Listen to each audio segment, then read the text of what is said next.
that's on. Let's get the mic a bit nearer. Just check it's actually working on my phone.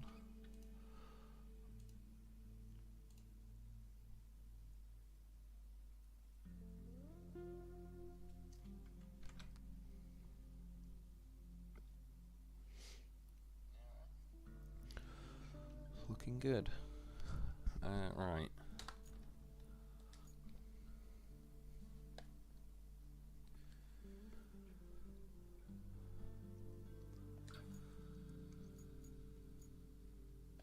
Yeah, 9% through Kernel. I only sort of started it really in last week's stream, but got a bit done. I've been on it for a couple of hours tonight, just laying down some roads to save that eating too much of the live stream up.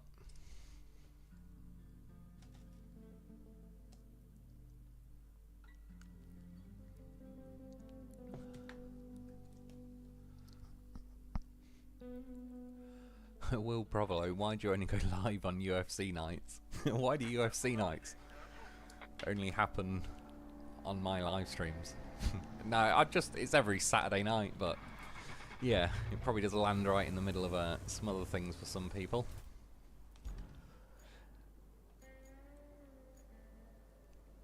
I'm trying to think, what did I do? I think I had these roads built. I rerouted this guy, in fact.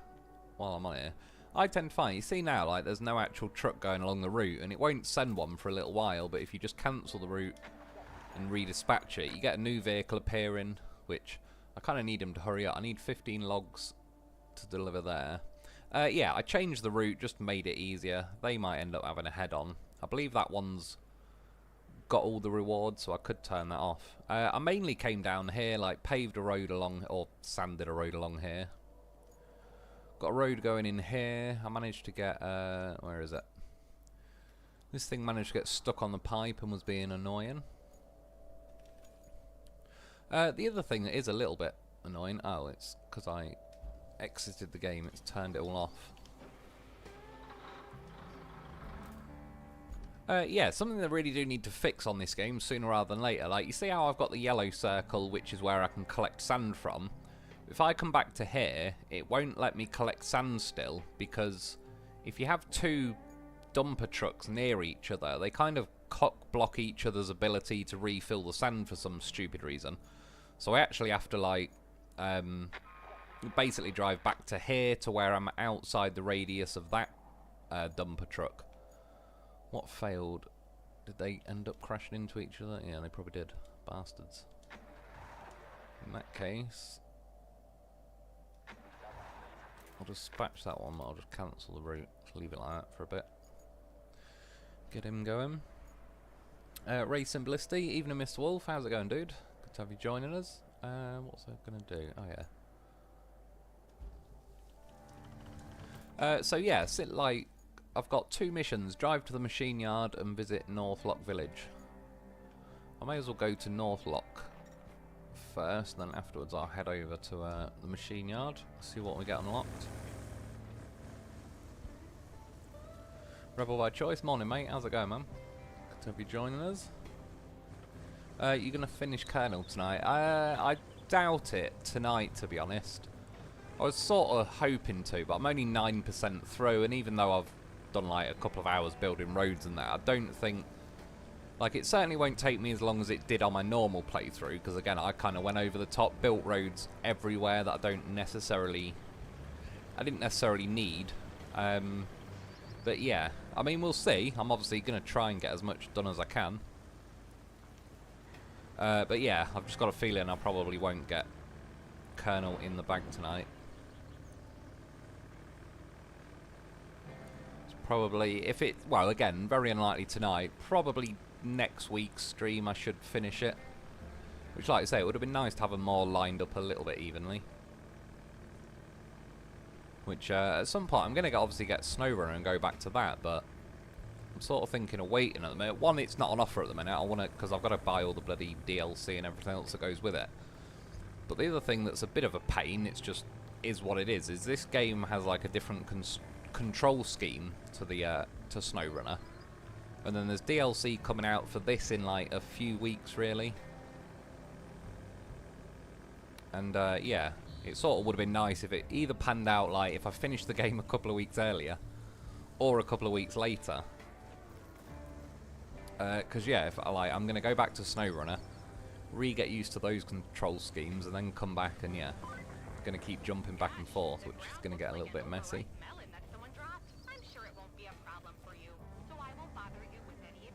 It's weird driving around this map with most of the roads not done. I got so used to it on my version of Kernel. I kind of just paved everywhere as I went, really, so by the time I had anywhere to go, it was already sort of done by then. Oh shit, yeah. I don't even recognise some of the places, even though I've been spent the last week or two driving around this map. It's different when you've not got all the roads laid out. Will, how do you weight the scalpers useful? Interesting. I'll show you quickly. I managed to make it deploy. It's just under those pipes. There's like the logistics terminal. Yeah, somewhere between, like, it deployed a bit early. Last time on my normal playthrough, I got it to go somewhere along there, but also, where is it? Also managed to get it, like, it must be that little patch maybe, just on, like, the edge there. Again, versus, like, there's the sawmill and everything. I remember last time, I nearly did it tonight, but I tried all along here to get it to deploy for about an hour or two on my normal playthrough and could never get it to work, even though there looks like there's sandy bits and all sorts. Yeah, but thankfully, at least there, because to be fair, there is already a sand thing there, but I've got no fuel at the minute and I haven't got the construction zone unlocked to be able to buy any. I'll tell you one thing I didn't do, actually, just thinking about it. I should have gone back to Sandswept at some point and cashed in a load of, like, the duplicate cargo. So I had a bit more money. Sure, I got 140 grand. I've got a couple of, like, the important vehicles, right? I've not spent as much on frivolous vehicles on this playthrough. I think I've got, like, 4 dumper trucks, a couple of Lynxes, and probably a few dozers and stuff. So hopefully I don't have to buy anything too expensive.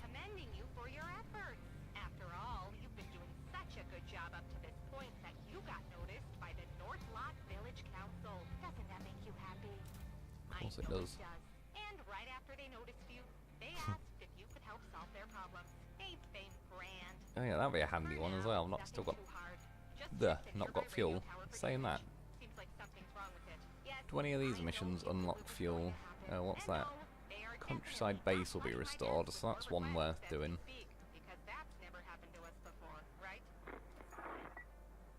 No, nothing that really unlocks fuel so far. What's the countryside base one? Okay, let's get that done. More bases you can get sooner on this map, the better, really. I do quite like, though, this map. They ended up doing quite a few bases. You have them sort of dotted all over the place, which is quite nice. That's something I do say prefer over SnowRunner. It's not like a bone to pick with SnowRunner, because it's just, you sort of get used to it. It's one base, really, per map. Or, well, some bases didn't even have... some maps didn't even have a base. Yeah, let's give the mule a go. At least now there is an alternative. Which, if this thing starts sucking, then I'll go and get the Voron.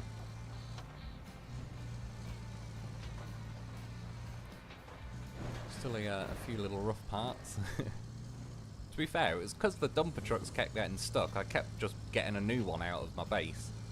And they'd already start with sand, so I just poured a little bit on there as I was, like, basically driving back to the logistics terminal thing.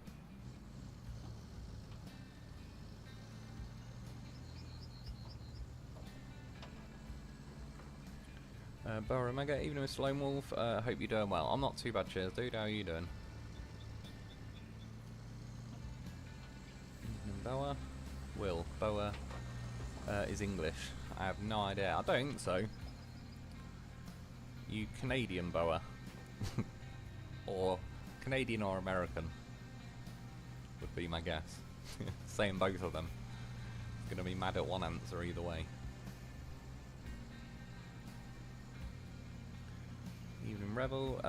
Rebel, couple of weeks of SnowRunner. Yeah, like I say, I've not got it yet. I'm gonna get it soon. I actually I bought it the other week. It was bought to test when I got not SnowRunner. I was gonna say Wreckfest 2. I bought it a few weeks ago when I got my new internet. Just because I wanted to see how quick it'd download something. And I went and played a bit of that yesterday. Not much of it. It's pretty good though, I think, so far. Like, it's not really the full game or anything yet. There's like quick races, or you can do a custom single player race where you can just pick your track. And the car and everything. But yeah, there's not that many tracks in the game, there's not that many cars, there isn't a career mode. But it does say when you bought it, it was like, basically just sort of the, I can't even remember, it was like beta testing thing or whatever the hell they call it. But yeah, the actual raw, like, mechanics of the game were, seemed pretty good actually. But yeah, I just wanted to get, I don't know, a bit of racing out my system I think was a good thing. But yeah, one way or another, I'm going to go to SnowRunner pretty soon. If it comes back on offer tomorrow, then I'll get it tomorrow. And then most likely pretty damn soon I'll be doing a video. But there's still potentially a couple more videos I want to make on Roadcraft. And yeah, like I say, preferably, I don't want to keep switching between them like every few days. I would like to get a little chunk of SnowRunner done. As all the control schemes are all back to front and all the rest of it. And then, depending on what the DLC's like on this game... Why is it... Oh, that light. I was going to say, why is it really bright on the corner of that roof? Yeah, depending on what the DLC's like on this... the actual... Again, like, the Roadcraft game I've been enjoying. What's been annoying me lately is all the little bugs and glitches and just annoying things that... just slow down your progress and sort of hamper you with like stuff that you're not really supposed to be fighting against. That just makes it kind of annoying. I mean, again, like, say before this live stream I was building roads just to save doing as much on the live stream, and little things like the dumpers sort of cock blocking each other from being able to refill sand, then drags it out. You got to reverse further down and whatnot. Funnily enough, I was leaving that there to show you it got stuck on the pipes, but it was lifted right up in the air. It keeps lowering itself every time I go past. You just saw it there live, fall back down, so I can finally move that. Yeah, so it's the bugs that have been driving me a bit mad recently. That's why I needed to, yeah, go on. Like, again, that Wreckfest was pretty fun. It feels like they got the crashing mechanics pretty good. When you hit someone on it, it feels like it's a good hit. But yeah, there's basically when you start that game, it's just like a scrapyard racetrack and get in a car and go around, start hitting everyone. Pretty simple stuff, but if and when they release like a career mode and everything on it, should be a half decent game.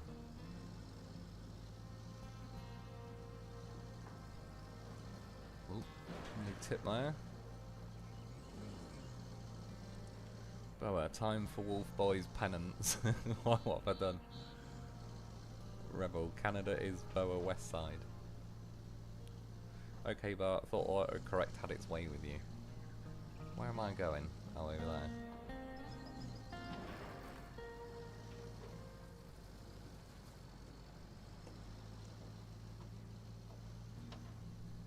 Kanukistani. Oh, crashed again. For the love of God, mule. I mean, again, I wish they'd put a gearbox in this thing that actually made sense. No.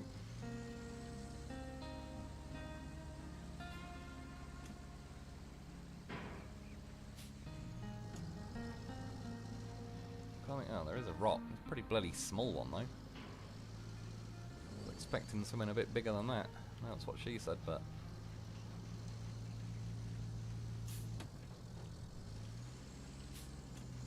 I saw her a week or two ago. Someone said there must be a different way of getting mods on this game.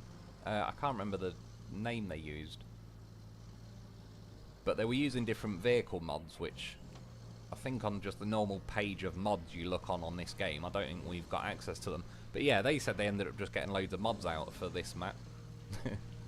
And yeah, they sort of said it helped. See, because like in this game, as much as I understand the concept of building roads as well, but like, look, again, that rock is just a nothing. I would drive over that in like an M5, let alone a bloody literal off-roading vehicle. And I understand the game is Roadcraft, so you're supposed to craft roads. But they could at least give us some trucks that can at least get from A to B.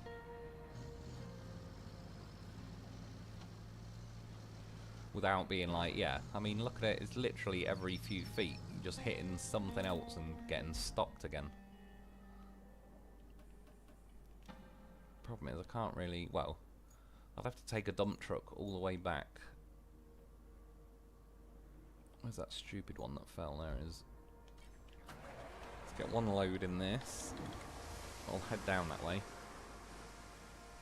Yeah, that's not really a bug, and to be fair, like on my normal playthrough, that is a large portion of the reason why I just started building roads everywhere, because it did make life quite nice on Kernel once you got all the roads done and all the rest of it. But then, yeah, it was all these other little bugs that keep stalling me. That I wish they'd hurry up, because I only have like a finite amount of patience for a game, and once too many bugs annoy me, I will just abort the game at that point. That's what happened with Expeditions as well. And I don't want it to go this way with this, because other than that, I'm enjoying like the raw concept of the game.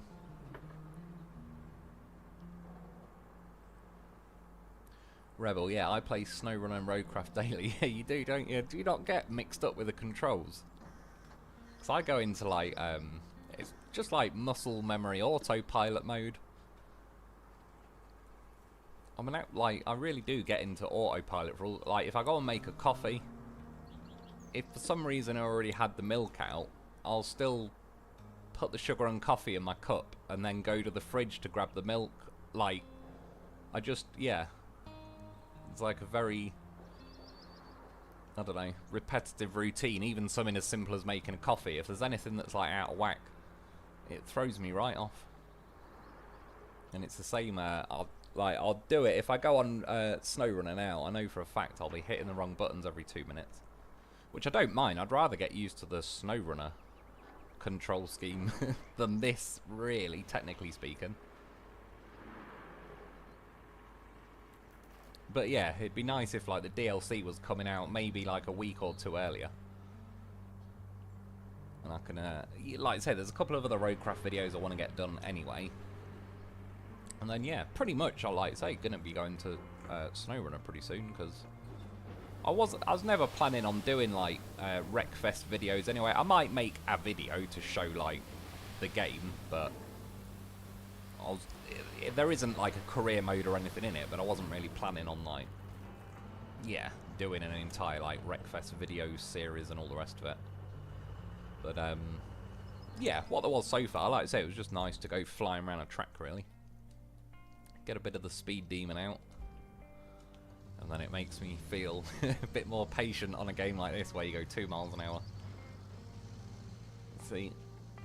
Literally half a truck length. I appreciate that bit of sand I poured didn't really do much for me.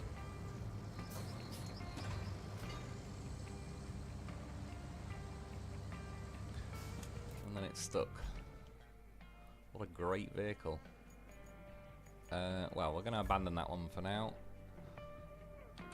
I'm going to get a Lynx, if I've still got one. And go and look at the machine yard thing. Retain... Where the hell are they all, man?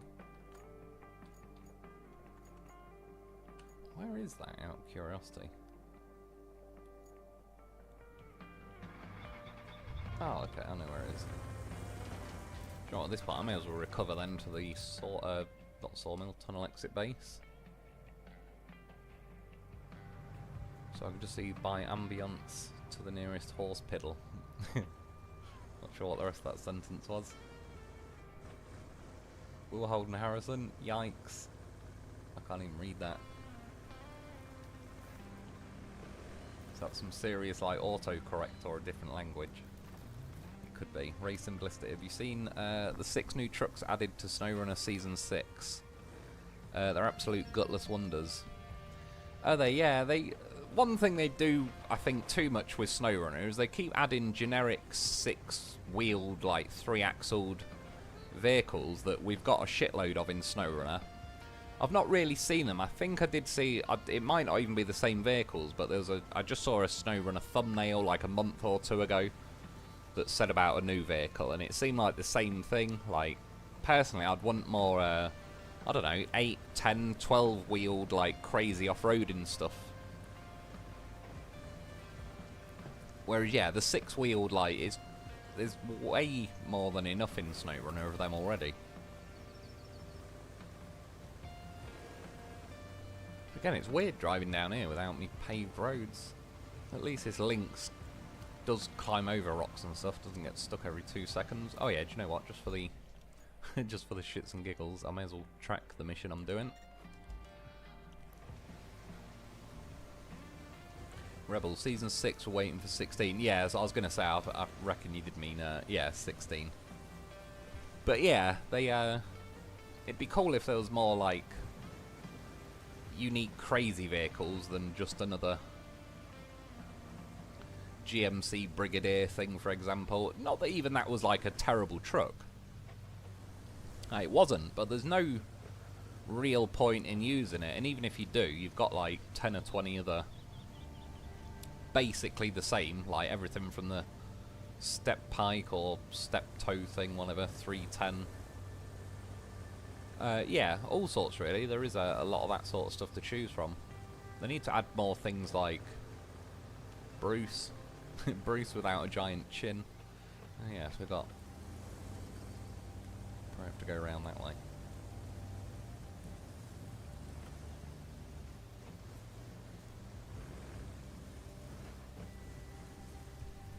Typing too fast, 3-finger typist.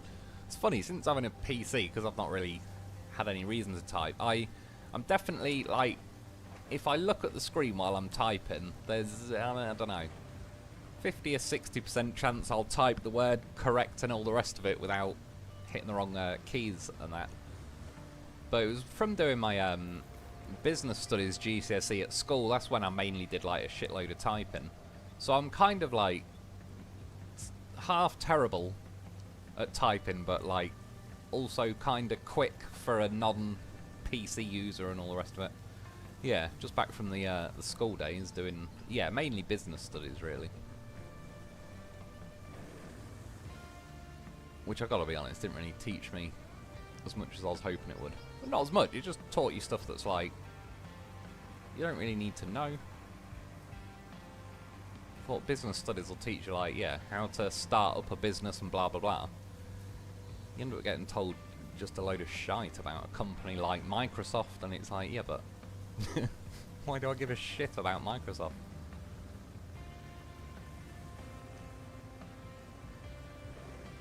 Well, it wasn't even Microsoft, it was a bowling company over here called Mega Bowl that was going out of business. And they knew at the time it was going out of business. And my question was, why are we studying a business that's going out of business? That doesn't sound very business studies. Unless we're studying what not to do. We did get to go bowling though, at Mega Bowl. That was pretty good, I'm not gonna lie. Any day the school says, yep, we're going bowling today, instead of sitting at the computer doing loads of coursework, was like, well, I'm in.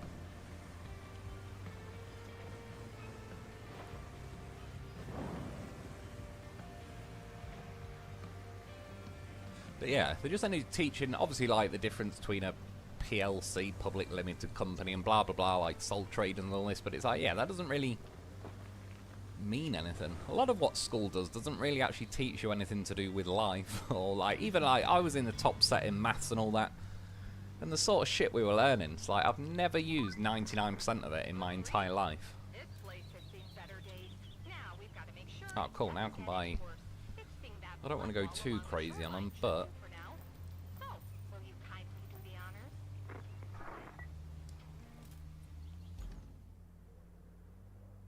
I'll buy 6 of them. Get that activated.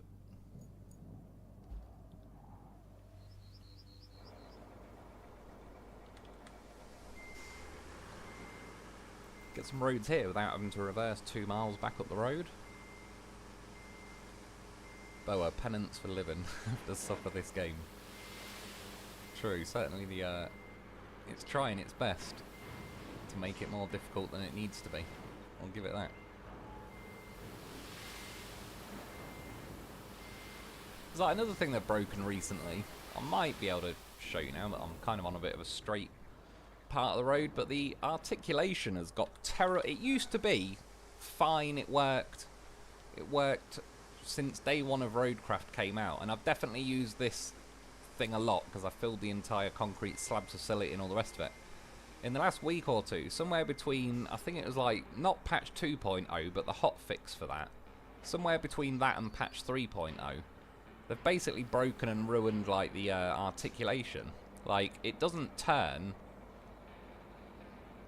Typical it is now, but when you're backing up and like there, I was turning the other way. Yeah, it's like they've made it weaker, which concerns me because the possibilities of either... Now, I don't know how coding works and all the rest of it, but I assume there's some coding for like the power of the articulation. And whatever it is they've fixed bugs on other parts of the game, it's like, has that somehow made the articulation coding worse, which doesn't really make sense, or someone's actively and consciously decided they need to nerf the articulation, which is concerning because it really wasn't broken levels of strong to begin with. It just worked, but now it just doesn't. Again, like, it's one of them. I can't really give you, like, it won't look that good on the screen because I could basically just say, oh, I'm turning left now and nothing's happening. Which, when I turn left, it does work. But yeah, again, like, I've used it a lot in the last couple of weeks, and whatever they've done to it is a bad choice.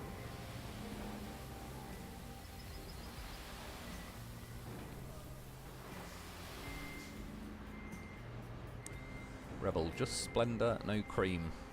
What's that for a coffee? Have the full fat milk. Always have done. I would have a coffee with like semi-skimmed and all that, but it's not the same. Do I have 3 sugars in my coffee as well? It's a bit on the juicy side. But in my defence is always, apparently a can of Coke has 17 sugars in it.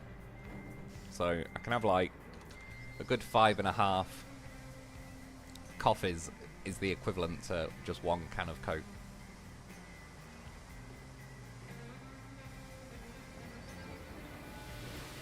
And I have tried cutting it down, but I'll be honest, I'd rather 1 cup of coffee with 3 sugars than 3 cups of coffee with 1 sugar.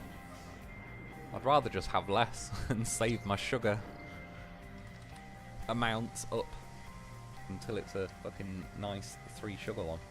XM a modder has good trucks, realistic. Rebel, yeah, cheers man. I've not really checked any mods out on this. There obviously is the main mod page, but there doesn't really seem to be a lot on there, or in fact possibly not anything in the way of vehicles. There seems to be maps, but I don't know, even that's kind of... There seems to be like a few that appeared quite early in the game, and then not really a lot since then. And as I said, I attempted to look at the mods, and I was gonna make a modded vehicle, a modded version of the mule. But yeah, I don't know what the hell I'm doing, that's the problem. Which is quite a significant one. SD11, sorry, I did a review on them. Is that the vehicles added in SnowRunner? Rebel, fat fingers here. I do fat finger the keyboard quite a bit. I'm definitely, yeah, not that smooth at typing. I just mean it must be from the days of doing like business studies. I know where all the keys are. Like, yeah, it's like some weird lost skill that I had many moons ago.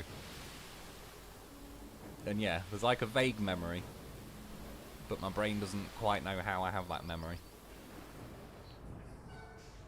A lot of alcohol and such things consumed between then and now. A lot of vagueness in me late teens and early 20s. Kind of woke up one day like, holy shit, I'm 27. What happened?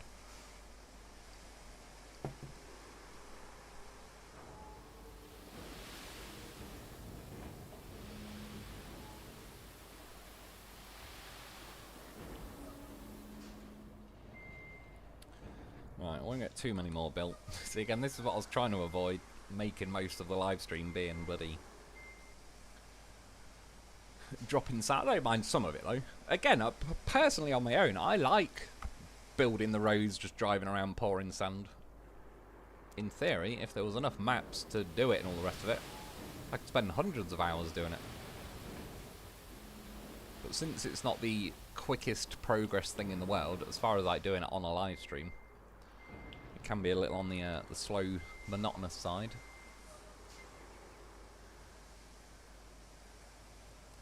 Both hands above the table, Wolf Boy. Actually, both hands are under it. Holding the controller, but under the table for some reason. Must be instinct. Why would you care about Bill Gates' junk? Yeah, exactly. Well, I'll say that, I am using Windows at the minute. But I still agree. Don't like that prick. Again, like I said, how did he become the go-to guy on coronavirus when he can't even stop Windows 98 getting a fucking virus? This should have been the last guy anybody asked about virus information.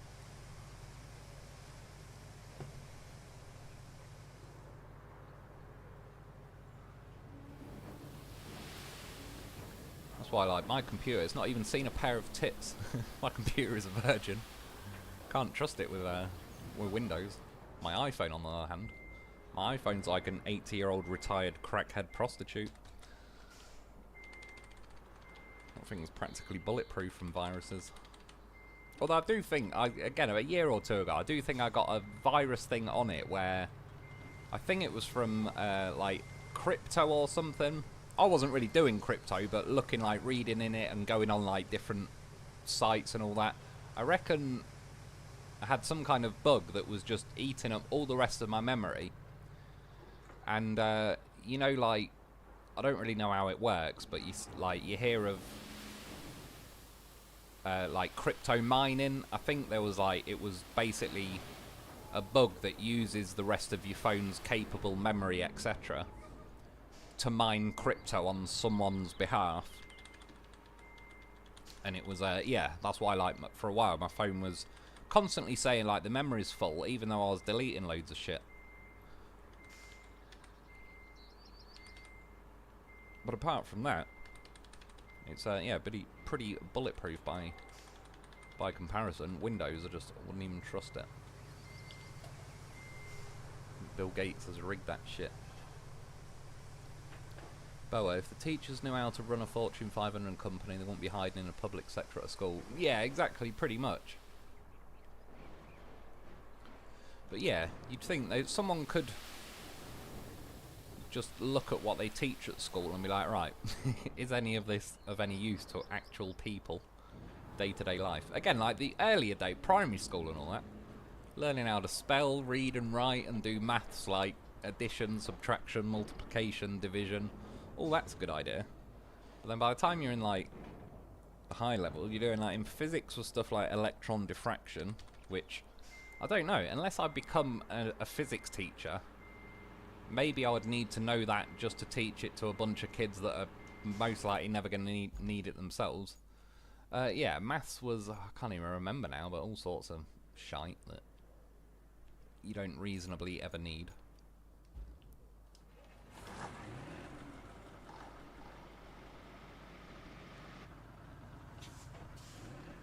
And yeah, business studies, like I say, that was not as good as I was hoping for. Still got an A star on it and all that, but yeah, but a big part of it studying Mega Bowl, a now extinct bowling company in the UK. Rebel 2.2 patch. It might have been that one. And again, it won't show very well, like if I'm just saying, oh, the articulation doesn't work, but if you drive it, you'll soon notice just like when you reverse, it doesn't, like, say you're already turned left and you start reversing, but you're trying to move the articulation over to the right. Sometimes it doesn't move at all, sometimes it'll only move as far as straightening the vehicle up, and for some reason you need to let go of the throttle and then apply it again.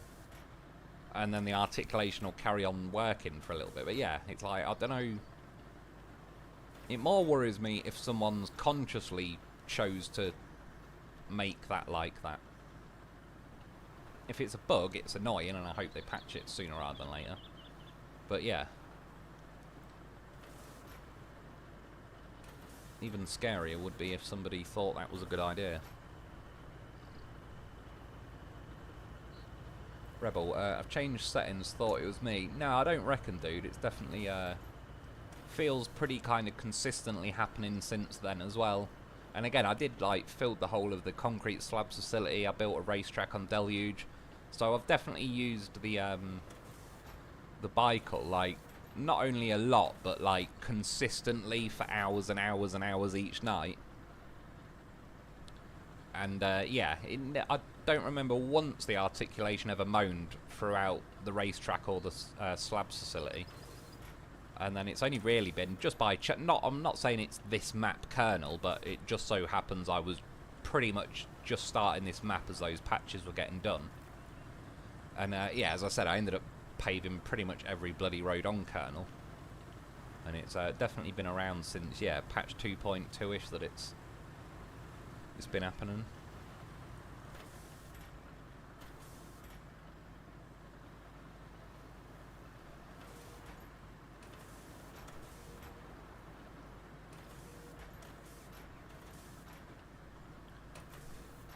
Boa, here we go again, patch. You hated it last time, but wait, there's more. Yeah, I don't like... What did they actually fix with the recent patches? Patch, like... Just say every patch pre 2.0 seems to have been heading in the right direction. Since patch 2.0, personally seems to have broken more things than it's fixed.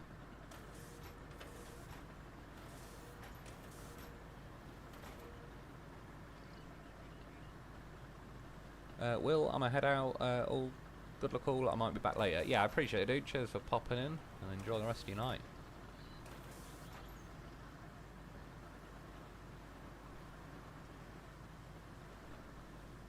But are your settings set to all messages? I don't know. I don't even know what you mean with that one. All messages.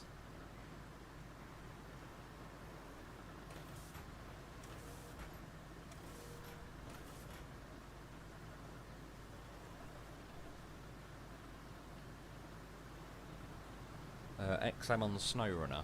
Oh, fair enough. If it's on the SnowRunner, I might have used some of them mods then. Unless he's been sort of more recent. Oh, mate, just adding coffee to the sugar and cream. How can you know if it's enough if the spoon can't stand up on its own? For what it's worth, I do have quite a big cup. So, if it was like a little smaller cup, I could probably get away with 2, and it'd be about the same. But yeah, do like a good old coffee. To be fair, it's pretty much all I drink, that and water.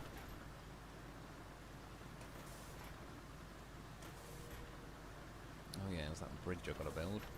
Oh, well, in fact, yeah, probably not a bridge. I may as well just pave it, since the bridge didn't really count, which is a bit of a shame. In fact, well, I've got this thing here, I suppose I could shove some stuff in the water.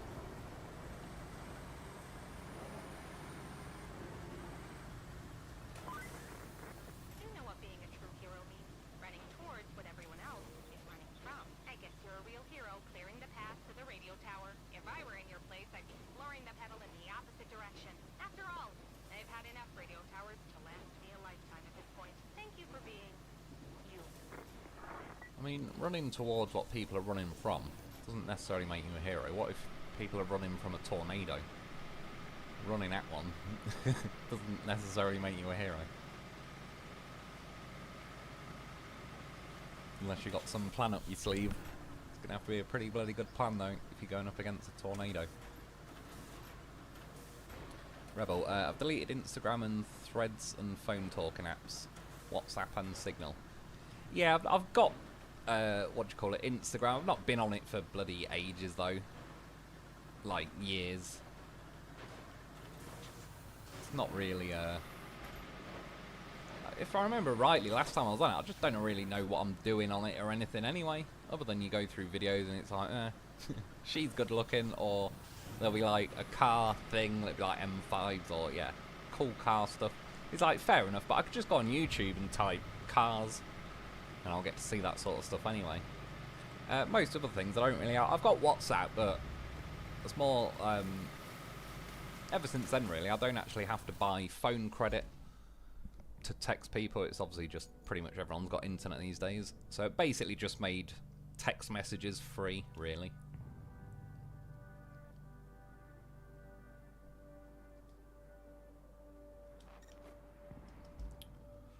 What is even left? Oh.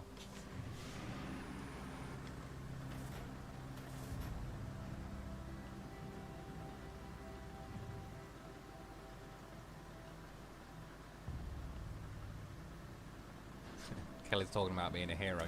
Literally just shoving everything into a river. Take that, fish.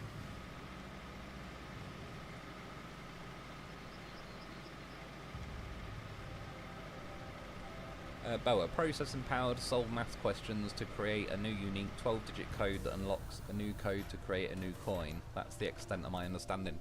Yeah, I remember reading a little bit on it at some point. That's what I mean when I didn't really get into crypto. Like, I wasn't buying in that, but just because you heard about it a lot, I was like, well, I'll go and read up on it. And I went on, like, I can't even remember them now, to be honest. One of them rang me a few months ago because someone in Spain was trying to hack into it. I can't even remember what the fuck it's called. But yeah, I was just generally on crypto-related things, reading up, like, what the hell even is it?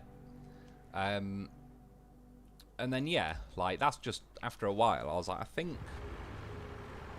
that might be, like, a bug, like a virus, whatever, on my phone.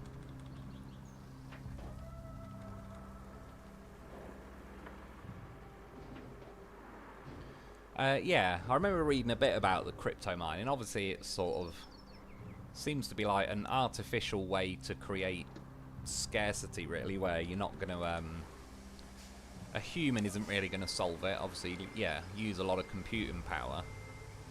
And I don't know if it's the way for everyone, but it was something about, like, it does a load of complicated equations, and if the answer is, like, naught, then they get some kind of, like, I think, say in the case of Bitcoin and that, it was like, then you get a Bitcoin or a bit of one or whatever.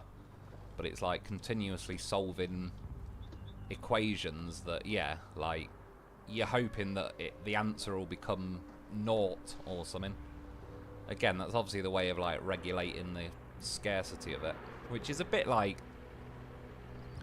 trying to, yeah, in that sense, trying to make it digital gold, as in, like, if you go and dig up a ton of dirt. See, now I'm turning, the articulation isn't working. Now it is, because I let off the accelerator. Yeah, if you dig up a ton of dirt, there's obviously, like, and let's just say for the sake of it, somewhere that gold is known to be, you know, you're hoping you get a little bit. You might get a gram of gold out there, you might get an ounce. Like, you're hoping for at least something instead of just coming up with nothing, which I don't know, really. It's weird. It is like a completely made up currency and all the rest of it, but so is dollars, so is pounds, really, ever since everyone went off the gold standard. But to be fair, even gold is, like, I understand that the good thing with gold is it can be, like, no one can really cheat the system in theory, because, and I say in theory, you can't make gold, although a while ago the US government admitted they can make gold, but apparently the electricity, or the power needed to do it, makes it not worth it, which I would call bullshit. When they get to send the bill to the taxpayer, there is no such thing as too expensive. But yeah, in theory, I can't just go and dig up my garden, get a ton of gold out, and retire tomorrow. So it helps, like, no one can cheat it. You have to go out and dig gold, and again, it's pretty rare, so it's kind of established that if you're selling some gold, I'll buy it for the amount gold is worth, because I'm pretty damn certain I'll be able to sell it to the next guy for what it's worth, and blah blah blah. But as I've always said, if, like, everything from a meteorite hit to a zombie apocalypse to, I don't know, just some kind of chaotic event. Oh shit, I didn't even get sand. If some kind of chaotic event happened, food and stuff like actual items are going to be, like, if, say, like, a zombie apocalypse, but say then all the zombies have died. It's just some kind of, like, end of the world scenario where everyone's surviving for themselves. if I've got a big pile of gold and someone's got a big bag of carrots, I'd rather the big bag of carrots because I can't eat gold or do anything with it. So it's only really valuable because we sort of live in a society where you can sell it for, you know, jewellery and whatnot. But yeah, if shit hits the fan, gold ain't going to do you a lot of good.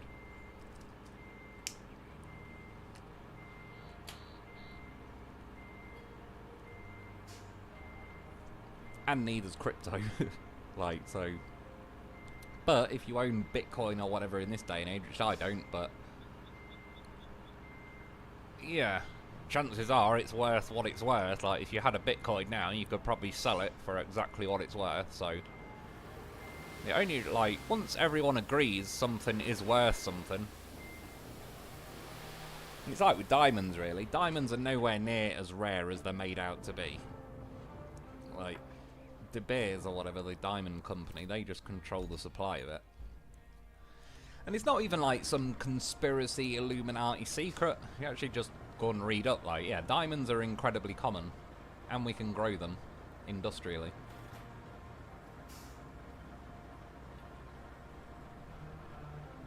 But yeah, it wasn't even like, way back in the day, engagement rings and all that weren't even a thing. It was just an ad campaign, basically, by De Beers, or however you pronounce it, De Beers, to get people to buy engagement rings. And it was a pretty bloody successful campaign. And that's where the whole thing of, like, 3 months salary came from. Like, oh, you got to spend 3 months salary to get an engagement ring and all that. Which, yeah. Not really for me. But the good news is I spent 3 months salary. The bad news for you is I took 3 months off. Here's a Haribo ring. Oh yeah, shit. Well, I'm going to have to sand all of it. Just thinking about it, because it's going to make me do a bloody road across there. What other missions can we get done? We got enough logs. Yeah, the flood wall one wasn't too bad. Machine yard. Problem is I've got to get over there.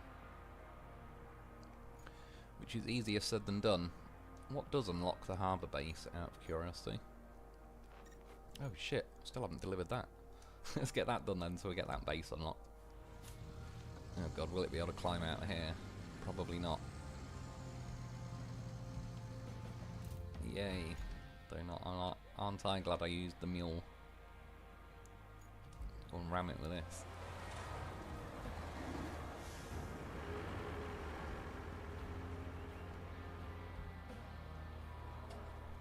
Rebel, instead of AI, they need to work on fixing natural stupidity. They do, but it'll sadly never happen.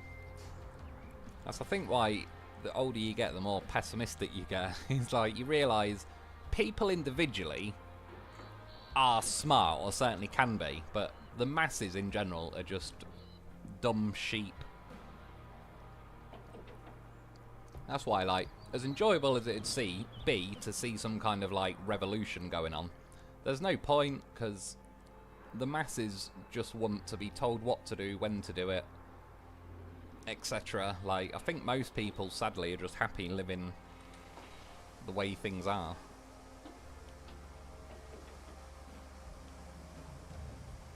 Like, even if you're talking in the context of, like, bad, corrupt government, I think they'd rather have a bad, corrupt government in charge than the thought of no one being in charge.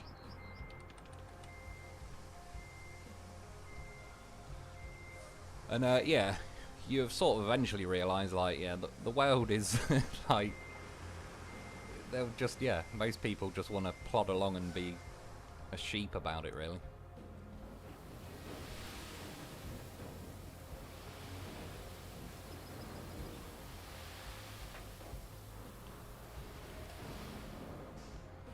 So, yeah, at that point, you're not even really saving every, like, yeah, or not saving everyone, but you're not, most people, you're not even saving, you'd sort of scare them, because now they won't have, like, daddy government to wipe their ass or anything.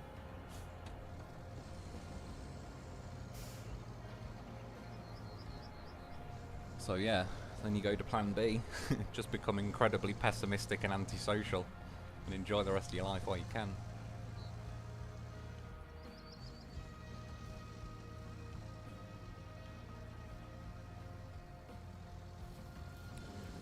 shit, it was back there. Oh, in fact, can I cut through? Even though everything in me is saying no, don't do it, because this thing will get stuck. We have to know for science.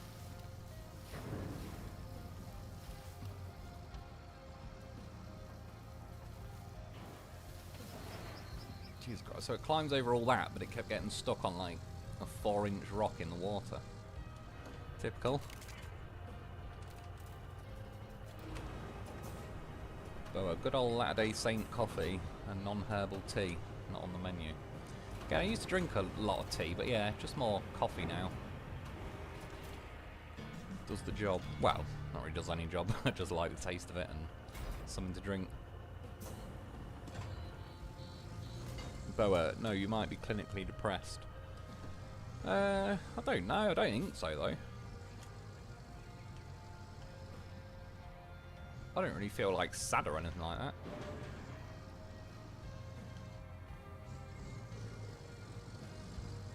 I sort of enjoy being pessimistic. Or, yeah, that kind of genre. It's quite enjoyable. See why, it's good old British tradition. Being grumpy and complaining about everything. That's what my ancestors did, and that's what I'm gonna do. Well, we've already got...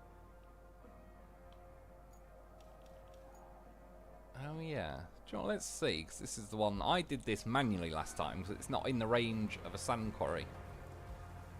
Which, to be fair... I was gonna... Let's see what it says first, when I've got no sand.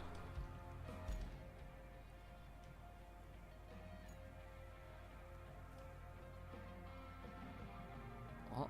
I am selecting the route. Not enough sand, okay. Now let's go and get a bucket full of sand. I'm curious if it had finished the route on one go. Because the potentially annoying thing is it might expect me to bring a scalper, but then the scalper is a pain in the arse that rarely deploys. So, again, if that is the case, it's a weird choice, because they've kind of... I don't know. You sort of think in a game, if there's things that don't work too well, you don't want to draw too much attention to it. And if they're going to try and make me deploy a scalper... Oh shit, I'm sorry. I forgot to even get the sand. I even keep driving over and doing the loop. That's how autopilot used to it I am.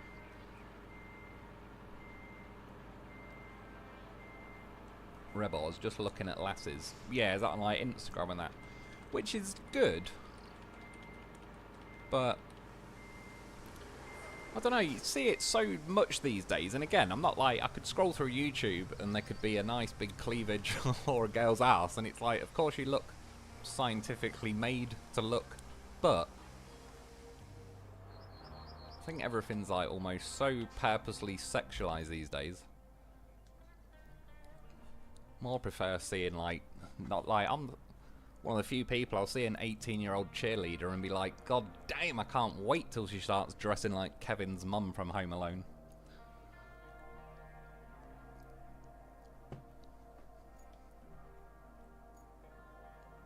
Well, it started laying some.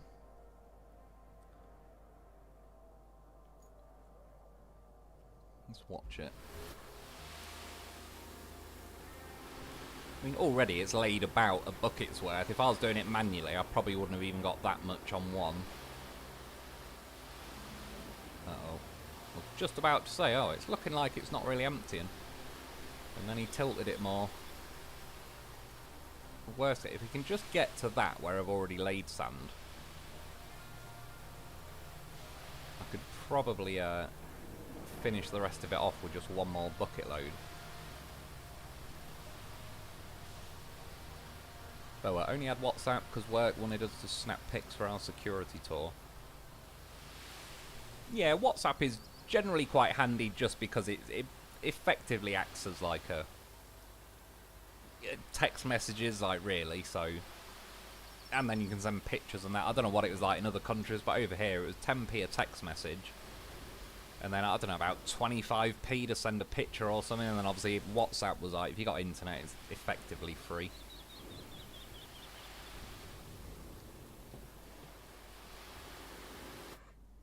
good. Well, it did do it then in one load. That's what we like to see.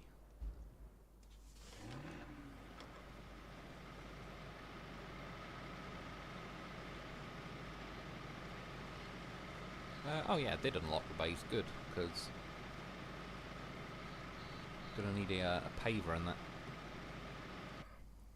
Oh shit! Do you know what? I should just I'll reverse it a bit nearer, because the AI might reverse it at that point, but the AI will also take 5 years to do so. It may just be quicker to do it this way. What are you rolling forward for, you crackhead?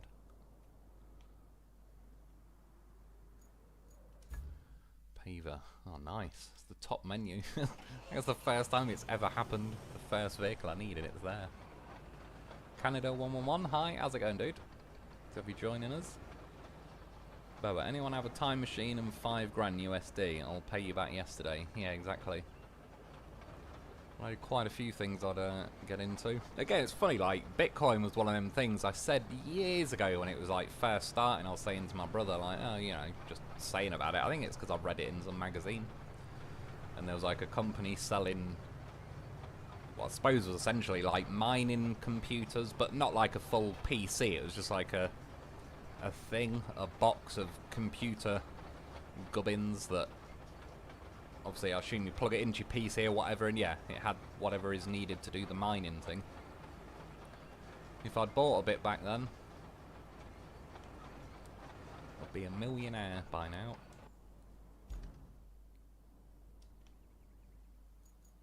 Right, hopefully, he actually starts. Oh my god, and that's the first one. What a goddamn professional of a game. That's the kind of shit they need to patch. Get that happening every time. Telepathically know which vehicle I want. Yeah. Oh no, he's going around in circles. Why did I ever have hope in him? That's me hoping that it actually activates the tarmac. It's like, nope. We got Benny Hill at the wheel. Oh, if you bought it in 2014, the 12.5 coins be worth over 2.18. Yeah, it's crazy, isn't it? Like, again, I was reading it, like, it was basically just after that guy bought a pizza that I'm sure he bought for, like, 30,000 Bitcoin or something ridiculous. Obviously, back then it was, like, you know, worth a tenth of a penny or whatever. I mean, why?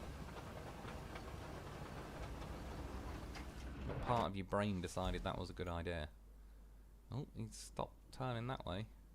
Oh my god, does he actually start doing it after 5 circles? Holy shit, I never knew that. I never had the patience to wait long enough. Shit, I'll change bloody... What the hell? Completely forgot how to change camera view. There we go. That's how long it took me. 1 hour on Wreckfest. Oh, for God's sake. Start rolling, you bastard. The only thing you have to do. They could at least have the default menu on. It already rolls and you can turn it off,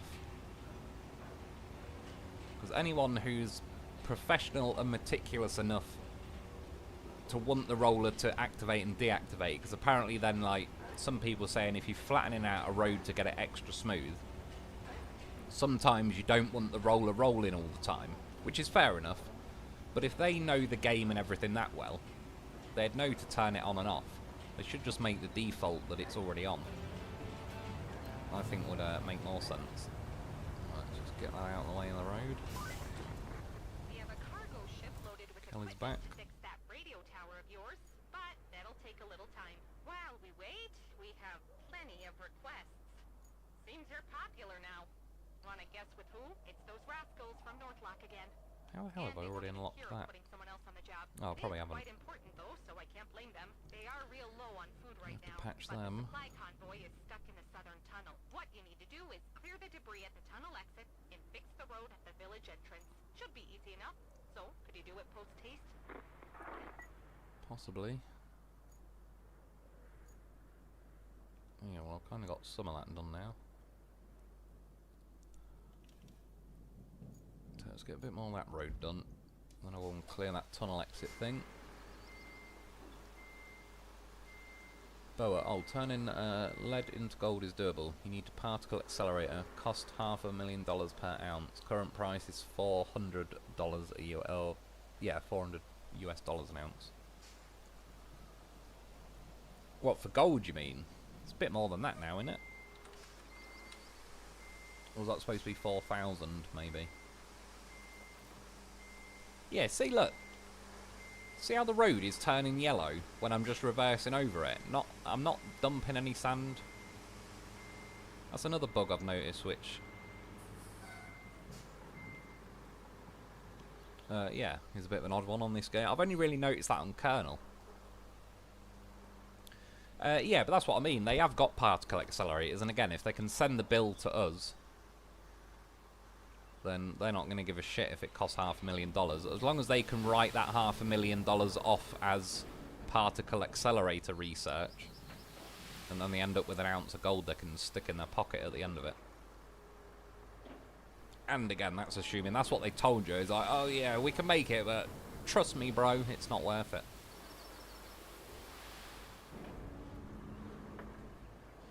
It's like they would say that, because they're not going to say, oh yeah, shit, we know how to make gold, and it costs 10 quid an ounce to make, and then collapse the entire world's economy that kind of functions off the price of gold.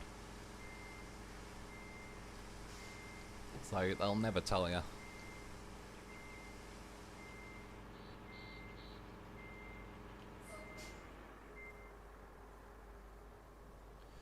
Like, chances are, maybe that's part of the reason, really, like, sneaky-wise, why countries like America and England and that went off the gold standard.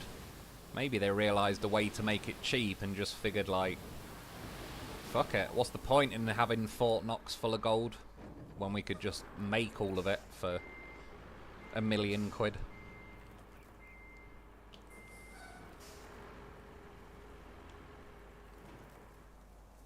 Not saying I think that is the case, but it wouldn't surprise me. See what I mean? Like, just drive over it. It's weird. Well, that's that part of it done.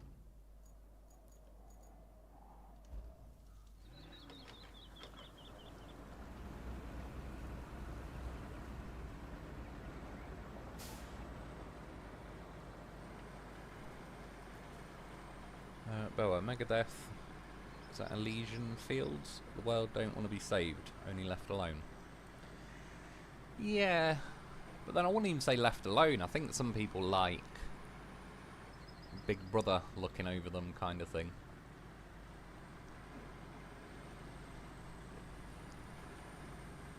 Whereas I'm more... You know when you read, like, back in the day, years ago, they'd have, like, a city, and then they'd have the city limits. And if someone did something, they'd say, oh, we're kicking you out of... You're banned from the city. A bit like Elder Scrolls Oblivion. Get in trouble with the guards. Sometimes they will hunt you down, like, their life depends on it. But generally, they'll leave you alone until you go back into the city. But I don't want to have to do anything bad to get kicked out. It's just, it'd be nice if there was a world where you could go somewhere and just do your own thing. But there's not anymore.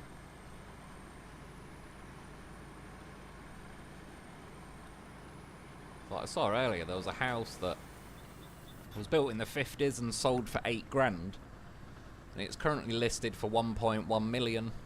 And it's like, yeah, that's a bit different. Like, and the pay like, you get paid more now than you did in the 50s, but not the equivalent of 8 grand to 1.1 million. So yeah, long story short, probably never going to own a house. That's basically what that comes down to.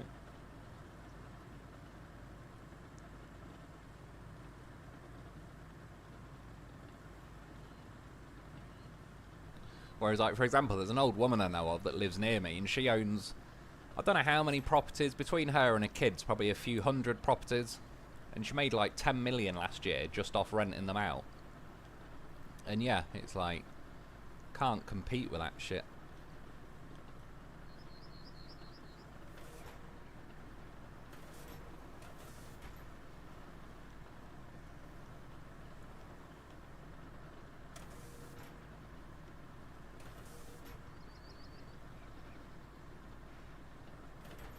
boa running towards a tornado. Yeah, that would not be good. It would not be heroic. Although that video of the guy, it's kind of like, well, a tornado or whatever, is kind of funny, I'm not going to lie. Probably not the smartest idea, though. One load, that's what she said. She certainly did. 2 if she's up for it.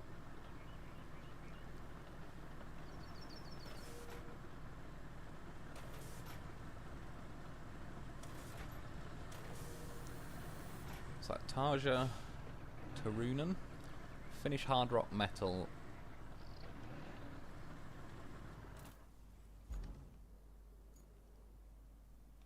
I just thought, sorry, I was halfway through your comment, I was just...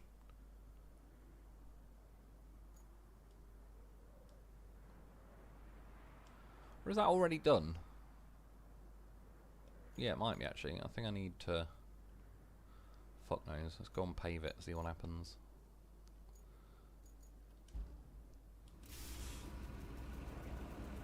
Oh, this is where it gets interesting though. I'm trying to drive this thing back. Oh no, we have got roads most of the way. It might be alright. Yeah, hard rock metal, classical soprano, turns 48 on the 17th of August. Tarja Soli, Susanna Trunan, Kabuli, looks fabulous in the bikini. Yeah. Some older women do look pretty damn good. Well, I've said it before, I'm a big fan of MILFs.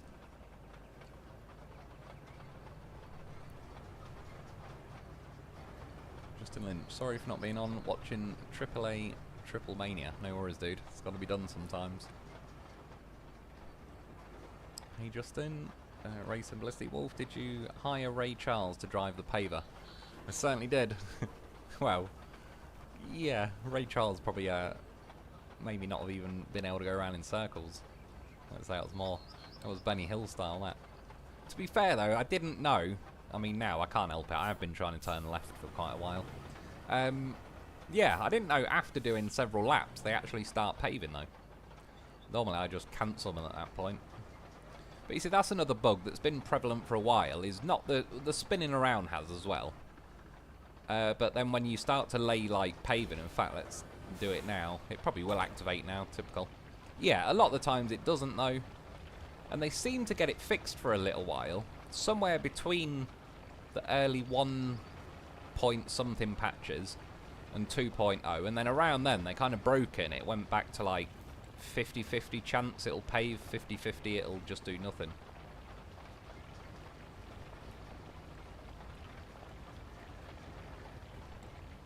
Oh, shit. It'd help if I don't try and read comments, but it's half the fun.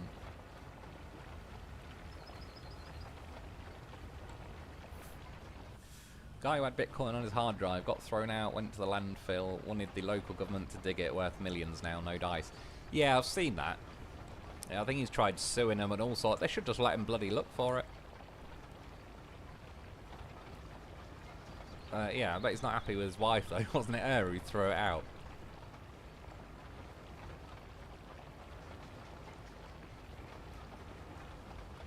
But yeah, at that point, I wouldn't accept no as an answer. Be like, well, I'm digging the fucking landfill. Keep sending the police every day to get me. Like, I'm looking for my hard drive full of Bitcoin at that point.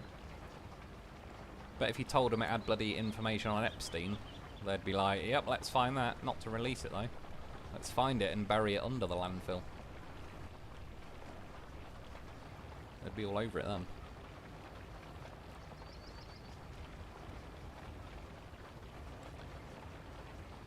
The price when they said they could do it.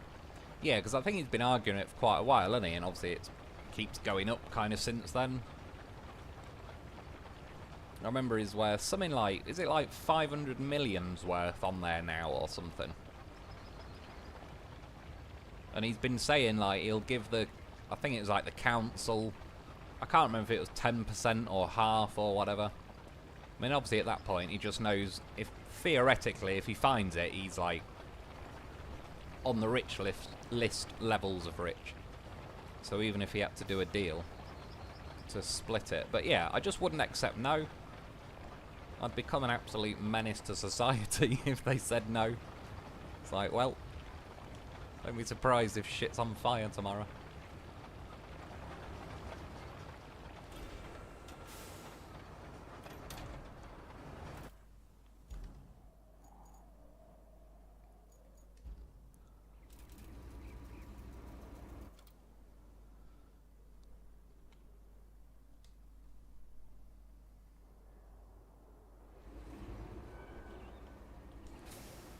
Rebel by choice. I had a job at Fort Knox. I placed concrete blocks, Jersey barriers, terrorist barriers around the northeast corner. That's pretty cool, isn't it?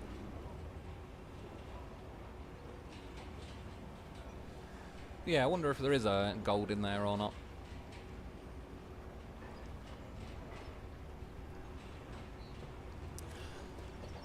Yeah, I know, like, since Trump was in there, talking about auditing it, but then it's kind of been swept under the rug, really. But then the problem is, like, if I was in Trump's position, let's say I'd be like, let's audit the Fort Knox and all that. But then let's say you found out there was no gold in there.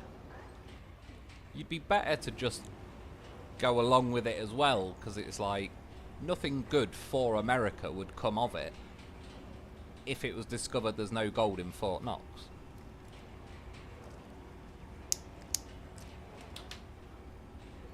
Like, it'd be nice to know, obviously, but yeah, it wouldn't do America's economy any favours, or like it'd go a large way to crash the economy. So, yeah. Personally, it wouldn't surprise me if there isn't any in there, or at least not what they say there is. Because for one, if there's a big pile of gold that everyone just agrees is there, but no one ever checks, there's too many greedy politicians that will be thinking, oh, I could slip a few bars out and no one will ever be able to check. And yeah, stuff like that, really. The fact that, yeah, it's like, oh, trust me, bro, there's 8,000 tons of gold here, just don't have a look.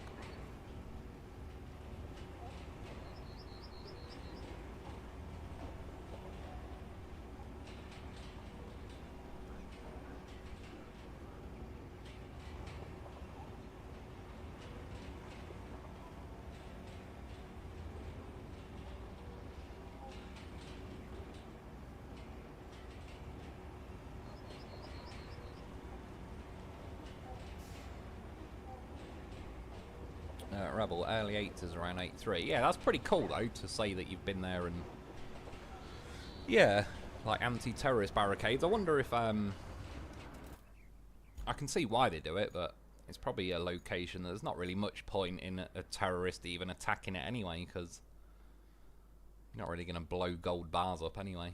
But obviously, like, it's not strictly just terrorism. I assume the overall plan would be to try and get in there and rob the gold and get out. But the easiest way to do that is become a politician that is in some way or another involved in the oversight of Fort Knox. Fort Knox, even. Said that a bit more like Fort Knox. Yeah, and then line your pockets like your own, in your own time. Right, road done. Let's get a crane out.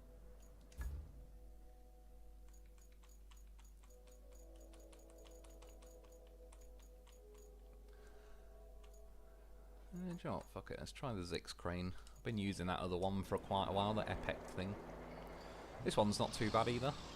It's obviously got a shorter boom length, but it won't really matter for throwing some rocks out of the way. There's a fat chin on it still though. Boa, 1960s. A teacher made about 9 grand Canadian in Toronto. The home cost 12 grand. Now a teacher makes 80 grand, but the home costs 750. Owning property out of the question. Yeah, it's ridiculous compared, like, the house my mum and stepdad live in.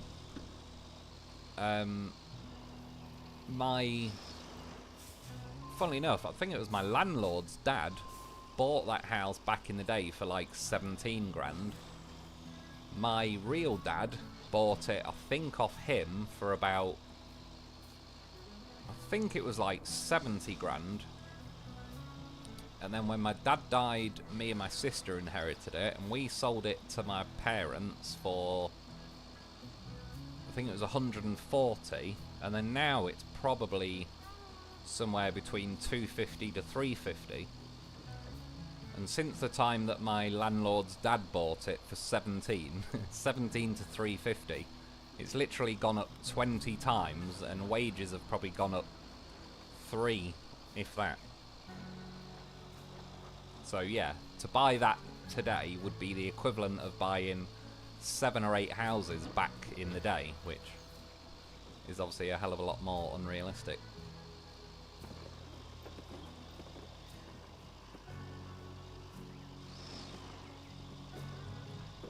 Typical. This game gets stuck on everything, but every time you try and ram a boulder out of the way, it magically drives over it. It's like, oh, suddenly you are able to drive over boulders.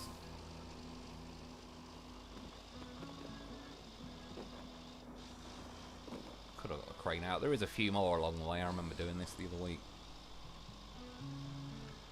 Rebel security was crazy. I bet it was at Fort Knox.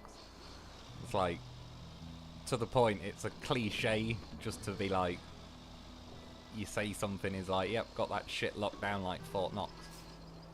Let's move a few of these little rocks. I think you can winch to them. Yeah, I bet it was pretty insane there. But again, pretty cool, like a bit of history to say you've been there and built some barricades. Wonder if they'll ever need to be there.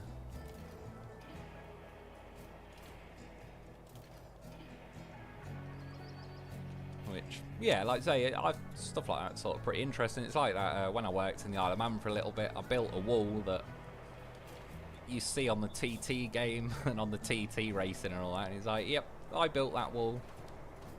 That was me. And obviously built a fair few things in my years as landscape gardener or working with mates or whatever, doing like building work and all that sort of shit. But yeah, that's something that's like, is officially in the Isle of Man game, and yeah, it's pretty funny, but that's a good wall, that is. Should be there for a while.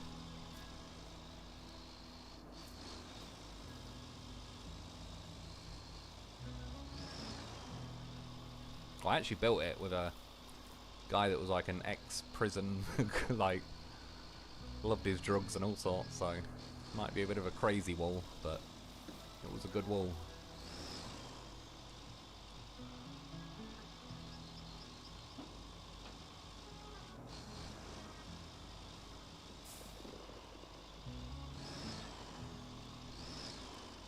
Rock's the fat meaty one. So what I mean, like, but now you're trying to rally over that rock. What do you think you are, a loaf? Yeah, if it was on a road that I needed to get over, that little one next to me, the game would be like, no, that is just simply too massive to climb over. You'll have to pave everything. No. Why would you grab the same rock mid-air?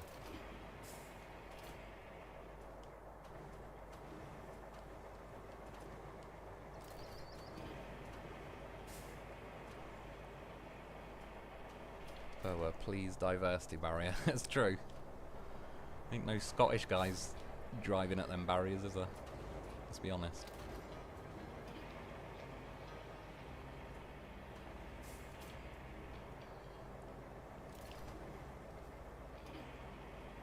Rebel, 1st Armour Brigade protects it. Yeah, I bet it's got some pretty damn... It'd almost be interesting to see someone attempt to rob it just to see what the reaction is, what they've actually got.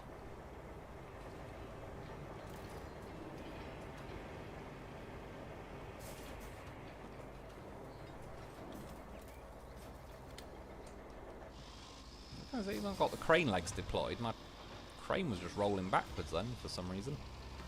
I may not put the handbrake on, although I don't know. I kind of autopilot do when I enter crane mode, but regardless, the crane legs should have stopped me rolling backwards. Austin Powers took gold member to Fort Knox. Sorry, one sec. I'm just gonna. There's some YouTube control panel thing is over the bottom of the comments. There we go. Yeah, took gold member to Fort Knox, and he's shoveled all the gold down his pants. Someone's got it.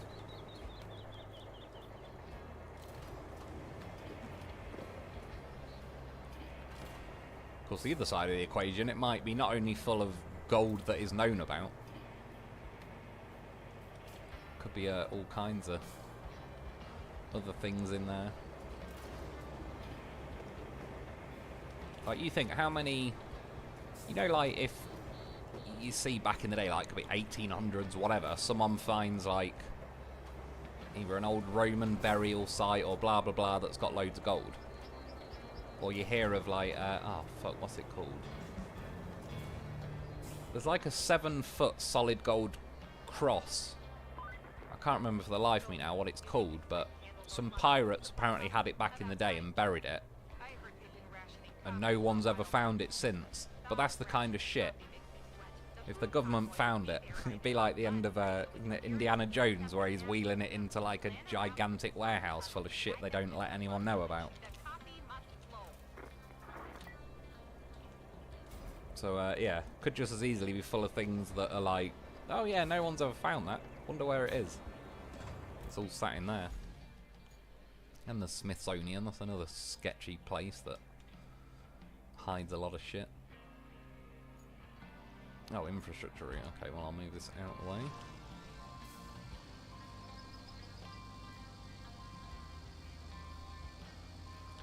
Rebel, I'll never pay off my house and land. It's valued over $1 million now. I built it and bought the land for around 150. Yeah, 150 is more like it. That's what I would just like, is middle of nowhere. Build a piece of land, a house on it. Don't really. It could be anything from a little log cabin all the way up to, like, I suppose if you could, I'd have like a bit of a, I'd say a bigger, nicer house, but I don't need a big house or anything like that. Yeah, just a piece of land to chill. At that point, I would like grow my own vegetables and all that sort of stuff. Maybe not meaning like 100% living off that, but I'd still certainly do it, and if it was even remotely doable,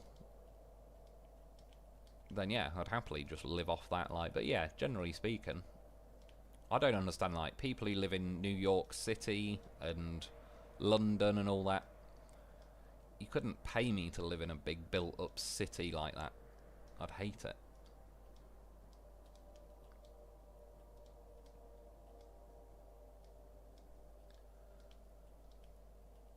Like, other than the cold aspect of it, I'd happily live somewhere like, you know, the film The Thing, in like the Antarctic base. That'd suit me down to the ground, just minus the crazy shape-shifting alien thing. And yeah, probably the like -50 might get old a bit quick. I had a mate that used to work in the Antarctic for like, he was at uni and all that. What the hell was it called that he was doing? It was basically like, I'm sure it was more complicated than this, but it was basically along the lines of to do with algae and turning it into like a fuel, basically. So that was like the general gist of his research and all that. And he used to go to the Antarctic for little bits, and he said sometimes when you're there, like, you can literally spit, and by the time it hits the floor, it's like a solid, it's like spitting little ice, hailstones or something. So there'll be a flat earther somewhere now, like, nope, the Antarctic isn't real, goddammit, it's an ice wall.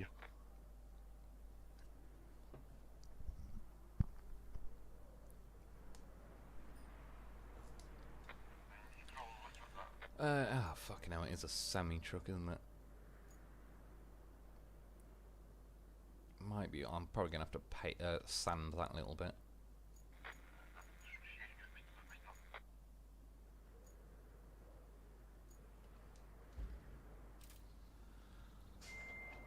Do I have sand in the radius near my base?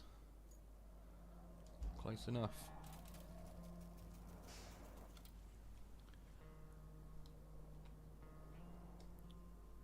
Rebel, Epstein files. Yeah, exactly. That's the sort of shit that will be, though.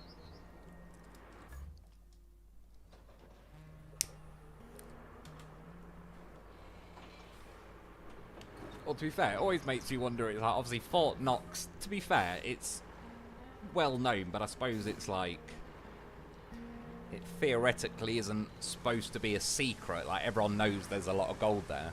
But it makes you wonder, obviously, with stuff like Area 51. You know, Area 51 is the worst kept secret in history. But then it's like, have they got another place that they actually test all the good shit? And Area 51 is just the, yeah, kind of like the lip service to just the public knowledge of secret bases. I know there's like Groom Lake and all that a bit to the north. I mean, if you ever watched Bob Lazar talk, they obviously discredited him and said he's a maniac and all that, but a lot of the shit he said back in the day, he even said there's a machine that scans your hand and it measures the length of the bones in your fingers, and that's how it knows if you're really the person who you're saying you are, and it'll open the door. And obviously when he said that, everyone was like, yeah, you're fucking off your head. And like a decade or two after he said that, footage and pictures and that got leaked of a machine that scans your hand and measures the bones, and as soon as they showed him a picture of it, he's like, yeah, that's it. Like, he wasn't like, oh, what's that you're showing me? He was like, oh yeah, there's that bone scanner thing.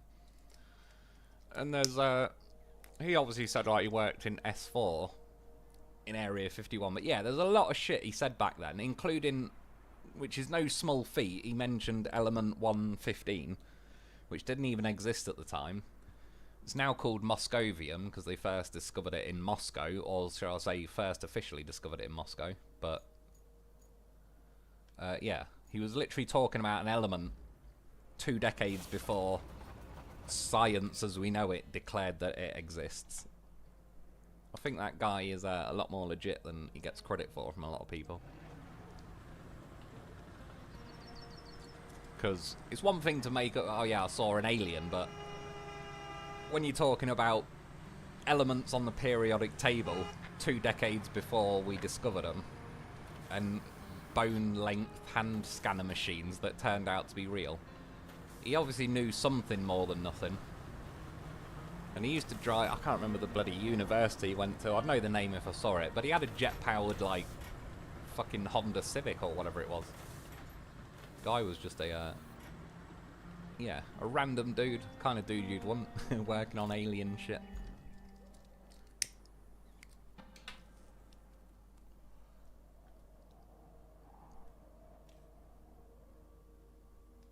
Oh shit, I just got in the way of that stupid... Well, at least the first time they just set off from where you block them. Though if I'm not mistaken, I did block them about there, but I assume the semi-truck and everything was back here. See if this thing can get around the corners. I won't hold my breath. Rebel, 4 bedrooms, 3.5 baths, over 2 acres. Yeah, that sounds awesome. That's what I'd like. Next to backyard is a cotton field. Yeah, that's pretty good. Middle of nowhere. Well, it doesn't have to literally be the middle of nowhere. Just enough, I suppose, to not, like, have a neighbour. I don't mind having neighbours, but, you know, like, if you wanted to walk around naked in the garden, don't have anyone that can just look in.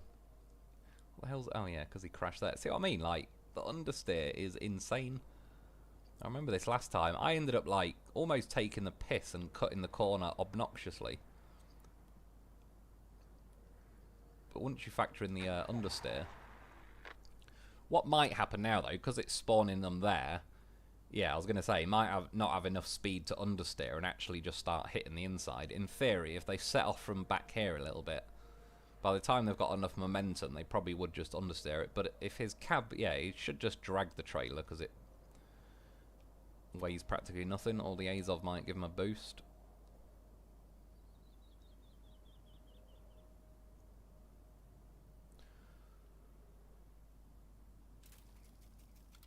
What I'm going to do is just adjust that a bit so it moves the line back. Let's see if with a bit more speed. Again, obviously, like, I know in reality I've cut the corner too much, but like I say, it bloody understeers if you don't. Right, we could get that logs thing done. Yeah, it's not really unlocking anything. That doesn't really unlock anything. Neither does that. Deliver the vehicle. Oh, yeah. No, look, it's still gone wide.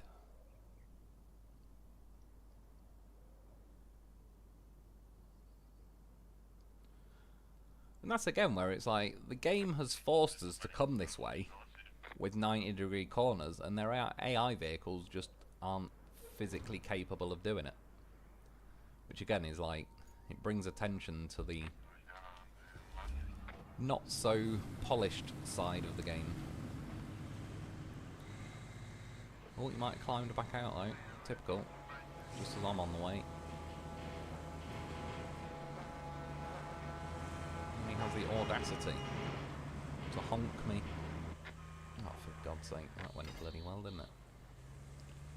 So at this point, just recover it.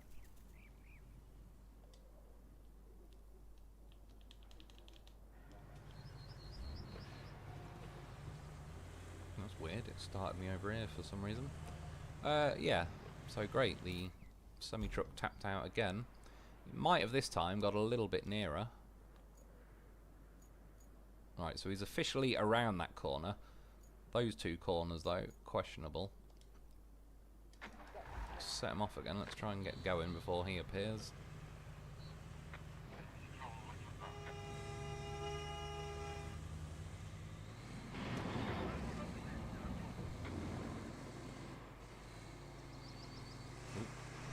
Steering there.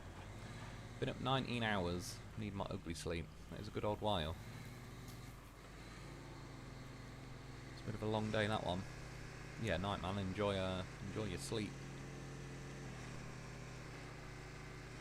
Rebel. I'm over 15 miles from town. Yeah, exactly. That'd suit me pretty nicely. Obviously, even now, I live in like a little village. There is technically like a shop and all that there, but I do also live like right on the edge of the village, so it's basically just countryside after my house, or flat. Hang on, I know what that shit was back there, I think. I know I had to turn off somewhere. Yeah, like I say, over like, I've got a main road outside, but then beyond that, it's fields and all the rest of it, so problem is I don't own it though. But like I say, you're up against like the guy who owns my house is probably worth 50 to 100 million. As I was saying, the other woman in the village who owns hundreds of properties and makes 10 mil a year off them, like, it's, most of the village is probably owned by like a few people that just own the vast majority of it, and everyone else is basically renting off them.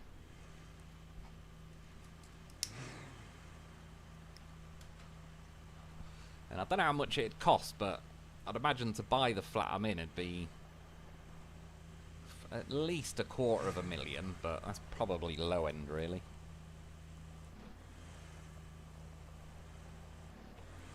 And then obviously that's a flat. It was like a house converted into two flats, so it looks like a house and all the rest of it. But yeah, if you wanted to buy like then both flats so you actually own the property,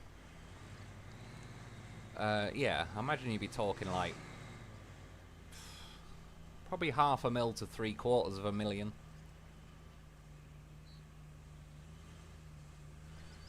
Which is not that doable in this day and age.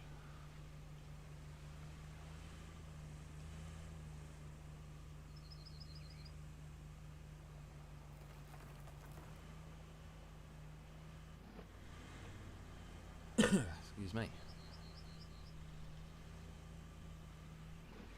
Ray Symbolisti. Nancy Pelosi is the AI programmer. Probably inside trading on the bloody AI. That's what she'll be doing. But yeah, that would make sense. Like, goes around in circles. Probably had a bit too much to drink. How is that Skeletor face still in there anyway? Like, that's the real problem with government. As I've said, there's pictures of her with bloody John F. Kennedy. Like, they're the ones in government you got to watch out for, that are in there for 50 years.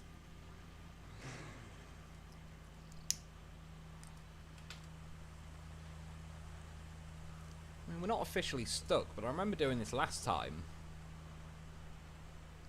and it just sort of makes you go half a mile an hour for a lot of the way. I wish there was a little bit more. I'd say SnowRunner kind of suffers from a similar thing, but yeah, if there's a little bit more to do than just squeeze the throttle and kind of pan around with the camera waiting for yourself to slowly crawl forward.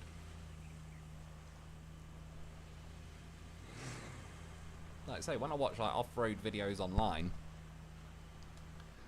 there seems to be enough speed and everything on the go that you're actually having to pay attention to where you're steering and how much throttle you're giving. That's one thing why like SnowRunner's a better example. I liked mods so much because even if it's an overpowered mod in terms of the game, one, I don't think it's that unrealistic compared, like even was it like the Azov and Iceberg or whatever it was?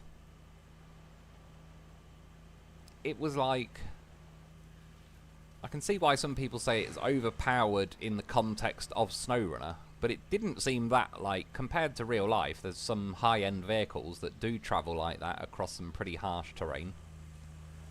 But yeah, more importantly, then you had enough speed, even across rough terrain, that, like, you could hit a mound of, like, mud the wrong way and tip over, or, yeah, you need to check where you're steering. When it's forced to go this slow, it's like, you're basically just... Yeah, that's all I've just been squeezing the throttle. And now, I suppose, I'm having to turn because I'm beached on a nothing log. Which, this is why these logs are all a bit weird. I built a road going, like, through that water last time.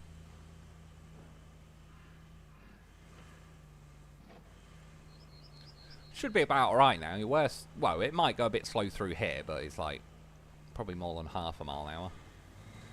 Again, I suppose I should activate the mission. Is that dickhead still? Yeah, see? Just next corner. Fucked it.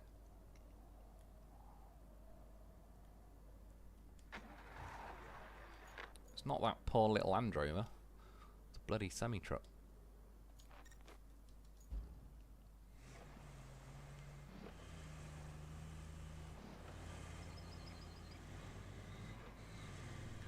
It does feel like I'm getting through this map quicker than last time. I think because when I got onto Kernel, I was building roads for most of my night until it was like the last hour or two. Is like, right, do some missions and then I'll start editing that. Whereas obviously on this, I'm kind of just doing the missions pretty much straight away and trying to get away with as few roads as possible. That's unlocked quite a few. Any given fuel? To see them again? Well, today's your lucky day. I guess they had their fill of deserts, though, so now they're diving for Atlantis. Or something like that. They seem to need some fuel and spare parts for their mini-sub. So could you deliver those? Oh, and maybe check out the mini-sub. Again, was that not like a bit too soon? The last one imploded. Oh, dry stone bait. Yeah, do you know what? That one probably is worth doing them. Got a lynx up here. The cat has appeared. I sort of don't want to buy anything before I leave here. Then again, if this unlocks the dry stone base, I'll kind of be near. Oh, sorry, in fact. Oh yeah, dry stone base is on. Is there anything that unlocks the harbour base?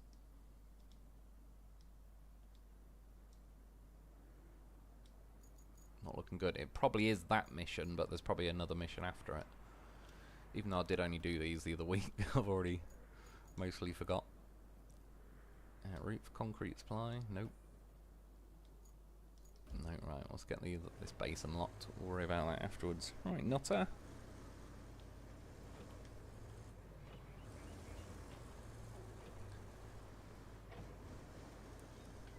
Rebel, house up the road, less than half my size, sold for $500,000. Should boost mine up.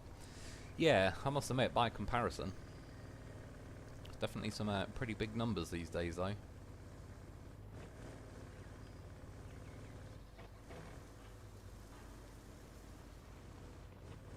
But yeah, there's not really, unless you went to like, I don't know, somewhere that's like, maybe land in Siberia is pretty cheap, or some random country in Africa and all that, but I'm sure there was a road leading off somewhere here. Oh yeah, there it is. Down there, yeah, we'll figure the rest out.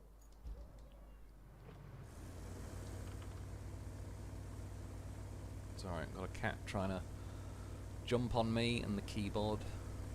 Got it all going on at the minute.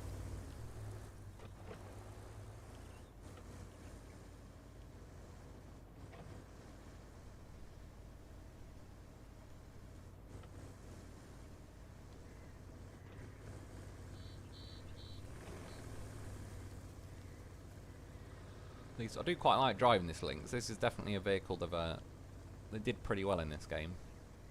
This and the loaf, I do appreciate that they nailed the loaf as well. I mean, I've completed the game now. I don't think the loaf hassled me or failed me once. As usual, a goddamn professional right through the game he was.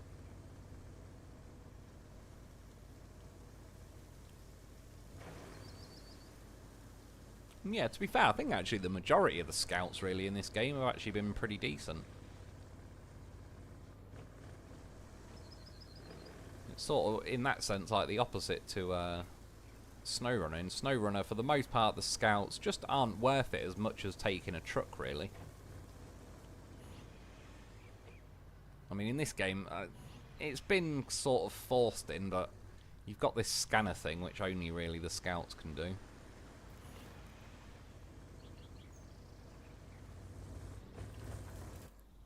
Considering I've already done this mission, I cannot remember for the life of me where the thing is I'm supposed to find. Remember there's a toy truck about there. Oh, well, it's probably not on this side of the water, I know that much.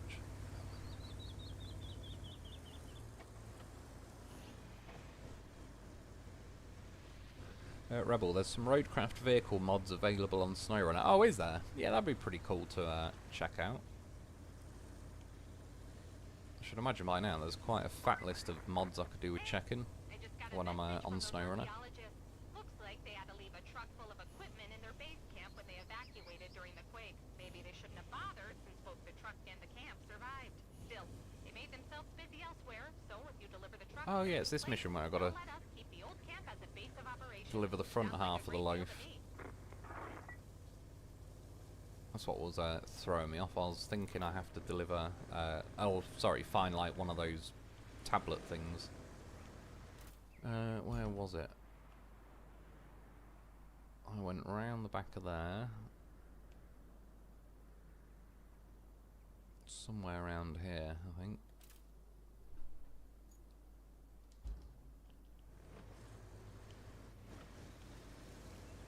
I'll spot him. Front half of a loaf.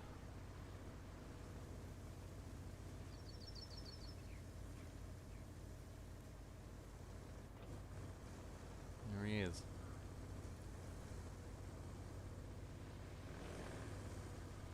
What did they do to him?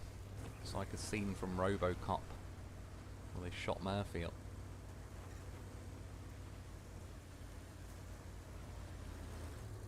I mean, yeah, when Kelly pops up and says, oh, they evacuated the base and blah, blah, blah, and they needn't have bothered because the truck survived.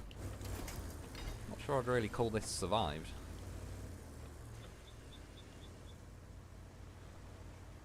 It's like he had a bit of a rough time in whatever happened. What is supposed to have happened on this map? I thought it was an earthquake.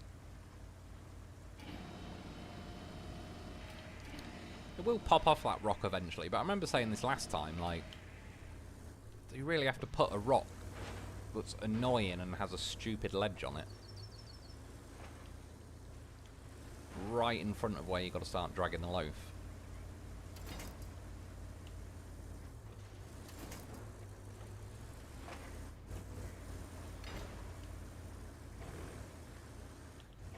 Once you get out this if I can talk, this little bit, it's not too bad after that.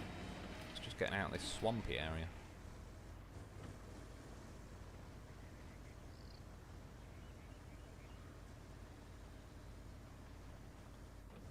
Well, obviously last time, for my 69th video, the loaf did a flip and landed in a 69, like a goddamn professional. He cares about that content. He cares about innuendos. I appreciate him for that. Rebel, if I remember northeast section. Yeah, cheers man, I think it roughly was actually, wasn't it? I remember last time I did a lap, like, I think round the back of all those rocks. I remember going past the little house, and there's a toy truck nearby. And then, yeah. I was just about to give up and think what the hell was going on. And then I found me a loaf. Oh shit, shouldn't have done that, like. I don't me a tosser game.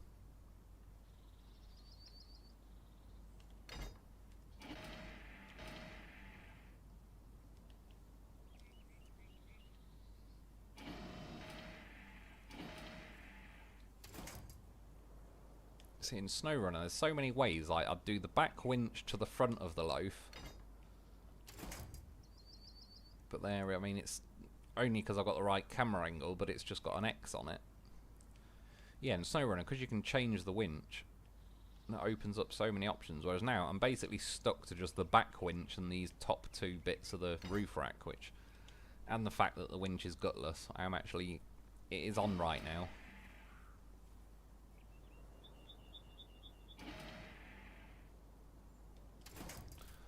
Fuck it. We'll come back to that later then. What else can we do? Where is this route it wants? Oh god, that's got no chance of getting along there. If I remember rightly, it sends Azovs as well. Which are not the worst AI vehicle, but not really the best either. I think the semi-truck wins it though.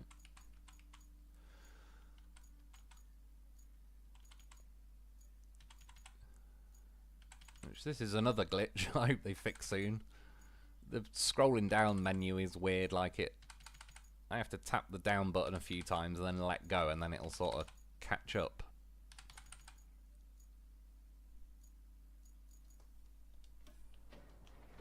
Yeah, it doesn't happen every time, but too many times.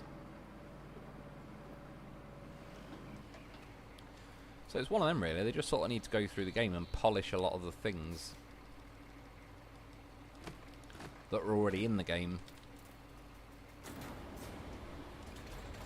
Because, yeah, like I say, the game itself I genuinely do enjoy. Like, glad there's more DLC coming out eventually, but, yeah, the bugs are just chipping away.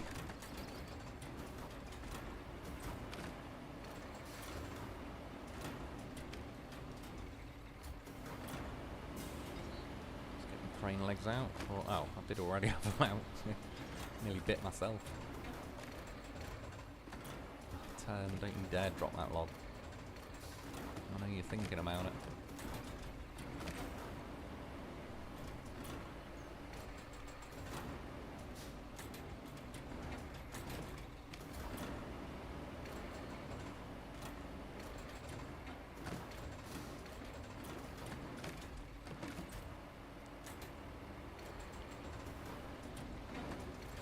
Would be nice to go for another double, but yeah, there's already my warning sign.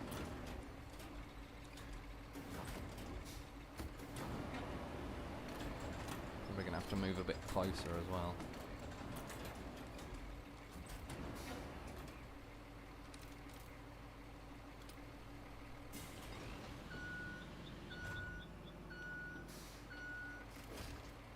Right, strap all of them.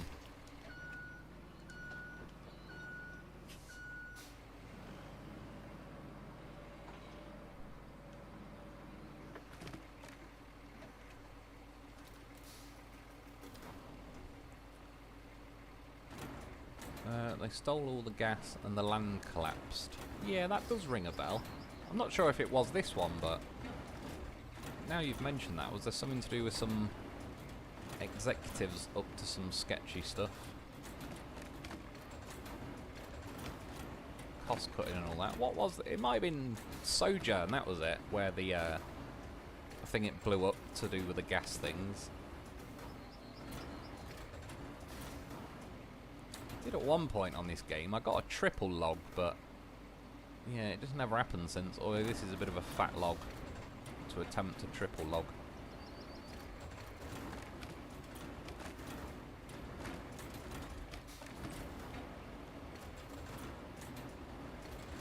I don't really want to say it and jinx it. Yeah, there we go.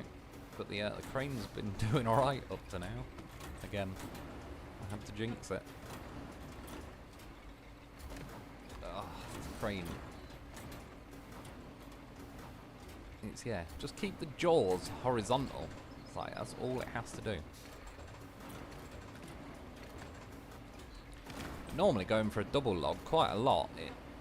One slips out early and then it lands halfway in the log thing and all the rest of it, whereas tonight it's actually got away with a few in a row pretty nicely.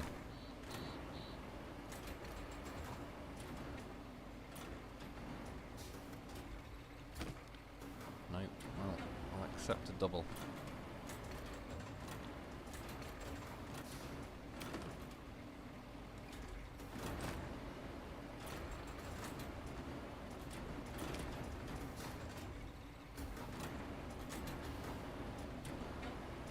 When it's working, it's good.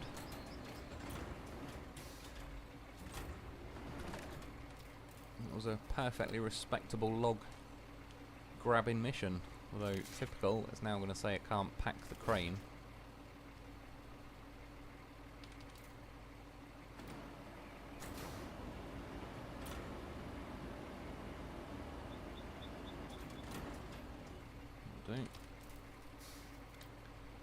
They probably should change the location that it packs the crane, really, because I wouldn't even say that's an excessive amount of logs, but it's already enough to block where the crane would pack. They should sort of do it facing the other way, really, with the folded boom arm or whatever kind of sticking over the cab instead. It does look quite good the way it's over the back of the logs when it packs, but yeah, it does get blocked a lot.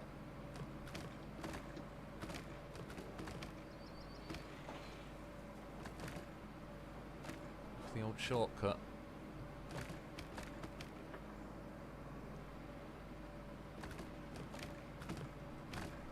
Rebel or gold. It could be. Fort Knox 2.0. That's what they're attempting.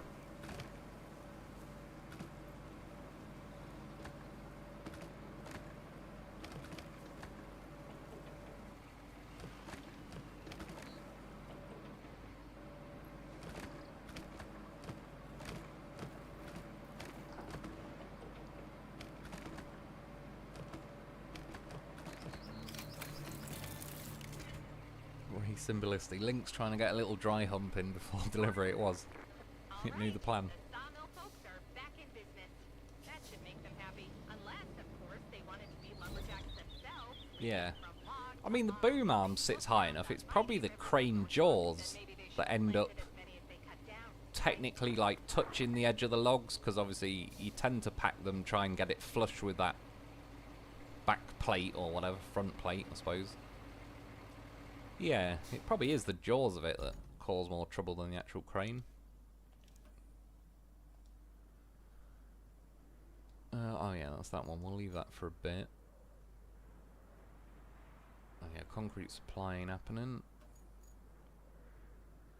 Find all those sites. I've got to be honest, I really didn't like this mission. What else have we got? Deliver some objects. That sounds good. Yeah, in fact, we'll get the Vor on. See how that stacks up versus the mule that didn't do too well. Oh my god, menu. You fucking pain in my ass. I'll start being like Mel Gibson. Start telling the game I deserve to be blown before the fucking jacuzzi.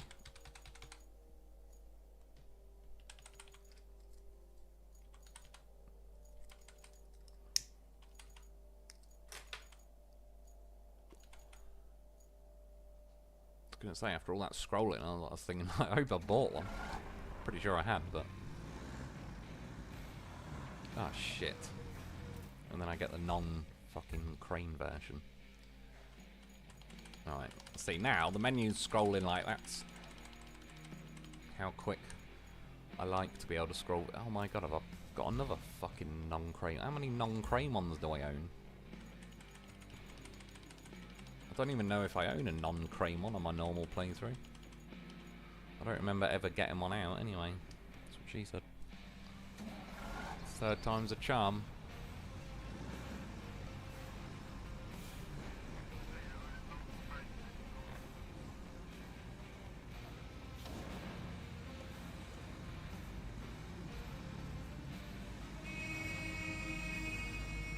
Right, getting early on my horn. Right, logistics terminal. have to say, credit to him. I gave him a good old ram in there to try and share the road. He didn't tip. Thought he might. I've got the logs I needed out of him, so he was sacrificable at that point. Rebel, I just started Sojourn. Maybe that's where I heard it. I think it's that one, because that's the one with like the massive holes in the map.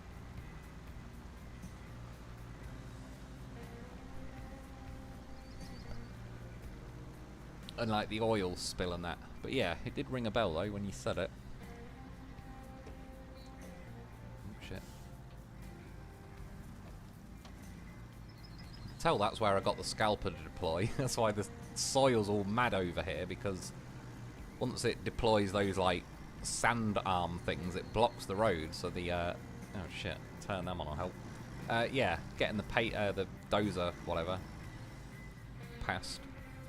That's why that bit always looks rough. Jesse Gunter, that doesn't look the wheelbase is right to hold logs. What do you mean? Oh yeah, true. The trailer bit needs to be longer and the wheels should be a bit further back. Yeah, I'd agree with that. Certainly the yeah, I think it could do with being a longer I don't know, yeah, back section, whatever, trailer sort of thing. I know what you mean. Joe, I only realised earlier that that was actually a steel pipes facility. On my normal playthrough, I was just buying them. I would have took some scrap there, but is it just me, or did the game just kind of casually slip in the fact that we unlock a steel pipes facility, but never really announced it too well? I think that was when I had to push all the scrap out of the way, but yeah, I noticed earlier. Oh yeah, I filled this bit in. Yes, last week. I pushed that van into the gap, and then I was able to drive over the van, but on the way back, the dumper, it just kept slowly knocking it out of being like in the middle of that dip, so I just thought, sod it, I'll pour some sand on it. Again, one day I will remember to track missions. It will be a momentous day. Nope, shit, are we on main missions then? What's the one?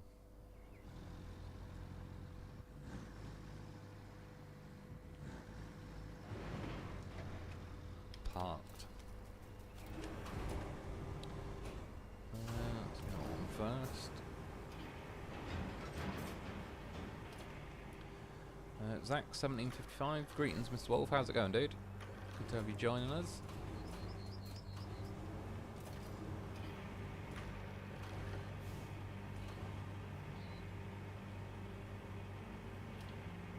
I also find this, it doesn't bother me this, because it's not, I wouldn't say a glitch or it's not an inconvenience or anything, but they rarely give us a cargo that the vehicles can actually fit in them.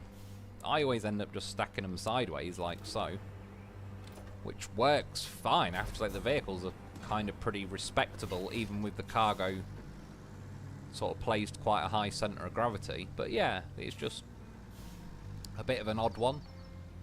I'm not even sure if both of these would fit lengthways into like the Azov sideboard or anything, so I think about the only thing would probably be the Zix heavy transport thing, which, as much as I want to like it, is shit and has failed to transport practically everything I've ever tried transporting with it.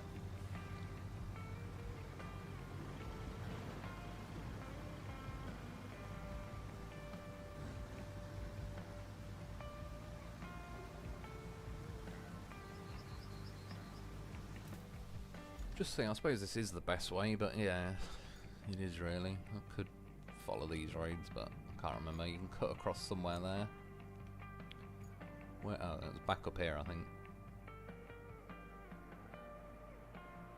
Could cut across there. In fact,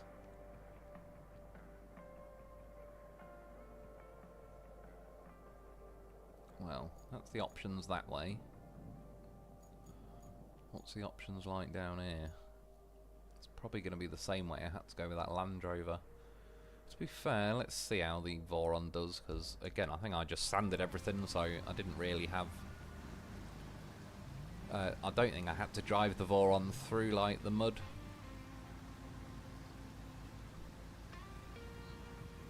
Oklahoma Hellcat, hello everyone, how's it going, dude? Good to have you joining us as well. Rebel, Oklahoma, hello. Jesse Gunter, I use the Zix transport quite a bit, but you need to respect the clearance or lack thereof. If you have a straight sand road across the map, it works great, otherwise not so much. Yeah, it was more like, it was on hills that it just kept dying for me. Not even like, I know what you mean though with the clearance, that's like definitely a fair point. It does need like, you got to respect the clearance of it because it's quite a long, low slung vehicle, but it just always ran out of juice climbing up a hill. Even when I was carrying what I wouldn't really consider to be that heavy, but again, I wanted to like the vehicle. It's obviously the same kind of vehicle minus the trailer really that was in Mud Runner and Snow Runner and all the rest of it, so it's kind of always been one of my favourite vehicles in sort of the entire genre of game. But yeah, they originally said they sort of fixed it at some point because it was apparently defaulting to like the Rusty version's stats or whatever, but I still think they need to do something with it. That's one nice thing about having the cargo packed sideways is like there when I was tipping, I think it started resting on like that box before I actually went 90 degrees over.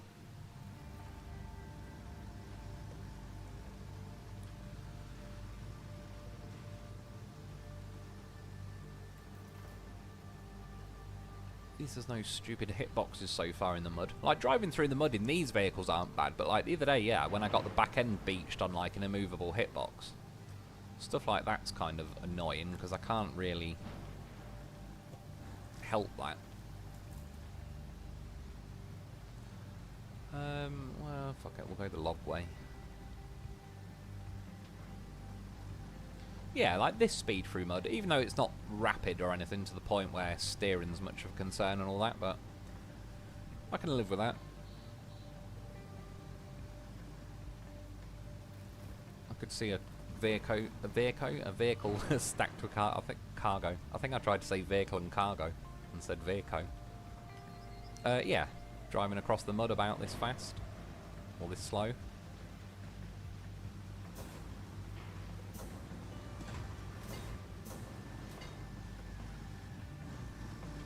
I'll try it low range. I've still never really found where low range makes much of a difference.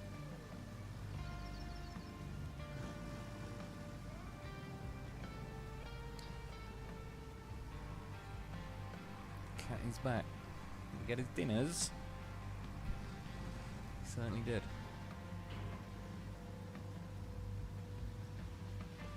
Yeah, I never bothered clearing that road either. There obviously you could bring a crane, clear all the rocks.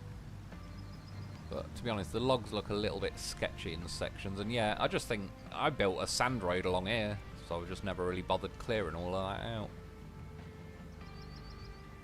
Probably could at some point, but saying that, probably not on the live stream.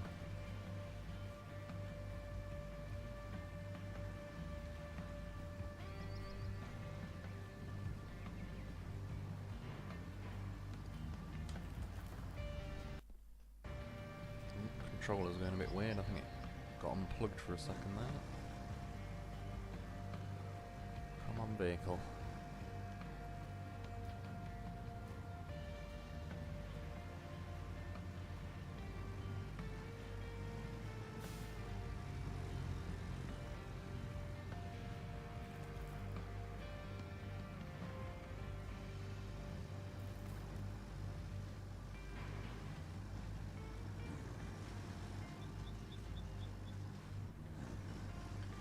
I did see the other day as well, haven't they done like a test server now for Roadcraft?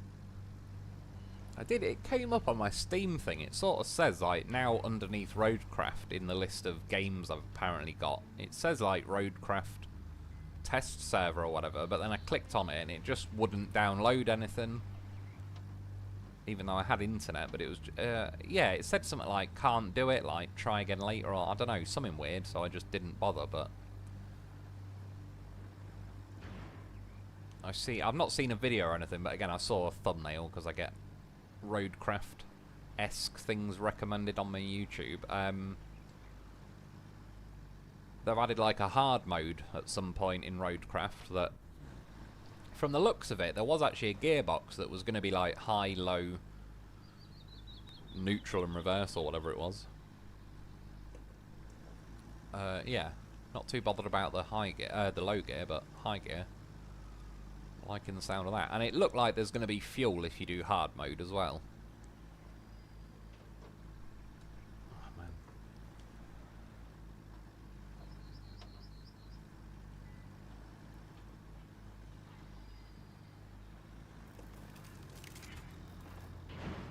Shit.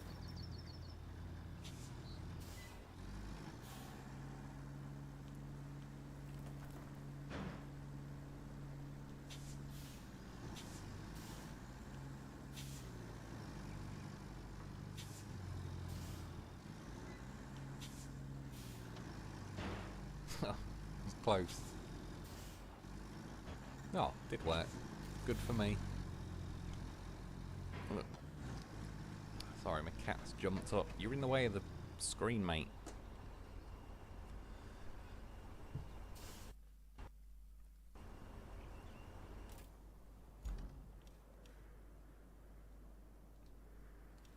Where's that one want to go? What? Oh, is that dickhead still not made it? For the love of God, man. Get around the corner. Like, there's too much shit in the way. I'd happily just pave a straight diagonal line. But there's too many buildings and stuff in the way. That's where they kind of cock-block their own design. You kind of have to follow the road, but the bloody semi-truck has no chance of going round it, but there's so many pipes and buildings and all that, yeah, I can't really just do a straighter line at that point. She would hurry up and make it though, hopefully. Yeah, I think that Azov is the last one.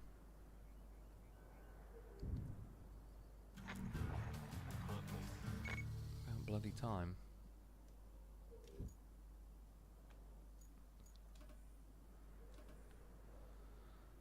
Oh, yeah, that one. I'm gonna have to just build sand across here at some point. There's no way in hell AI vehicles are getting over basically where I just drove with the Voron.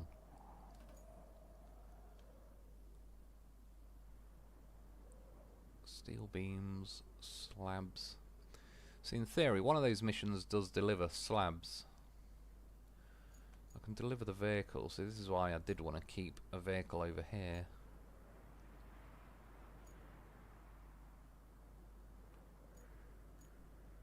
Because I could just buy resources.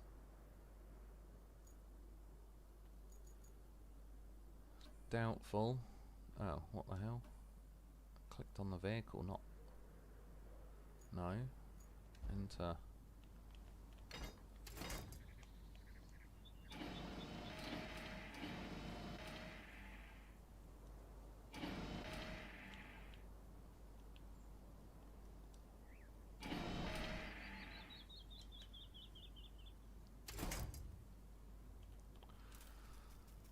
Fuck it, I'll just recover it. I could easily spend the next 20 minutes trying to flip that thing. Because I want to go back, I want to buy some shit from the construction zone. I need a few beams and all the rest of it. I could go to the steel beams facility. In fact, thinking of that, has it even unlocked the steel beams facility yet? Oh yeah, it is. Oh well, still quicker to buy them in this case.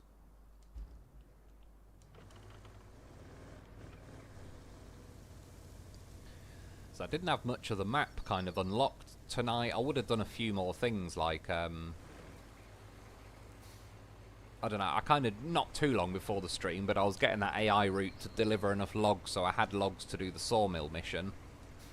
But I could have done with, I could have preloaded that, I could have already took some steel beams and all the rest of it, but I was still stuck on that, like, explore Northlock Village and the machine yard or whatever, so I was quite early in the map. Obviously, in theory, between this week and next week, I could get a bit of a map admin done, like whether I end up building that road where I just drove the Voron. If I don't do it in tonight's stream, I could always do that like before next week's stream, so it just makes the rest of the map a bit more plain sailing. We'll find out by the end of tonight. Obviously I was on 9% when I started tonight, so as long as I'm on like 60% done, then in theory I should have roughly like, should be able to do another 40% next week and get it done. Would be nice, that is the plan. But you know how them plans be sometimes, especially on SnowRunner slash Roadcraft games.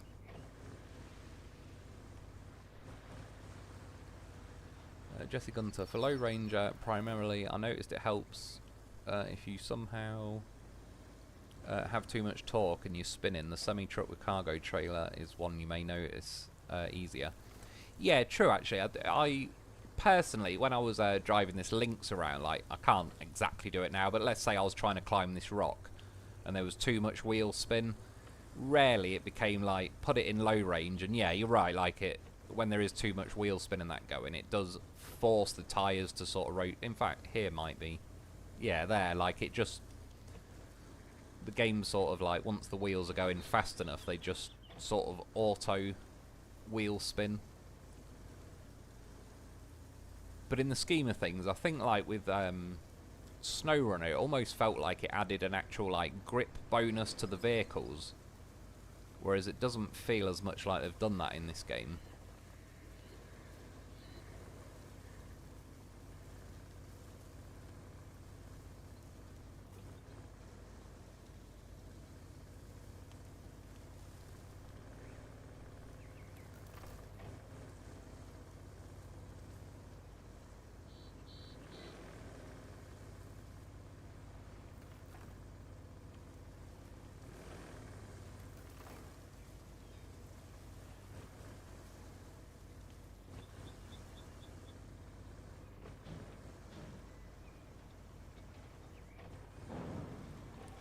Sorry, I've just got to check something. Yeah, it still won't give you a winch point to those trailers. That's literally what I wanted to check. I remember on the first map, I suppose second technically, like Aftermath, there was a trailer in the way on one of the AI routes and it wouldn't let you winch to it. They've still not fixed that.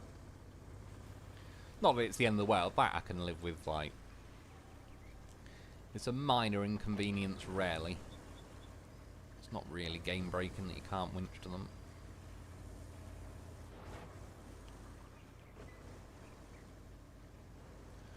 Oh yeah, shit.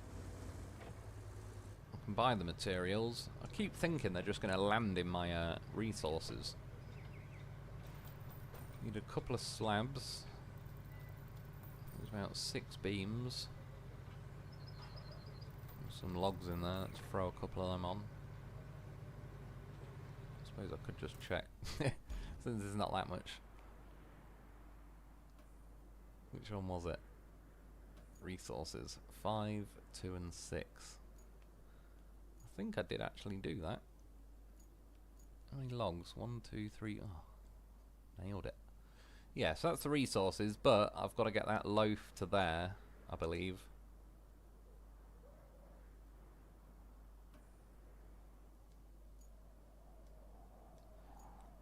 Oh no, that's the bloody dry stone base.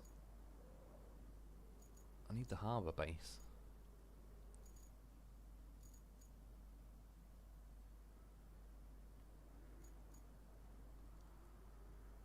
Oh, I'm gonna have to try and get a crane over it. Don't know how well that'll go. It might not go terrible though. The Epic, it's not bad. Where the hell have I got that deployed already? Just gotta see where it is. If it's somewhere useful, I'll leave it there. Oh, that's right. Oh, we're already a little bit nearer. That's good then. Yeah, my base is back over that way. You can just see the roof of it in the background. Yeah, as long as this thing gets its chin caught a bit, but once it's actually off-roading, it's not that bad. No, I wouldn't say it's quick, if you know what I mean, but yeah, it's there. Like, it'll catch its chin on everything. But in terms of actually driving through mud, because it's got 8 powered wheels, yeah, it should get where we're going.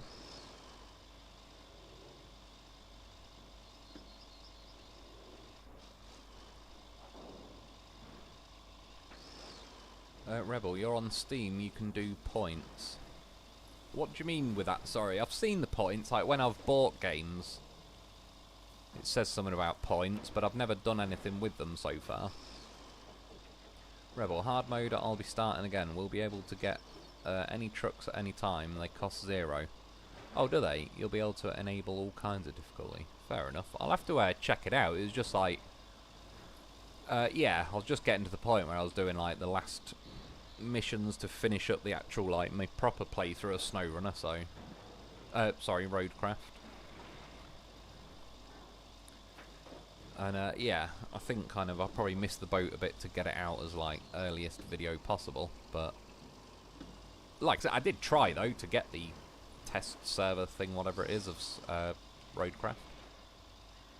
But it wasn't letting me for whatever reason. Something to do with internet and that, but I definitely had internet. Because, yeah, like, everything else on my PC was working just fine. And my phone and everything.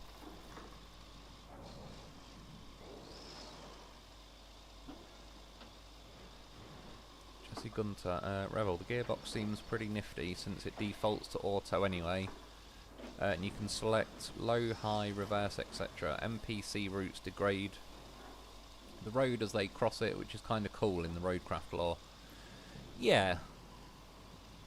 Certainly gives you more reason to go out and build roads. Like, again, personally, I'd like if they leaned this game like another 10% towards SnowRunner, where I certainly do like the concept of having to build roads and all the rest of it to fix routes. But then in situations like when I took the mule earlier, I wish a few of the off-road vehicles were still a little bit more capable than they are of crossing routes that haven't got a road built, but obviously the game is leaning towards, like, it makes vehicles not very good at crossing rough terrain, because then that is the point that it sort of forces you to build roads, really. But even if they made it a little bit more SnowRunner-esque, where it's like vehicles can handle the terrain, I would still mostly happily build roads, because I don't know, I've quite genuinely enjoyed, like, the concept of this game. And yeah, like I said, by the time I got to Kernel, I roaded, like, everywhere. I don't think there's a piece of unsanded road left on my game at this point, on Kernel.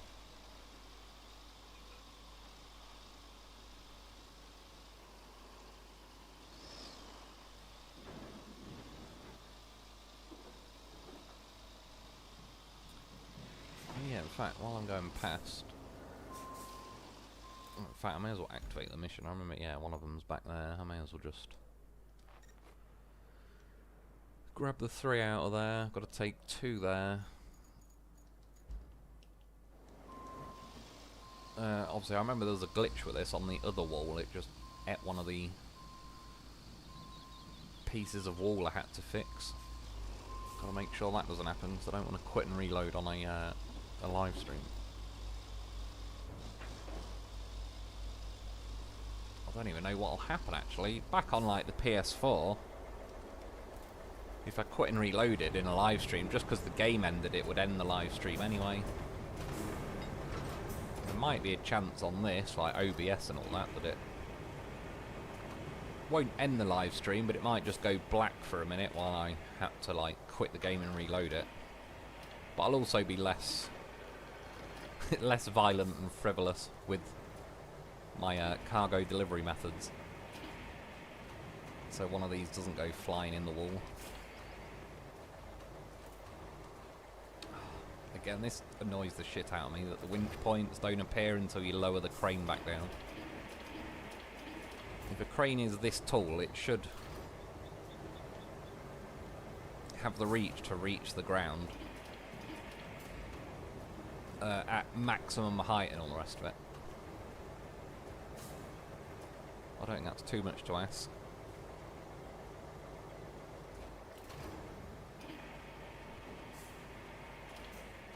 Shit. Have I got my crane legs out? No, I already did.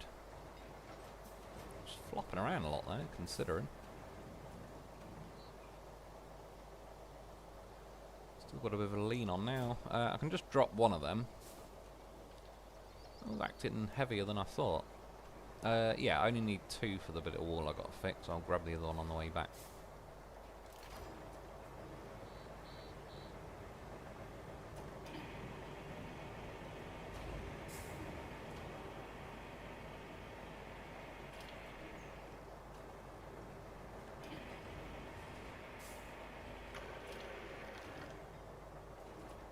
You tosser. Oh, now I can't get the fucking winch points.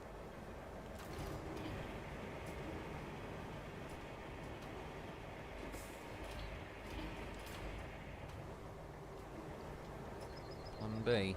Might work. Can squidge the crane down.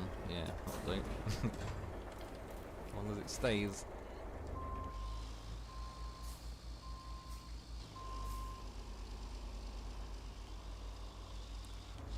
And you've got to get around the corner. I know there is these pipes in the way, but I have to give them a bit of a ramming. Power.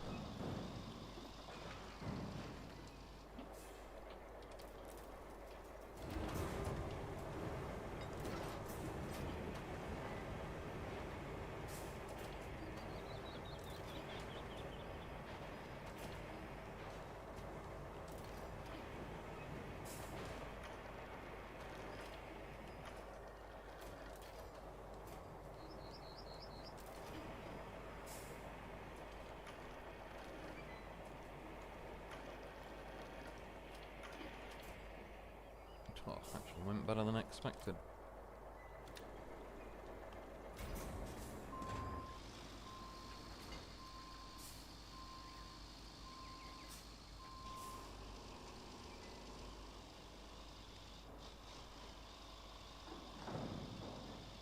It was close.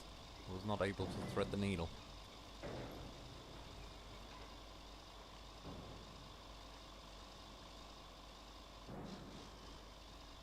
Count that as a win. Right, well remember, there's no point in really loading this on sideways. I may as well just carry it like this for a minute. Because where it's going to force me to drive through, you kind of have to drive under a crane, which is a bit awkward.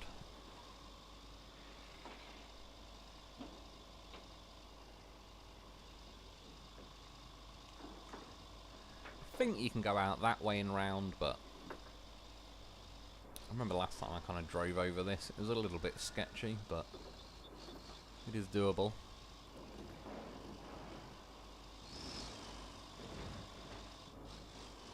Turning now might help. It's the one. Again, that's the nice thing about the live stream being like the second run through.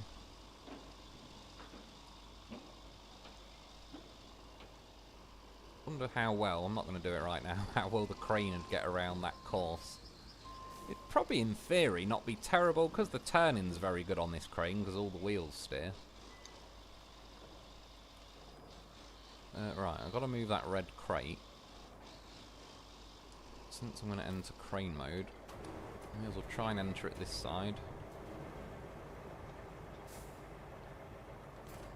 Put that over there. And grab the container from this side. It doesn't cock block me.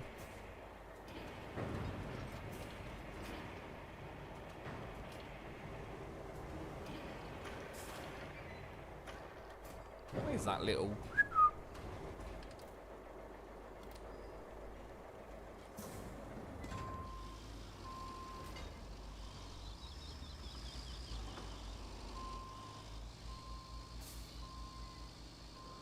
I was going to say, well, what am I supposed to do, game? You kind of got me wedged up against an immovable cargo.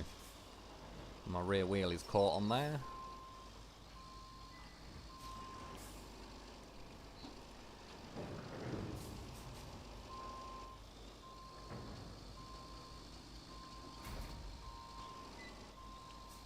Yeah, I wish all, like, some of these cargoes wouldn't be immovable.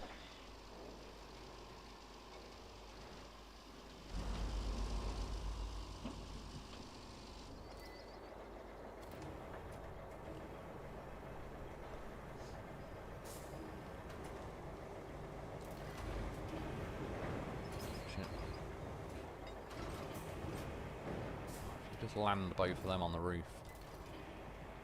Would have been great. One problem is the bottom end of this is too grippy. It doesn't slide along your roof very easily. This probably ain't helping that it's sat there, but... Why can I not grab both?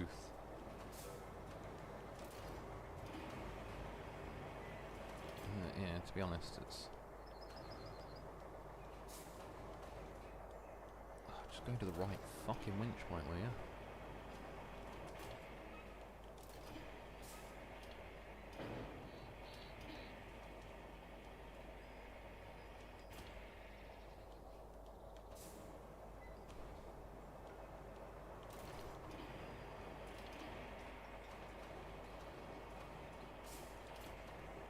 See, it wasn't that bloody difficult game.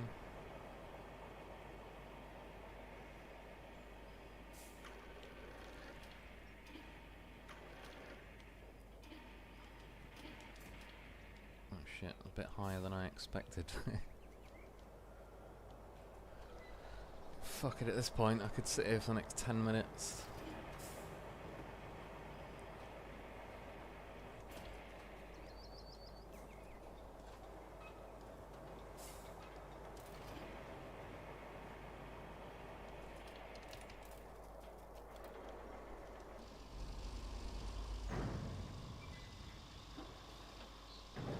One at a time. It's gonna be quicker than faffing around trying to get them to balance on the fucking roof.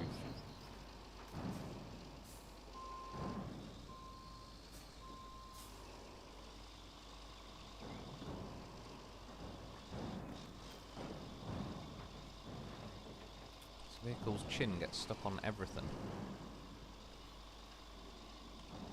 Except everything that you would like it to get stuck on and barge out of the way.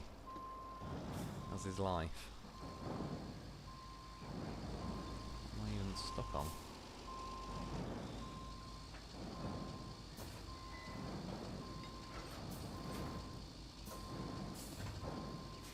Assumes that bit of yellow metal, maybe?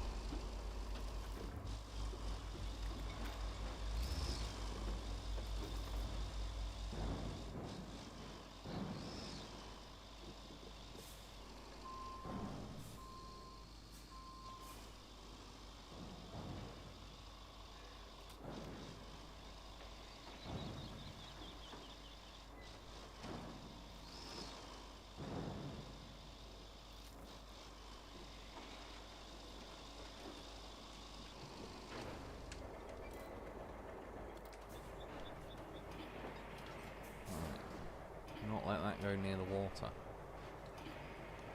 Not yet. We could throw some of this in, or the scrap, see if the random cargo void dead zone is still there. Oh no, yeah, there you go. Car vanished. Oh no. Apparently it's still there, actually. Definitely wasn't last time. There is somewhere around here that just eats your cargo and makes it vanish. I think it's a little bit further out than that, though. Or was it? Or was it more like... I don't know. Oh well, who cares? Preferably it doesn't show up. Last time it stole my wall.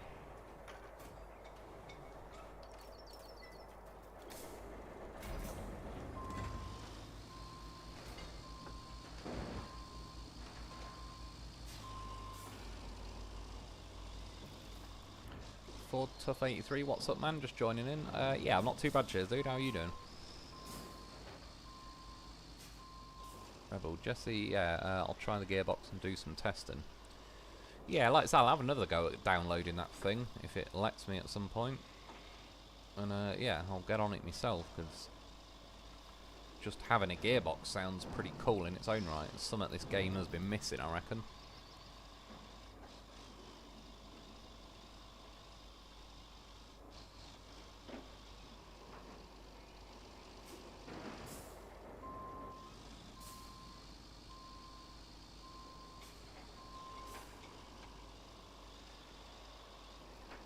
well get turnaround ready.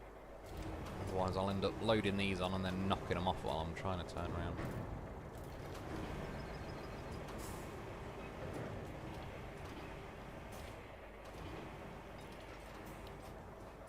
God's sake, game, can you do something normal just for an hour straight? See, because it's a stupid immovable cargo. Oh, it isn't. It's just wedged against one. Either way, I don't know how a crane leg managed to get on top of it. Good, now it's moving. Oh, but now my vehicle is not placed where I want it to be.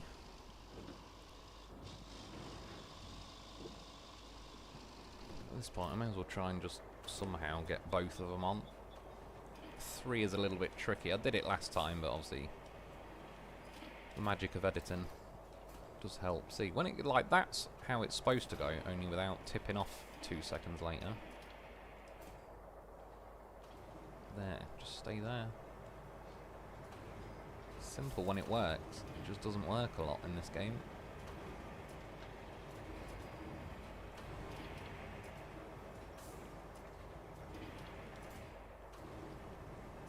The next thing it'll try and do is get wedged on these barriers.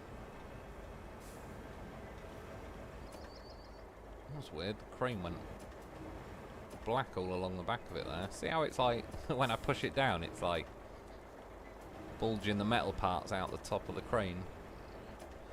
Anyway, let's carry on before I end up freaking it out and having some super glitch happen. Right, I should be able to just hit these and tip sideways. He hopes. Come on, you know you want to.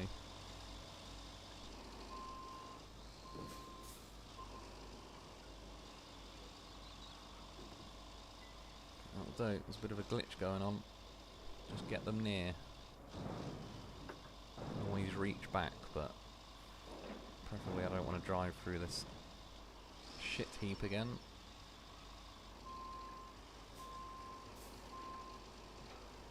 I was going to say it's not going well. That stupid bit of metal, like, this is what I'm saying. How's that shitty bit of yellow metal stopping me? I should be able to bend that and snap it in half as I'm driving past.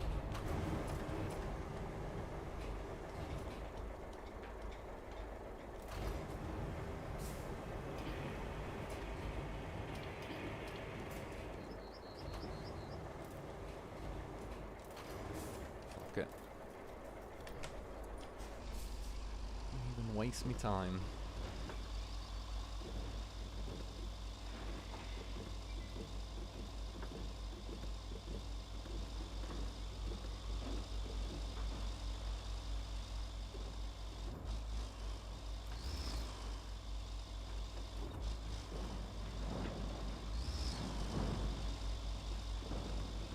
I mean, if it was just swinging normally instead of wedged under the front of my vehicle.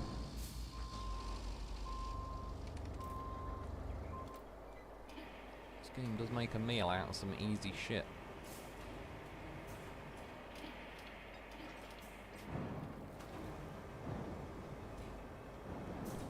Now, of course, that's propelled me onto a pipe, which I'll no doubt be beached on.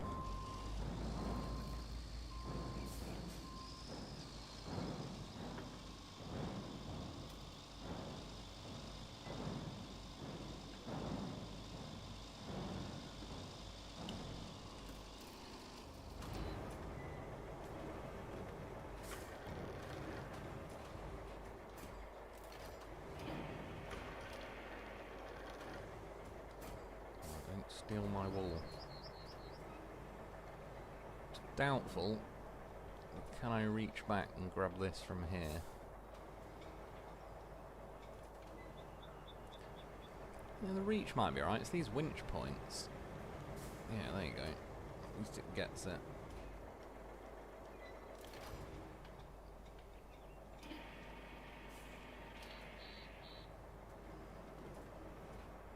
They've definitely done something weird with the crane since the other week. It doesn't work the same way as it used to. I don't really know quite how to explain it. I just know they did something to it. It's not always listening to the controller inputs. Like sometimes I'm pressing left on the analog stick and stuff and it's not moving left, whereas it used to. It actually pretty much did whatever it was, like whatever input you were telling it. But yeah, since that I think it was patch 3.0 or something. Something's weird with it. What do you say about some more work in the machine yard? I'm not a fan of it. Got here after fixing that flood wall. Oh, Get out of the way, pipe. well, sorry about that. But we're going to need that yard to fix this entire region. With that in mind, better stock it up with spare parts and make sure it has a viable supply route. This will be a common theme from now on. Convoys can't just go anywhere on this terrain. So, Oh yeah, this one. Still not unlocking the harbour base thing.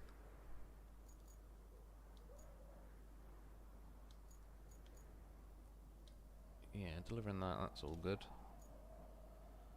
Oh God, where's that going? Machine yard, yeah. Gonna have to sand a road along here, really.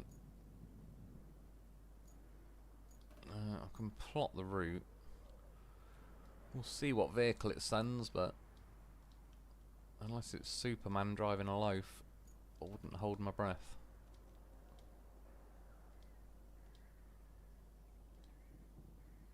Why does it keep being red as well, plotting them down? Oh, well, I've got a scalper in the way, that's not going to help.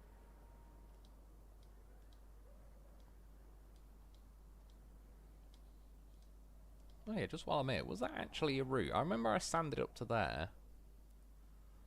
Not really. Yeah, it does end there. Yeah, I was going to say, because I just built sand across there, and then it ended up being an AI road. And I sort of thought I got a bit lucky choosing the road I did. Oh yeah, it's definitely not going to get here, actually. Not just these boulders, but there's two big fat holes in the road up ahead.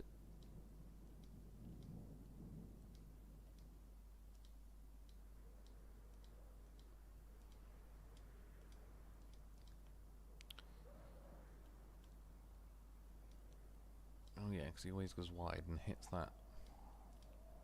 It's still doing it on my normal playthrough. He does make it eventually, he does a reverse. Right, dispatch them. Like I say, they won't make it, but I'll at least get them a bit near, and we'll see where they do fail. They'll probably get as far as the scalper at the minute, to be fair. I probably should move that out of the way in a minute. Get this thing delivered as well. Should, in theory, be going along roughly the same route as I just did with the drawing that AI route. Rebel, going back and forth between the Snowrunner and Roadcraft, I get confused. Yeah, I'm not surprised that it's that's honestly the biggest. Like, if it was up to me, I'd have like the Roadcraft DLC released like tomorrow, and then I'd probably have a look at that DLC first, and then yeah, get Snowrunner and sort of go back to that for like more of a block. But it is what it is. I'll go back and forth as and when. Like I say, I'll definitely I'll be getting Snowrunner pretty damn soon. I just want to wait till it's on offer, because it does kind of significantly cheaper at that point. And since I've got to buy like every piece of DLC going,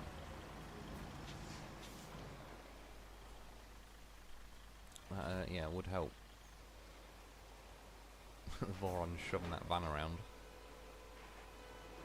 Oh my god, could you not just brake for 2 seconds?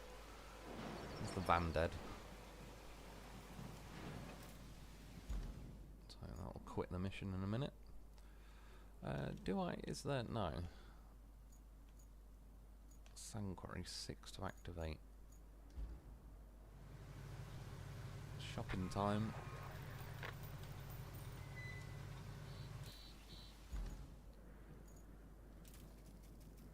Right, save the shitty scalper. Well, I still could do with shitty scalper up to about there, really, but I was going to say, what are the chances it won't activate? I know it does somewhere along here. It was quite close to the road though, which still means that arm drops down and yeah, blocks the road for the most part. I wish they would do something with them arm. I don't mind the animation and all the rest of it, but why did you just stop halfway through? Because it's hitting the fucking pipe. For Christ's sake, game.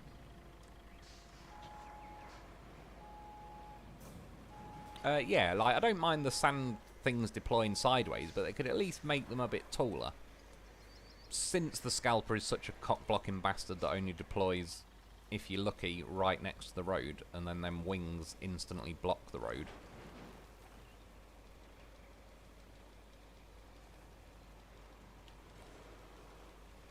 Damn, I fucking hate this thing. It was so close to being a good vehicle.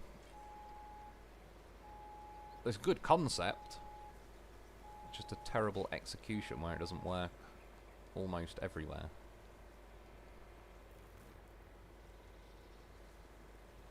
So I'm just going to hit the same problem. It'll probably hit that pipe and stop.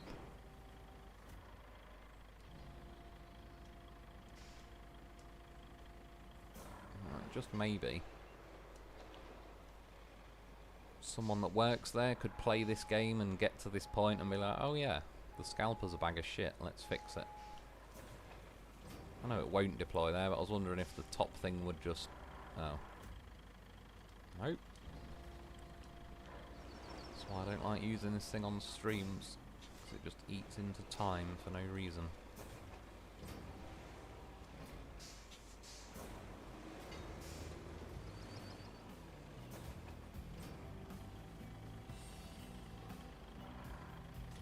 Finally. And that's the thing, you get to the point where you're like, you're relieved that the thing just works as it's supposed to. Like, that shouldn't be a reason to celebrate, it should just work. Like, that's the least you expect of it, is that it deploys. Getting the sand and all the rest of it is kind of my problem, but the thing working... It's the rusty one. To be fair, I don't really find much difference between this rusty one and the non-rusty version. So it shouldn't make too much difference, but I'm going to have to get a bit of road building done. Oh my god. Or not. Or we could just get stuck.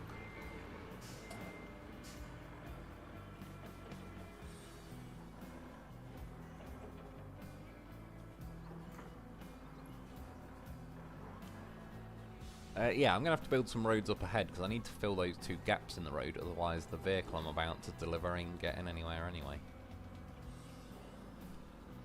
What is the next plan? Oh shit, I was reading it. Rebel, oh, I can never read this. Minbro Freinen Denmore, is it?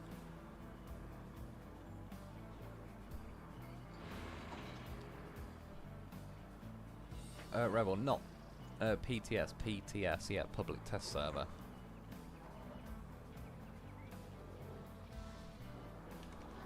Right, at least that fills with sand. I need to bring a dozer along here. But yeah, that stupid arm will be in the way. I'll just pave around it at this point, to be honest. The road can go off to the left a bit.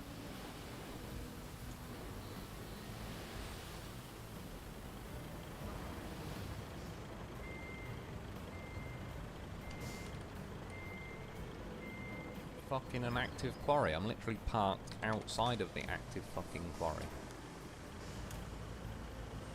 Take the piss enough to activate it, at least listen to your own game when it's activated.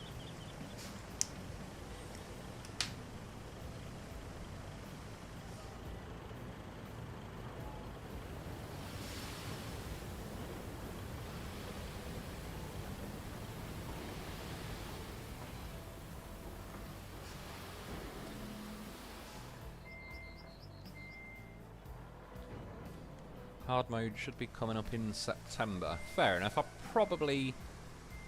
think I'll certainly start a playthrough and give hard mode a go, because it depends what's different in it, really. Obviously, in SnowRunner, one of the big things that put me off hard mode was you couldn't change the time of day or anything. And just getting video footage at night, it just ends up being like a largely black screen with two headlights showing up. So it was always preferable to get like videos in the daylight. That was a big thing that put me off, but obviously on this there isn't really a night time, so I don't think that in and of itself will play much of a part in hard mode. So I'll certainly check it out. Whether I do like a complete playthrough, I'm not too sure. I'll have to see how it goes on it, really.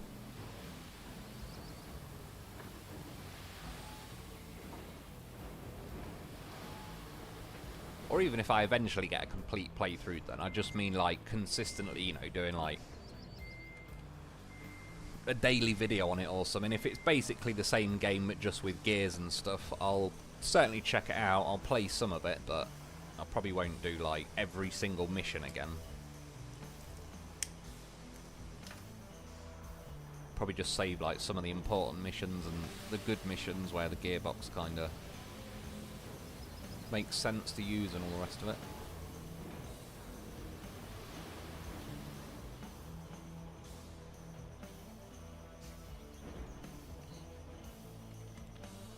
We're already out of radius. Yes. Well, at this point, it'd be quicker to back up really, but probably one more load. That's what she said. And then we'll go to the front. That's definitely what she said.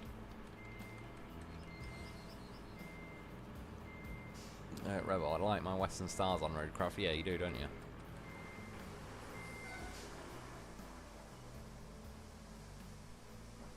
Which I remember using some of them. Yeah, I think some of them are pretty decent. And obviously, if you got the mod versions, they can be tweaked to be pretty damn nice.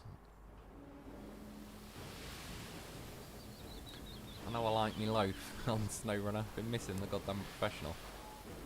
Although again, the loaf version they gave us on this game is pretty decent. I think it's still the best vehicle in this game. Possibly the most useful, other than it can't strictly do cargo. Although it should be able to. But it can do the scanner thing, it's got winches, it can travel basically everywhere, it's got enough weight and everything to it to be able to flip vehicles over.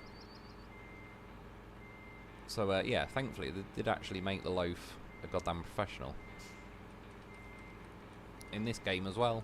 Yeah, solid all throughout. Even like, that's the only vehicle it won't let you buy a new version from the store, because not only is he so good as a rusty version, but yeah, I assume they just didn't want us being able to buy like 5 or 10 loafs and then just do practically every mission with loafs. Because at that point you could drive around everywhere with a loaf and just tow a mule or something behind you, so you can have that as the cargo / crane aspect of a loaf. This is another thing that does do my head in after a while, how much this beach is, considering it's got to pour sand. It does get stuck on sand a lot. But it is probably the best dumper. The bowhead, if anything, is like a close second. If the bowhead had more sand, I think that'd win.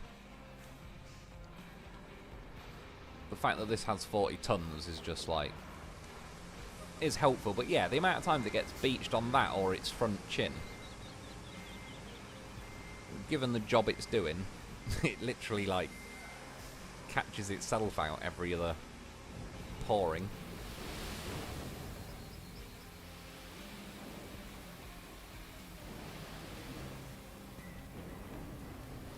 And yeah, it's little things like that in the game I wish they'd just polish, because like I say, the actual game itself I enjoy, but it's all the little things that get in the way of just playing the game that yeah, just start to do your head in after a while.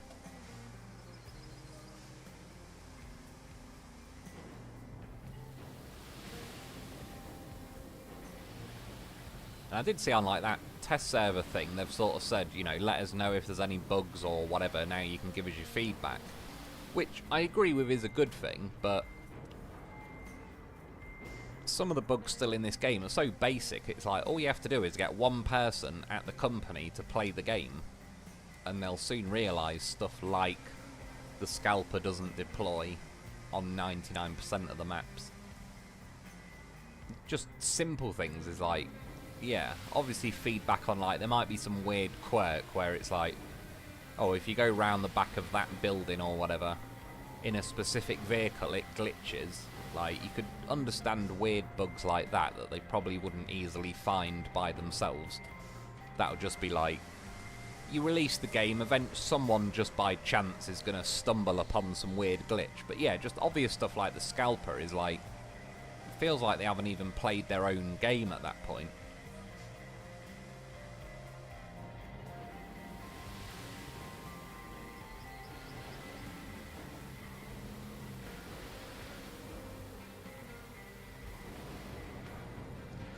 Which is usually my concern with a lot of companies, to be honest, because it's usually some stockholder in a suit that doesn't really know anything about games that ends up winging his way to be like the senior position and gets the final say on stuff. They rarely put an actual gamer like in charge that knows gaming. Not saying that I do know gaming, but that said, I'd certainly say I'm a gamer over the profit margins and all that. I certainly know when a game is like, this game doesn't do it. I don't think SnowRunner did, like, with DLC and all that. I don't think they're like a money-hungry company or anything. They could have been way more ruthless with the DLC on this and SnowRunner. Like, even we were talking about the vehicles, they had a lot of generic six-wheeled vehicles. They could make DLC of, like, the most powered OP vehicles in SnowRunner, and whether you like it or not, they'd end up being the best vehicle and it'd be worth buying, but they don't really do that. So they're not like Activision or EA or anything in their levels of greed. But yeah, it would just be nice, like... See, now it's not turning the articulation as well as it used to. Yeah, if they just put someone playing the game, like, that's their job post-game release, to just play the game and figure out all the little things that sort of need tweaking and polishing, really. So I'm going in.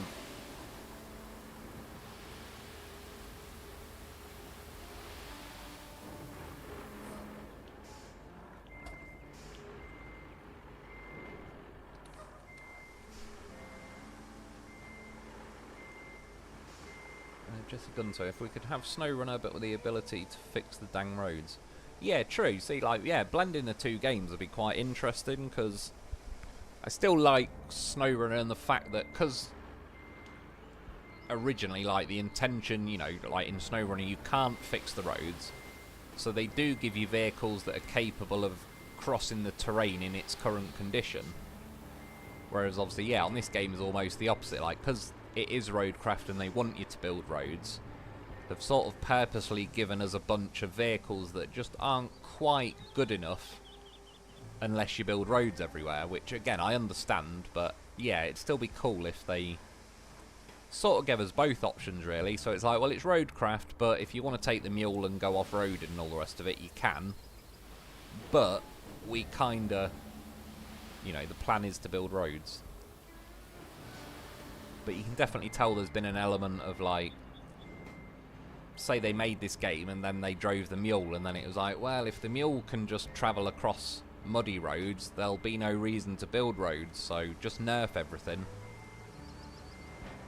And then I think that even plays into, like, say that originally they only gave us the mule with the crane and sideboard option.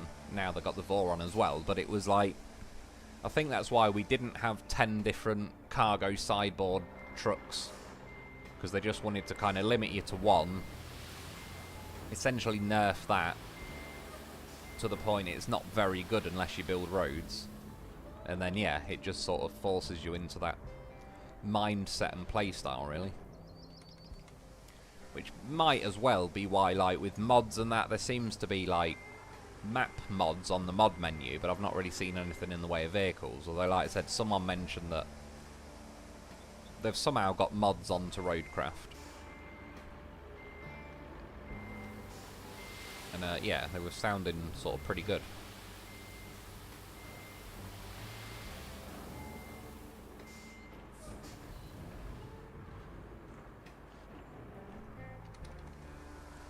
So, like, if I was going to do a mod of this, I'd give it a bit more torque low end, but I'd make that knuckle thing in the middle a non-hitbox, or at least a rounded off hitbox. And I was going to say a small... I mean, look, now I'm just beached on my own bit of sand I just poured.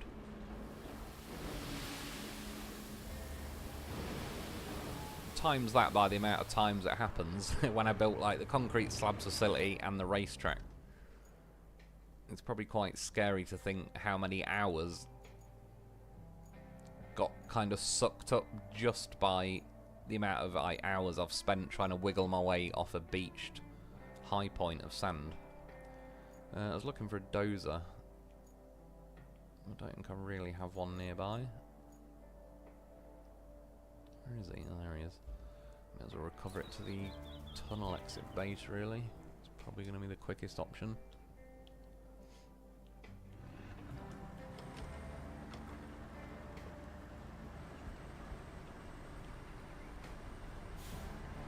Rebel, remember, SnowRunner and Roadcraft have a baby, Snowcraft.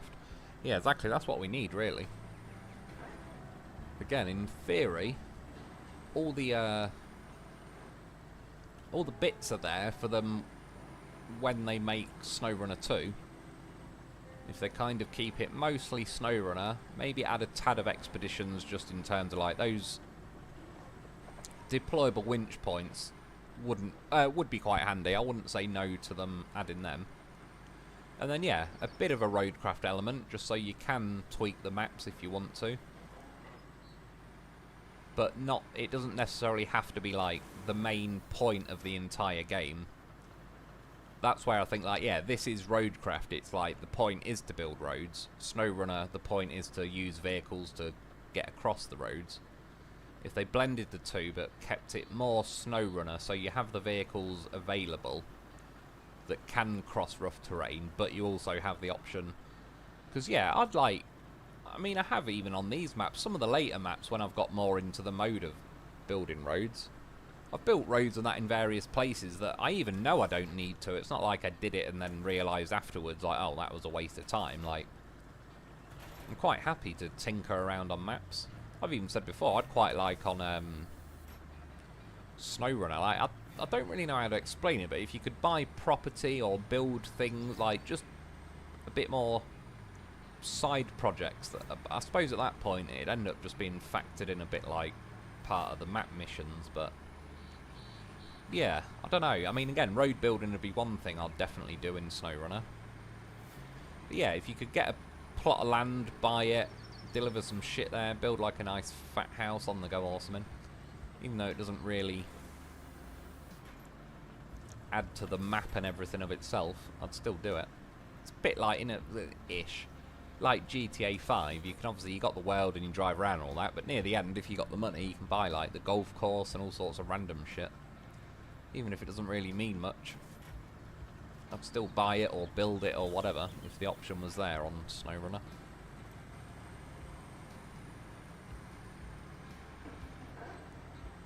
New London, hello Mr. Lone Wolf, I've been thoroughly enjoying the tips from you, Rob. I appreciate it, man. I'm glad they've been helping. That is the sort of main aim overall, really, of the videos, to get some tips out there. Although not always the best, but I try. It's either tips or it's like, it went wrong, but then I can make a video like, right, this is how badly it went. Do not do what I did. So it's sort of either a tip or an anti-tip. Like, yeah, don't do what I did. But sometimes that is just as handy. But yeah, man, I appreciate it. I'm glad you're glad it's helping and that.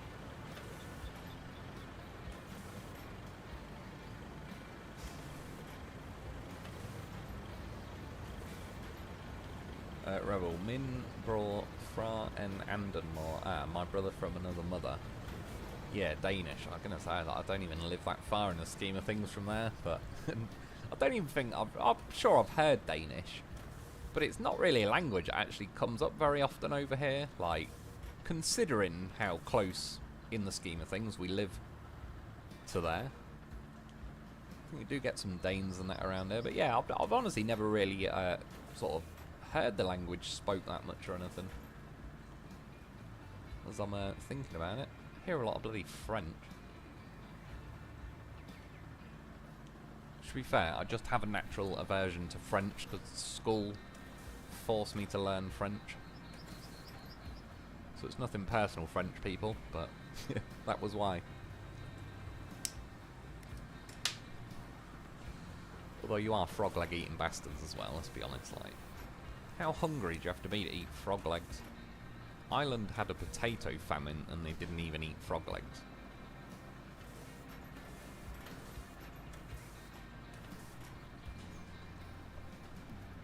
Frog legs and snails. I remember when they said, do I want to go on a school trip? And normally, as I didn't have like much money as a kid, didn't get to go too many places. If the school said, oh, they're going on a school trip, you're like, yeah, cool. And then they're like, to France to eat snails and frog legs. Like, fuck that. Stay here. Good old fish and chips. That's what I need.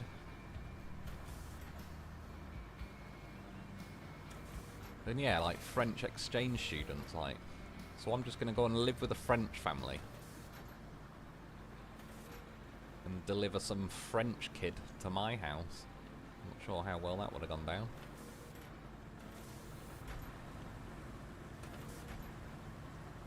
But yeah, school trips like to a bowling alley. That was good stuff. And yeah, we went to a hotel in Northumberland, in the north of England. I really want to find what hotel it was. I've tried looking before online, but I just can't find it. That's where I saw that bear in the gorge. That to this day is like...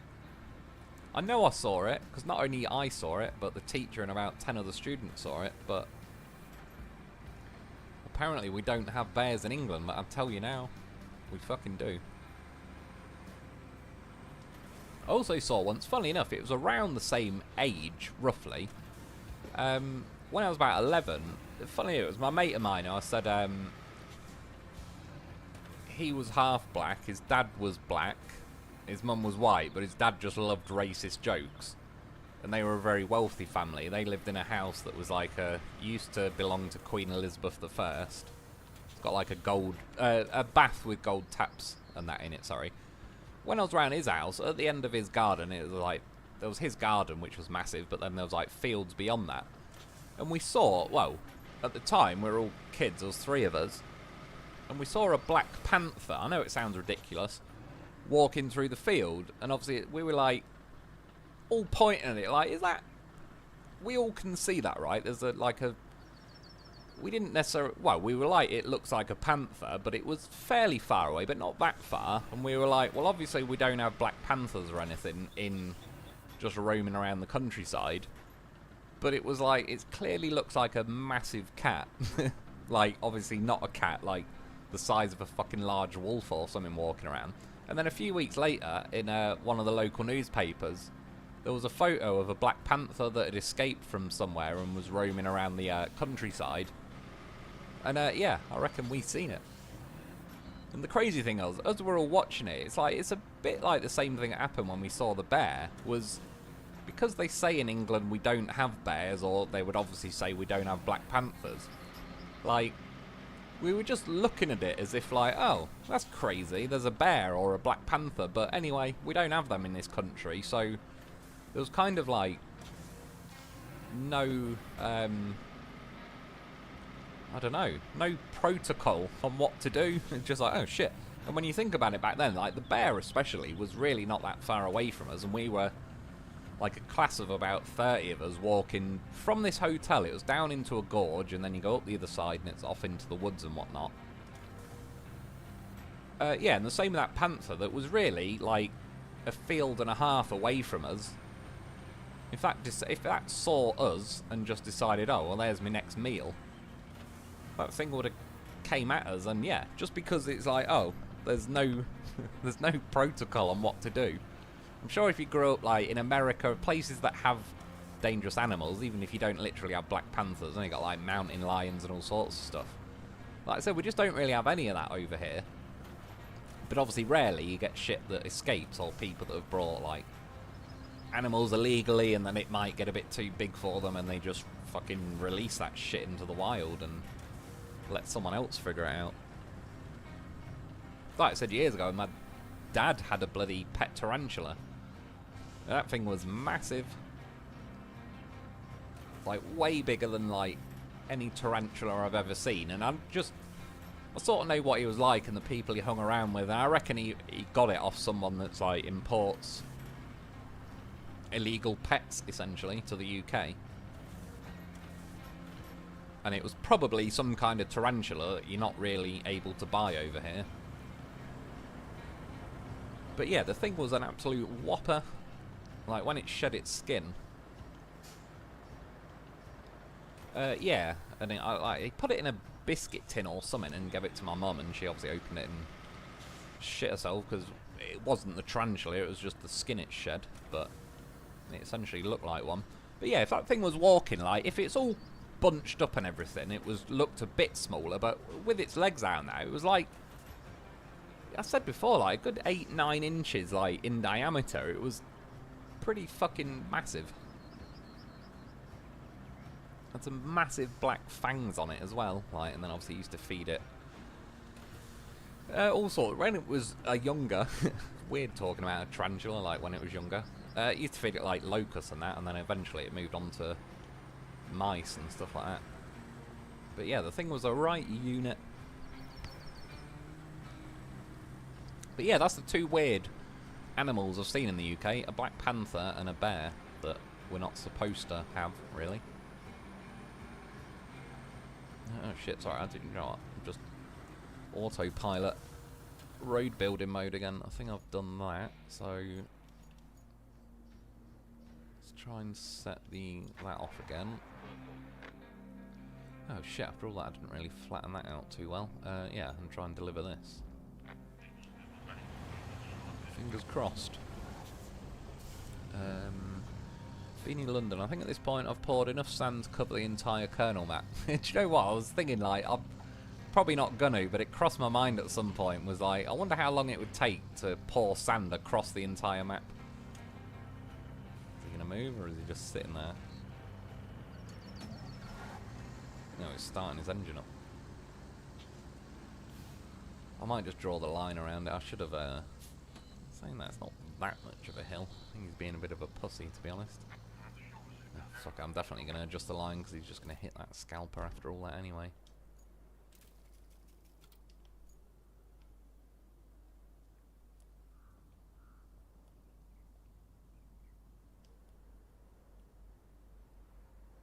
Won't let me deploy the line there, because the pipe's there. I think that's not letting me deploy, because the scalper's in the way. Well, wait there, we just might click the edge of that. Yes. That might do it. In the meantime, try and get ahead of the van before they start blocking me.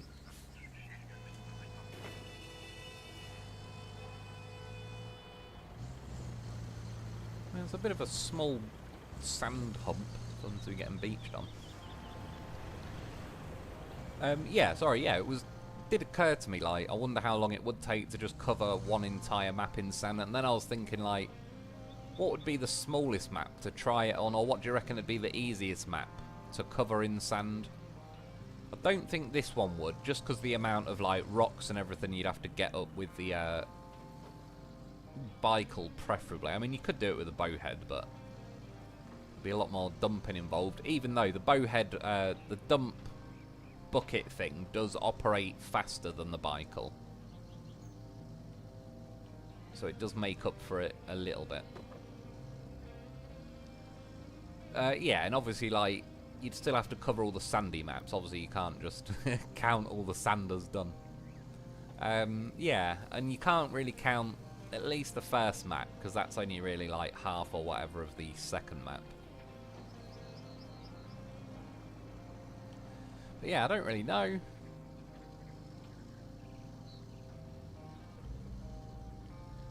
I suppose Sojourn, maybe.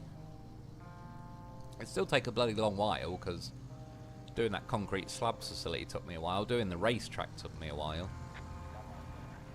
But yeah, if you could just indiscriminately pour sand everywhere. Obviously, one thing that would make it awkward is you'd have to deploy the scalper here, there, and everywhere. So it'd probably end up being, like, I suppose a sandy map would be easier. Shit, gone the wrong way. Yeah, just because it deployed the scalper a lot easier. Oh, don't do it to me. It's doing it to me. I've got no crane legs on this one either. Well, we got we got that most of the way. What mission is it? Why is none of me but that? That's weird. I'm just gonna say, right on my D-pad isn't working. But you see where I'm scrolling through the menu? Can you see how it's got the D-pad, but there's only the left button lit up? Oh, there is a right on the... Oh, I don't know. That's weird. It's only letting me scroll left.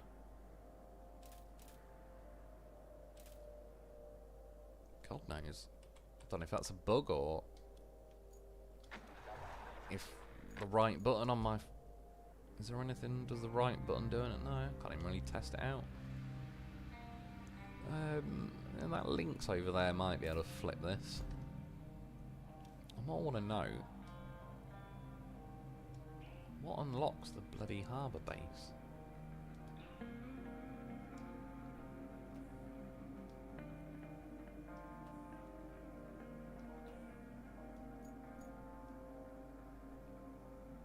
It's the loaf.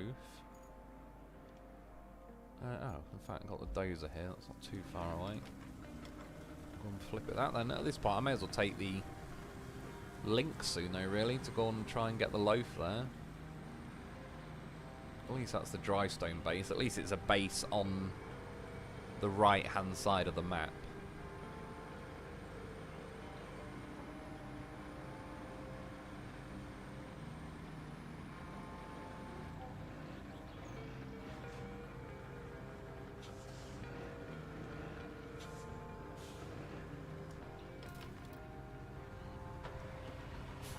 Yeah, but I'm kind of herding myself to a point. I'm going to have to go and build some more roads, which, again, I don't mind, but just so the stream's not all that, but if I can do some missions, get to the end of this stream without doing it, then like I say, between this week and next week, I can spend a couple of hours just laying some roads down to make that sort of less stream time that it eats up.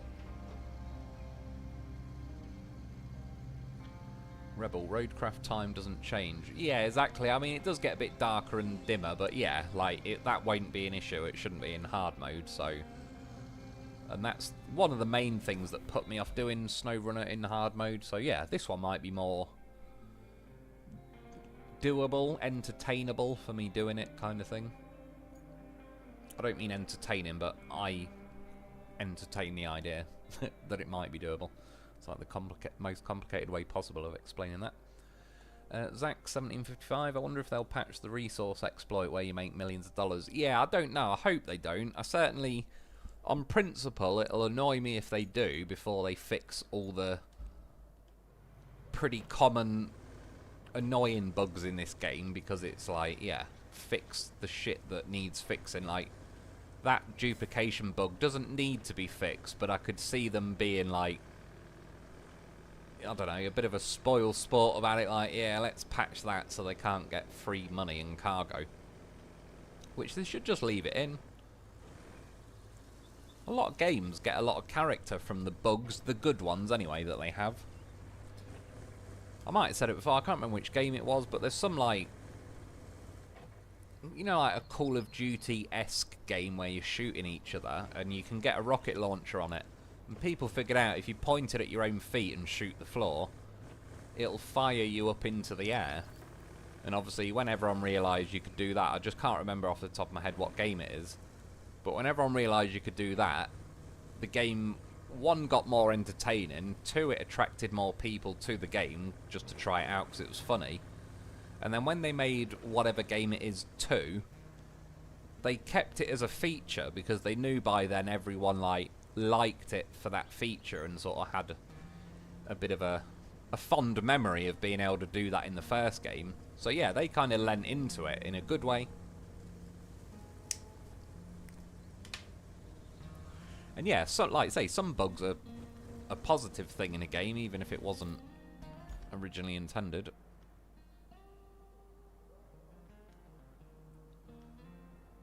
Is that the loaf? Yeah, I think it is. Can't even hardly see because it's covered by the objective thing. I might follow the road for a bit, go down to the geyser things. Automosity, g'day Mr. LoneWolf, how's it going, dude? Good to have you joining us. Beanie London, that spot you're working on, I just drove a loaded log carrier down there and built 2 bridges. Yeah, that's not a bad idea actually. It'd suit just doing 2 bridges there really. Especially like, I think on my first playthrough, I had enough money, especially towards the end, to buy all the resources I needed from the shop, but I tried to, as much as I could, avoid doing that. Like, I sort of made myself get the materials, and what I'm getting at with that is obviously where I just built those, like filled in those 2 sections where you're on about you built bridges, I probably wouldn't have had enough fuel at that point to activate the quarry to make that easier to patch, so that's probably like, whereas if I had the logs available, yeah, it would probably make more sense just to take the logs down there. I kind of wasted my build bridging efforts on this map, doing it on that, where I built an AI road earlier on.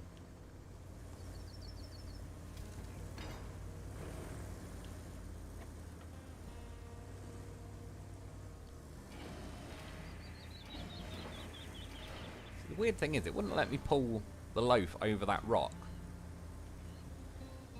But if I winch to the rock, I'd probably be able to drag the rock. Right, I suppose I may as well reactivate this mission so I know where I'm going. Was it this one? No. How far did they get though, out of curiosity? Of course they fucked it. See how well my road was built. As soon as they got off my road, couldn't handle it. How did he actually cock that up? Let's move that a bit over, but he's being a bit dramatic.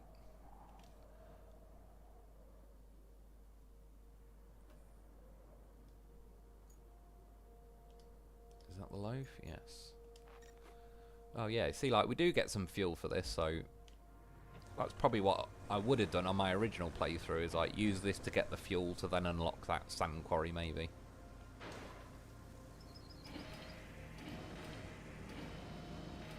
It'd be cool if they did add just a loaf like that.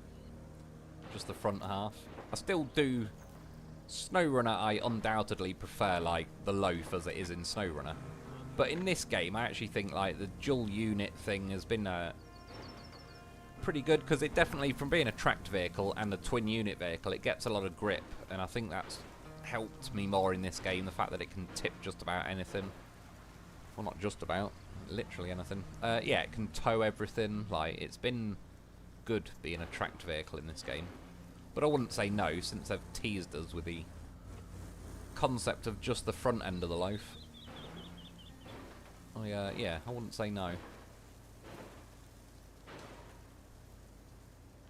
Yeah, that bush I just got snagged on a minute ago, I think that's the one I hit where it flipped the loaf in the air and ended up pulling me around, and we kind of landed in a 69. It didn't do it that time, it just kind of snagged it. Yeah, I was going to say, I think I can get over there, it's shallow enough.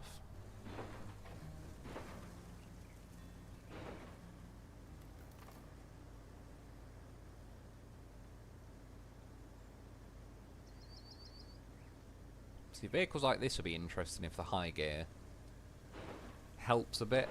Again, I really do like this Lynx, and I get why they've done it for balancing reasons and whatnot. I wish it was a little bit faster. But I also do get, because I do think it is a very decent vehicle in the game. Yeah, I suppose to a degree they've kind of got to cock-block the better vehicles somehow, and this one they just made a little bit like the Don Malamute thing is a lot faster than this, but I just think this is a better vehicle with the big spongy tyres. Like, the Malamute's been decent. I liked that for my racetrack, because it is like the quickest vehicle in the game so far. But yeah, this is definitely more of an like actual decent off-roading vehicle, especially for climbing rocks and all the rest of it.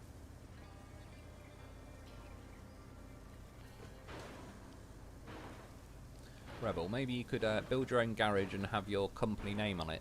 Yeah, just something like, yeah, stuff like that sort of be a bit cool, bit more options to customise the map. And even on this game, really, yeah, if you could buy this yard and then tweak it a little bit how you want it and all the rest of it. I wouldn't say no to the concept. Of course, you had to catch on that.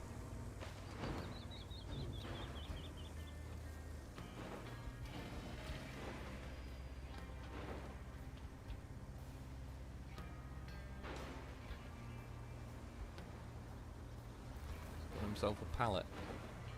He's a resourceful little loaf.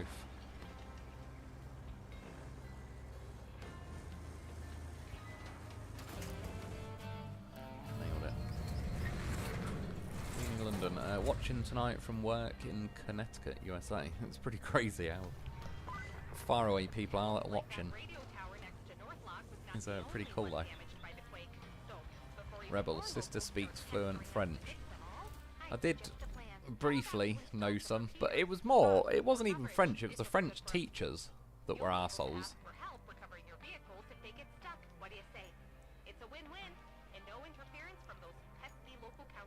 Yeah, and then that didn't really help. And then, as I've said before, like most lessons like business, science, maths, all that, I was sort of like, I don't know, doing well, got like A stars and all that. French just became like one of my throwaway lessons in a way. Every time it was French, it was like, oh, cool, I don't really have to put much effort in, if I'm honest. Like versus, yeah, I already knew though, science and maths and all that was kind of where my talents lay more than, I don't know, anything, art and linguistics and all that. I'm just, my brain isn't made for that. Yeah, like say art is another thing. Like when I was a kid, I would love to, in theory, as a potential job, be like design cars and all the rest of it, but I can't draw for shit. It is what it is. Know your limitations. Well, I may as well deliver this. I've still not got the bloody... In fact, sorry, I know I keep jumping from mission to mission.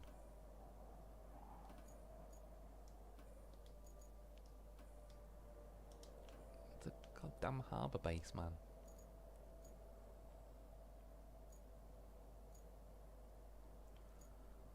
Fuck knows.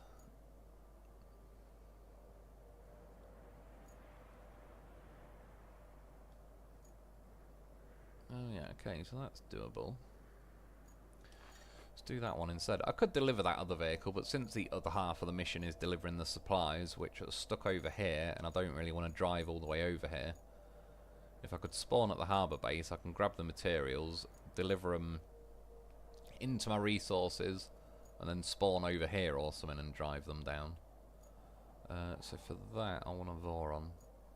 If I remember correctly, I know I spawned the two non-crane versions, but I think I did have two crane versions, so I should still have one in there. We do. Oh shit, wrong button.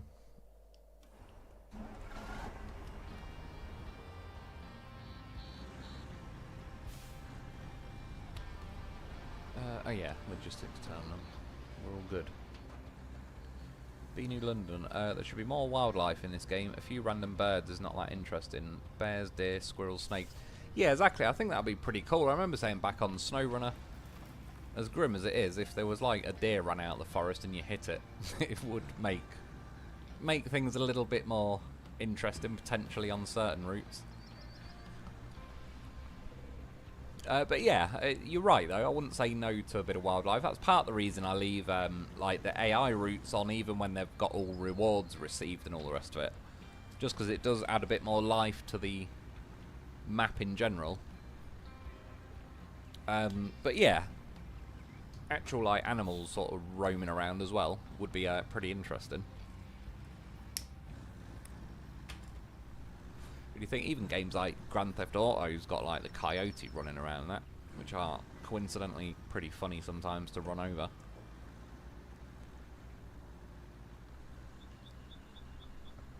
which is harsh, but it's part of the fun of a game. When you're flying along in GTA and you hit a coyote and you just hear the satisfying like doof, it helps. Stuff I'm certainly not going to do in real life, but that's why you get a game like GTA and become a menace. And yeah, I'm like obnoxiously menacing on GTA. I'll be driving down the road, see a prostitute standing at the side of the road, and I will swerve across 3 lanes of traffic just to run her over for no apparent reason. Just because I can.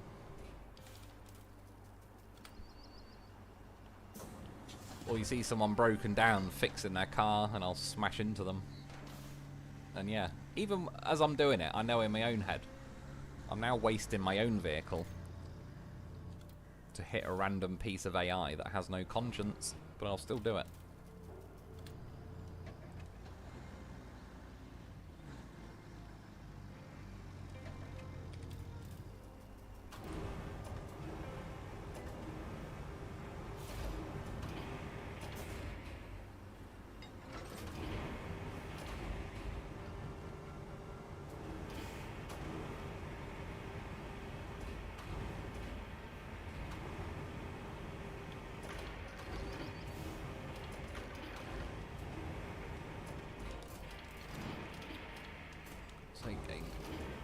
I couldn't move the crane further back, so I was trying to release and re-grab, but winch points just won't swap quick enough. And it keeps re-offering me the one near me.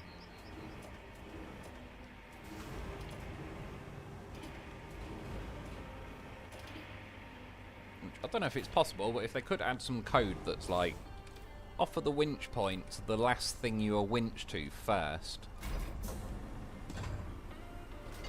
So at least if you let go of something and try and re-grab it, it will re-grab the thing you just let go of rather than just randomly firing a winch out to whatever it feels like. There doesn't seem to be much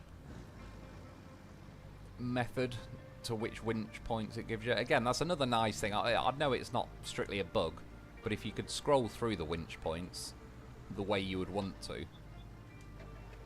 Shit, I'm not going this way. That would be nice. That's another improvement I would like to see. Logistics terminal and machine yard. How's that? Them idiots again. Where did they get stuck this time?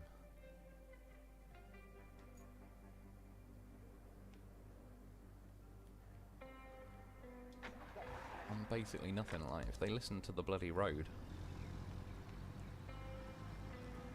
What map was it on the other day? I managed to get one. I don't know. It was pretty impressive how far off the line this time he'd actually gone. It was like, say, oh shit, say the line's along here. He'd get stuck over it like that blue crane you could see in the distance. And it was like, how the hell did he get there? I was actually more impressed that he got that far away from the line. What an asshole. So much of an asshole, I almost respect it.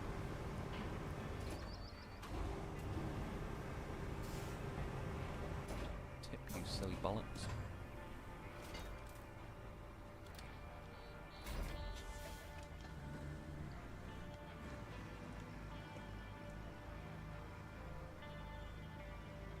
Rebel, snake we can run over. They'll be found under the rocks. Something roaming around though, I definitely know what you mean.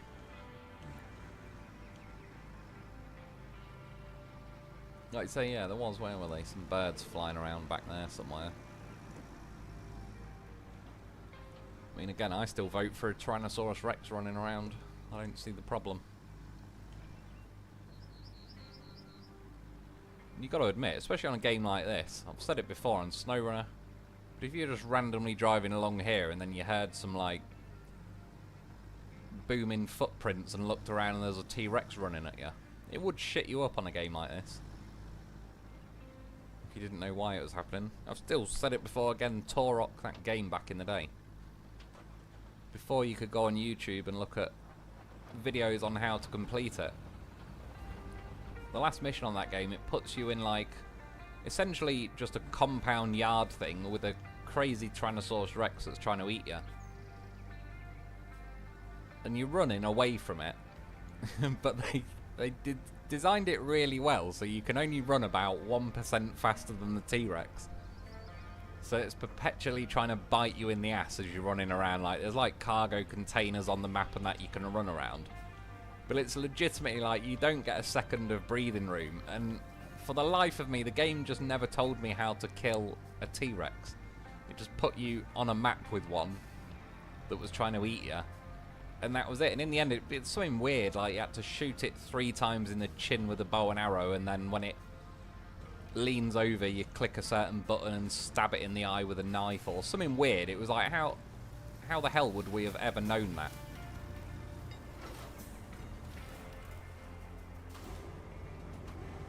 Yeah, well, it was actually just before the rise of like YouTube and that, because it was actually like when I completed or not completed the game, I got to that T-Rex thing.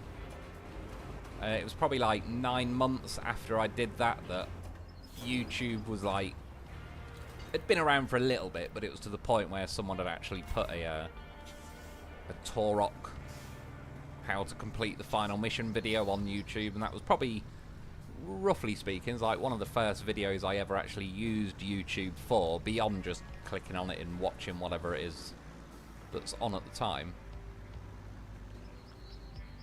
Yeah, that was like the first time I was actually like, right, YouTube Torok final mission, and then watched like a playthrough. And yeah, once I knew how like the order it wanted things done and to stab it in the eye, but nonetheless it was a very exciting it was an exciting time to be alive on that game.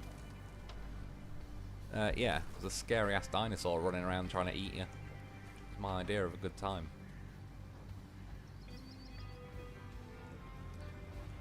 There's another game I never really got onto. I think I've got it on the PS4. It's like Jurassic Park Evo 2 or whatever, where you build like a park. I remember I had Jurassic Park Evo 1 or whatever the hell it was called.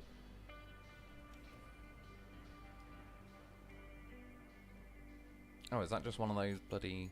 I wish it wouldn't light them up until you choose the mission. It's the archaeologist mission. I don't know whether to, like... I suppose I could. I was going to say, do I do the archaeologist mission, even if I don't do it this week? Do I do it next week, or do I get them done in between the live streams? I was going to say, this is tipping more than I remember last time. I'm going to have to go send something to save it. I drove up here, same boxes, loaded the same way and everything, but this time I'm not getting away with it.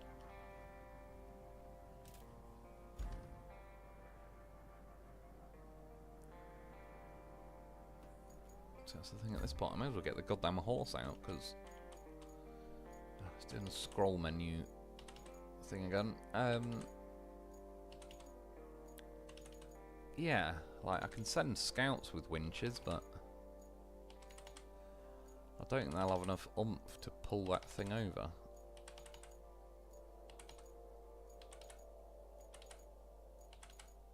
I thought the loaf was higher up the menu than that. Whatever, we've bagged him.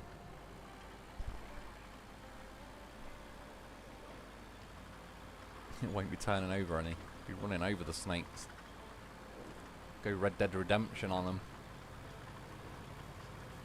That's what I was thinking at this point. If they added animals, I'd then want a way to, yeah, run them over and cash them in for scrap metal or something. That's the problem. Well, not a problem. It's actually one thing I did on Red Dead Redemption. I've not played Red Dead Redemption 2. That's a game I actually would like to get. I've seen good things about it, but the original one, there was a place, I can't remember where. I would remember how to get there, but I wouldn't know how to describe it. But a place up in the woods where you could get a lot of bears to spawn. And yeah, used to go up there and spend hours getting a bear to spawn, shoot it, skin it, and then go back with God knows how many pelts. And while you're waiting there, you could shoot an eagle out the sky and pop a rabbit. It was actually pretty fun in its own right. I spent quite a lot of time doing that. Bit of extra money.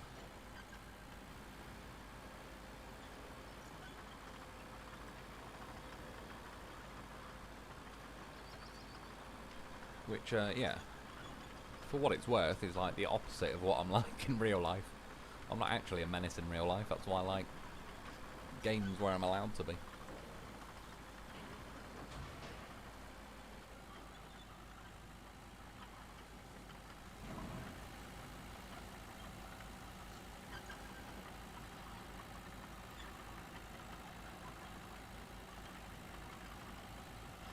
A bit of a crap choice of winch points.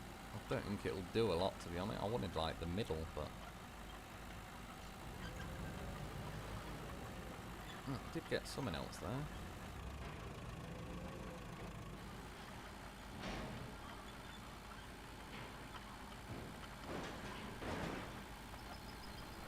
I think it probably didn't help in this case that I fired the crane legs out at the last second. I think they're digging in more than anything.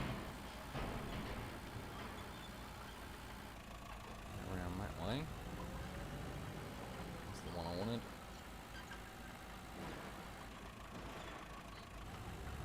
Now I don't want it to tip when I let it go. There's problem number 2.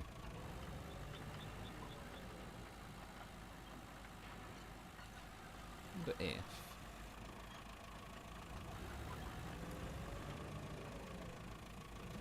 towing mode do a lot, starts the engine. Joe, alright, it started the engine, switch to it, retract the crane legs,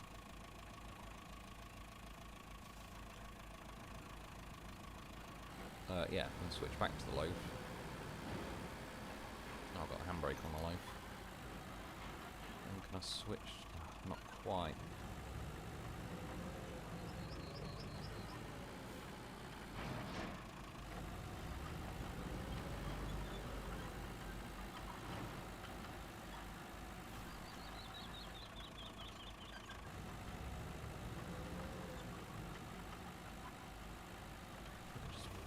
Switch to the front winch point would be nice. Yeah, SnowRunner definitely does it better than this game as far as like vehicle rescues go, because you can't choose where your winch goes on this game.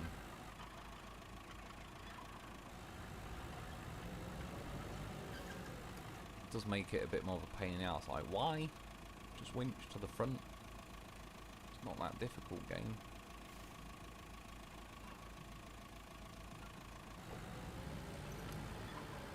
Plan B.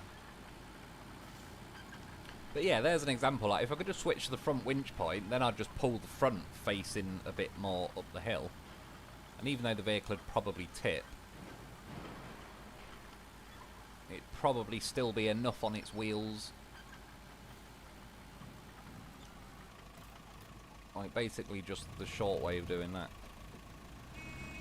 He's a goddamn horse, though. That's why you get yourself a loaf.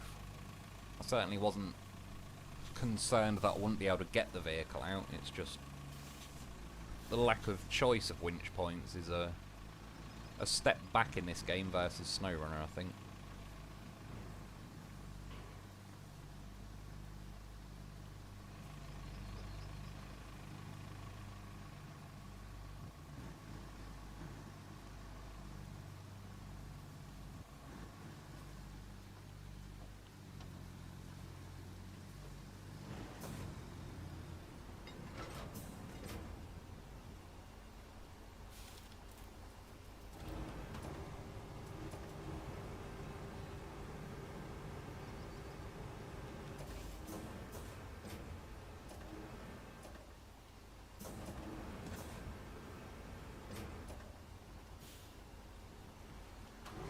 Close. Again, like last time I drove this, I didn't really have any issues driving up here. Seems to be a bit more eager to tip this time. And there was me complimenting it earlier.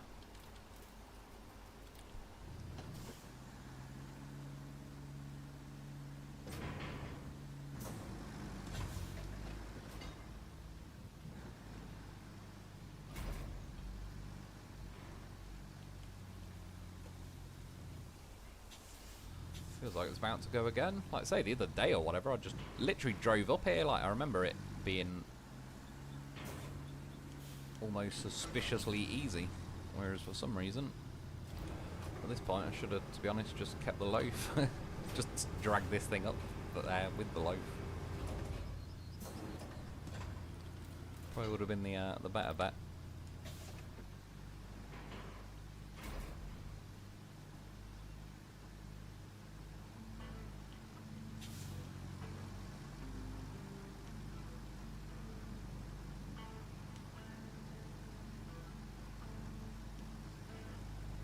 Not even stuck on anything.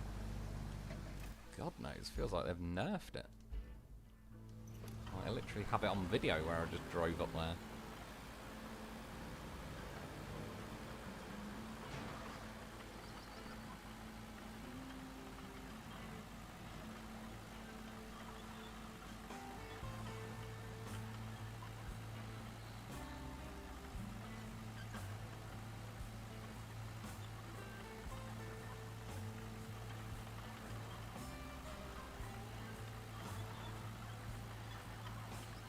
That rock there, it's the most awkward bastard. I've caught it about 8 times already.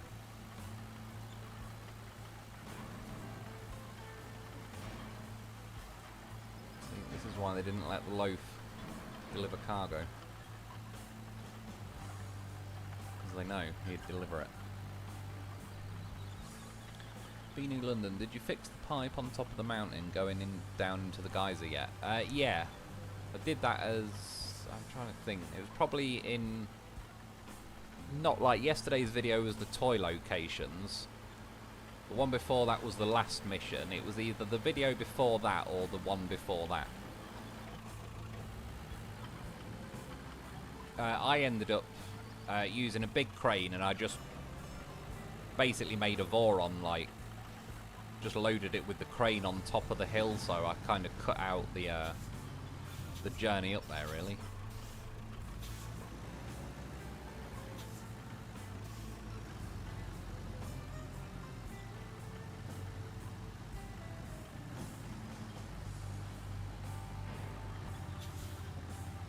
Wait, you turn, Voron. You start acting like you're a hill climber now. You've been stuck 4 fucking times.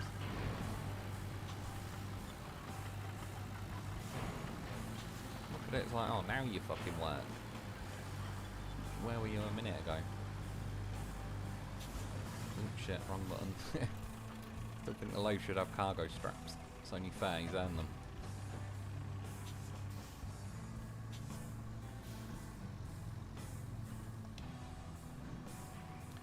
Yeah, I'm sure, because this is one of the first missions I think I did with this Voron. Like, it was around the time this Voron came out.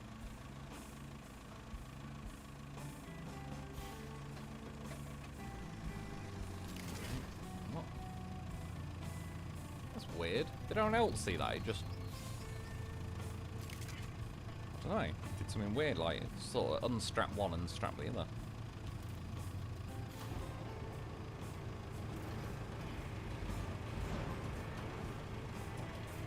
Fucking hell, man. Surely this vehicle is tippier than it was. I've got a sneaking suspicion, and it wouldn't surprise me if they've, they made it a little bit better than they wanted to. Oh yeah, just for what it's worth, because I said it in the last video, there's loaf winch points that it won't offer me with a big crane. Just live stream proof that they do exist. And they used to work, because I've definitely picked a loaf up before. But yeah, for some reason the big cranes won't pick loafs up. Which is pretty loafist. Deserves it.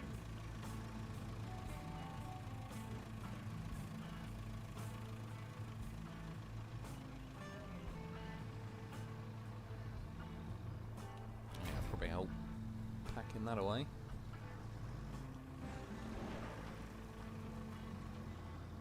It's around here somewhere. I ended up building a road all along here, so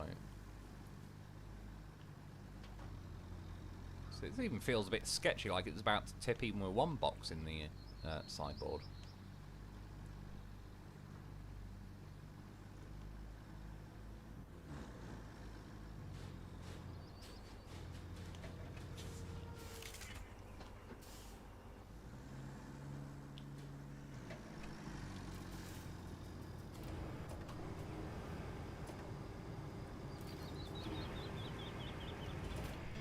done. That little thing that looks like a beehive, I think that's like got a thermometer in there. I think it's built like that, so I just got news that the radio tower I don't know. at the machine yard went down Doesn't too. get disturbed by the sun or the directly like wind as much and that. Something like that. While you're at it, collect some additional materials from the tower to the east of the yard. Better do it fast too, before the next shiny new disaster hits.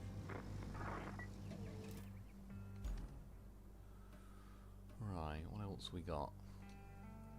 Let's just go through them. Well, that one, I need to build a road along there. I don't like how it does that with the... takes you out of the objective menu. Now I've forgot already which one I was clicking on, probably that one. Archaeological sites.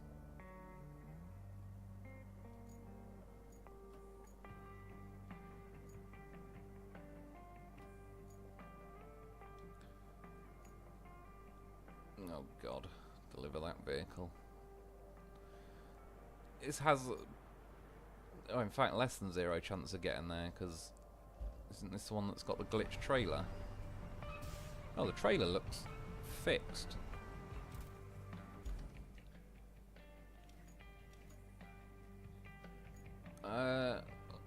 Oh, harbour base will be restored. There's good news. This has little to no chance of making it. We'll see how far we can get, which is about that far. An entire 2 inches.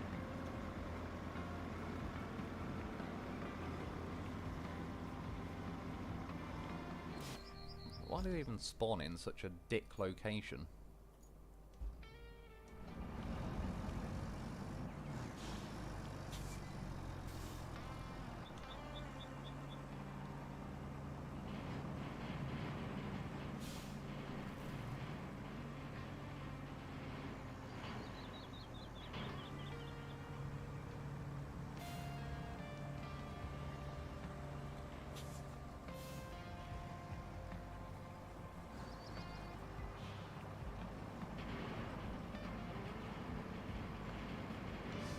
See, with stuff like that, I don't get, like...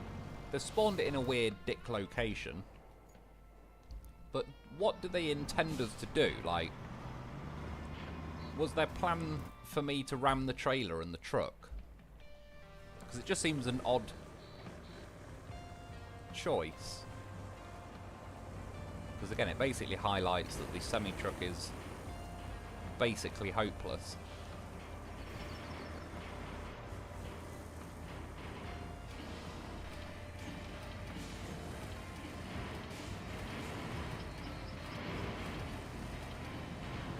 Preferably, I would bring the goddamn professional over here.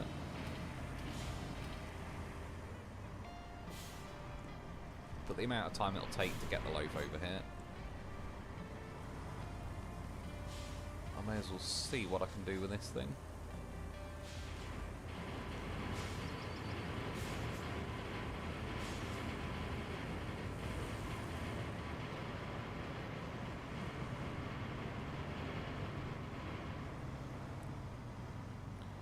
Being in London, I use big epic crane to place a mule on top of that hill with a new pipe in the truck bed. It's basically the same as what I did, but I it was the Voron instead of the mule. But yeah, same principle, a lot easier than it did look like. There is a route you can go round, but yeah, it felt like a smarter use of the game's options, like just using the big crane to lift it up there.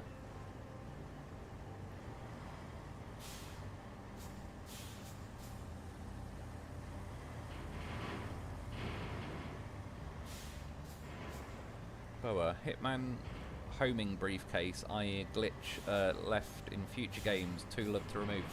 Yeah, I remember that. I've not played the game that I remember, but I've definitely seen that on various, like, yeah, maybe not like a glitch video, but you know what I mean, like top 10, like, funny ways to kill people in games or something. Yeah, where it just does some weird, like, the way the briefcase travels along. But yeah, exactly, like they play into it because it's like it's funny at that point. And yeah, nerfing it will just be like, or not nerfing it, sort of getting rid of it really.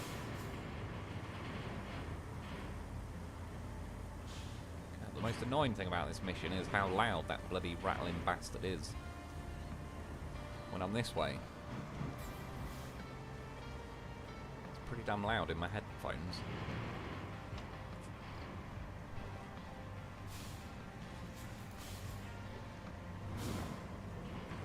Rebels, has the sun been coming up later for you? Mine doesn't seem to get light till almost 6:30 now. Yeah, it has really. It is light now. What time is it?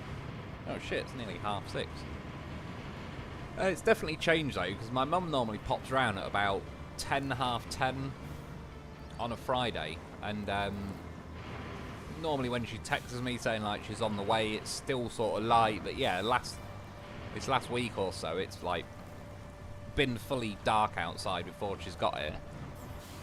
And yeah, it'll soon start changing now, because I think the longest day of the year in the UK is somewhere in June, July time. So obviously, yeah, now in August. But it's crazy. I was just saying it the other day, like how quick it changes. Like it was still light really at about 10:30, maybe even getting on like 11:15 a few weeks ago. Whereas now it's pretty much dark by 10 really.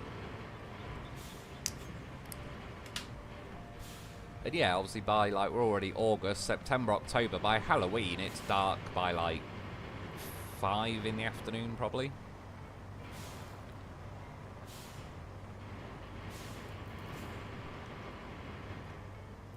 And then yeah, by obviously November and that, around my birthday, sort of dark by about 4 PM by then. I was hoping this would be a little bit quicker.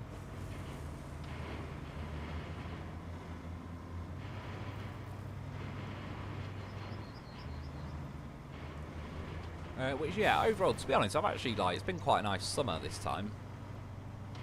I've actually quite enjoyed it for once, but normally I'm quite happy with, like, dark at 4 PM. Suits me fine. And, yeah, it's not really done anymore. When I was a kid, it used to snow quite a lot when it, like, around my birthday, sort of end of November. I remember one year there was, like, a good foot or two of snow, whereas don't really get to see it as much these days, it seems. Well, you do, but it's more, it ends up being like January to March for some reason. We get snow more now. As a kid, it was like, yeah, November, December, probably January as well.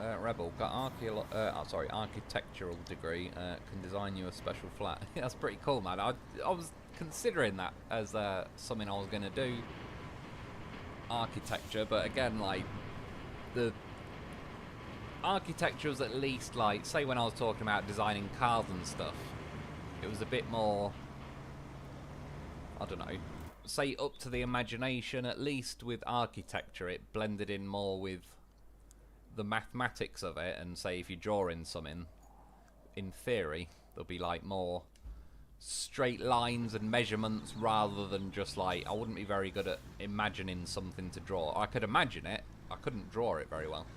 But yeah, in the end I just got put off the idea of going to uni really. It was getting to the point, it was just the early days where they were kind of switching into like woke DEI mode really, there's no other way of putting it.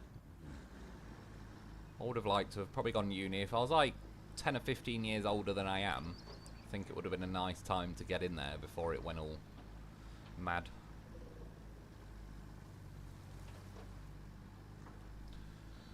Which, yeah, I was en route for it. I could have, in theory, like, well, my maths scores anyway, when I did my GCSEs, I would have been able to get into like Oxford or Cambridge had I carried on and done A-levels.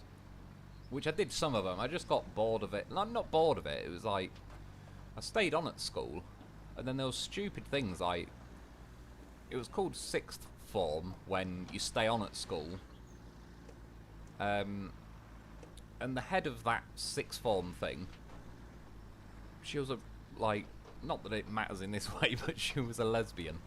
Everyone knew it, and she used to favour like the girls and that would wear mini skirts and all sorts, which I'm certainly not complaining. But if guys wore anything other than full-length trousers or jeans or something, she'd send you home. And it was just like little things like that where it's like, fucking hell, I'm deciding to stay on at school. It wasn't like literally that, it was just more like the principle of like, you're staying on, and then they're doing random shit like that, treating you like a kid, and it's like, it's in the middle of a heat wave.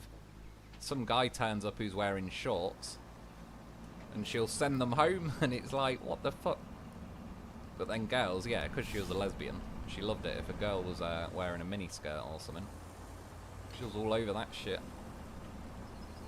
Even though she was like 70 odd. I suppose 70-year-olds can still be lesbians, but, you know, I just mean, she's probably not pulling too many 17, 18-year-old girls at that point. But you never know. Someone might eat their way to an A star. To be honest, women don't know how lucky they have it when they say, oh yeah, my boss made me, said if I suck his dick I'll get a promotion. It's like, you lucky bastard, if I had a female boss said I'll sit on your face and promote you, it's like, that's a double win. I'd have just settled for sitting on my face, didn't even have to promote me. I'd have ate my way to CEO of something by now. That would have been my plan.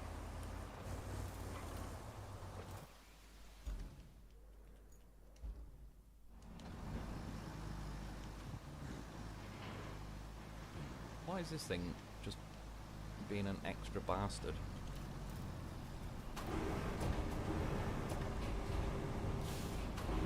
not ideal winch points.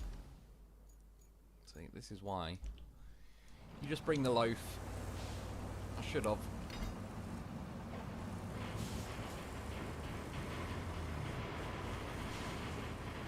We're moving. How far have we got to go? Hoping it wouldn't take this long really, but as is the semi-truck.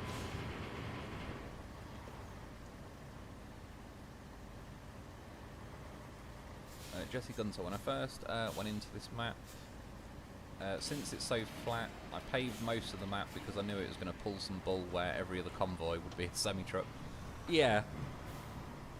I know what you mean, to be honest. I had the same suspicions, which is basically why I just started paving everywhere.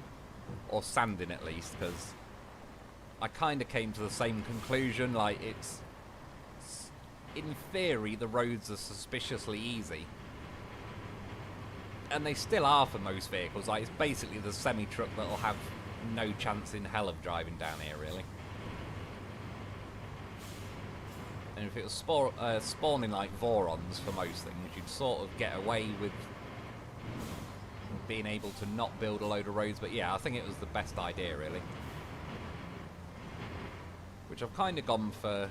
On my normal playthrough, I've done like maximum roads everywhere and all sorts. I purposely, in the live stream version, tried to keep it minimalistic. One, I'm essentially trying to speed run through it, comparative to like my normal playthrough, but also just to have like two ends of the spectrum. But yeah, in theory, if I could click my fingers and have all the roads paved like how I've got them on my normal playthrough, it would help. It's definitely not a wasted effort building a lot of roads on Kernel. And again, that's the part I enjoyed. It was more like the last few days of Kernel when I'd basically done all the roads and I was just focusing on getting through the missions. It was just all like little random bugs and things that were sort of delaying me and holding me up and slowing me down that were driving me mad a bit. But yeah, as far as the actual road building goes, I do enjoy it. It's one of them where I'm always like thinking of random shit. It doesn't have to be anything important. Might have watched a clip of Top Gun on YouTube and I have to spend 3 hours imagining what I would do in a fighter plane versus the Soviet Union. But I like to think about a lot of shit. So sometimes, like when I was playing this, I just would autopilot start building roads all over the place. And yeah, happily spend hours, like not even really notice that I've just spent 6 hours building roads or whatever.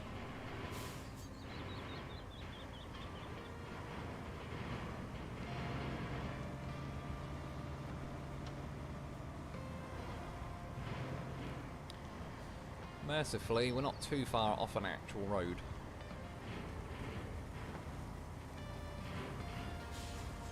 Yeah, I still would say, all things considered, it probably would have been better to bring a loaf.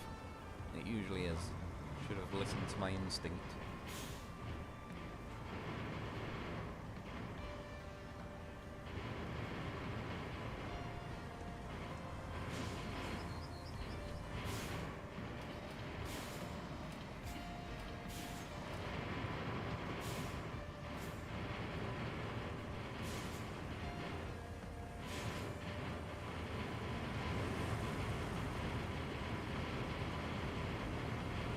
Has to make that last few feet extra awkward.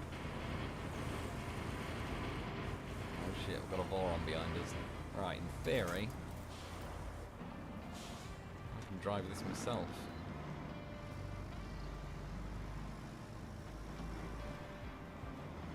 It's gaining on me.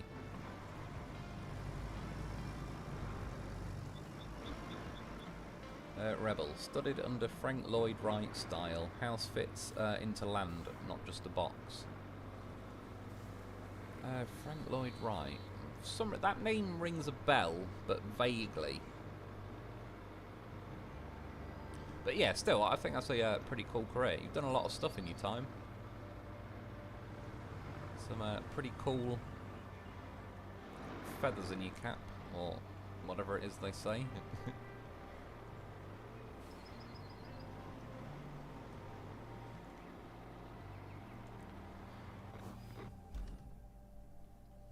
And yeah, like I said, in theory, architecture would have been... I reckon I would have reasonably enjoyed that.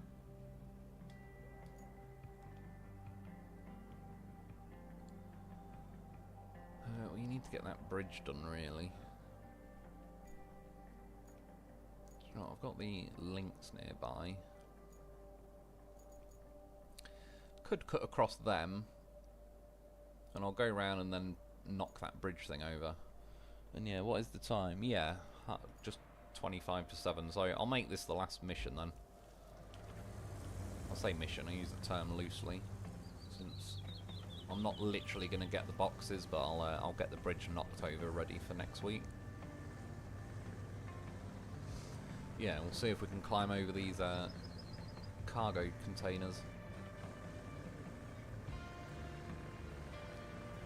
I've done it twice so far, and I've made it over each time, so there is hope.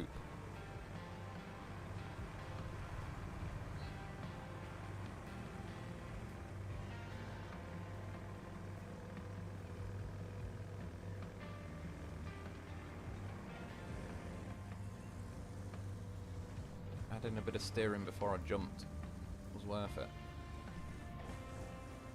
So I wasn't looking at me, cat was doing something weird. Distracting me, trying to sabotage my attempt. No smoking. Looks like the least of your worries, boat.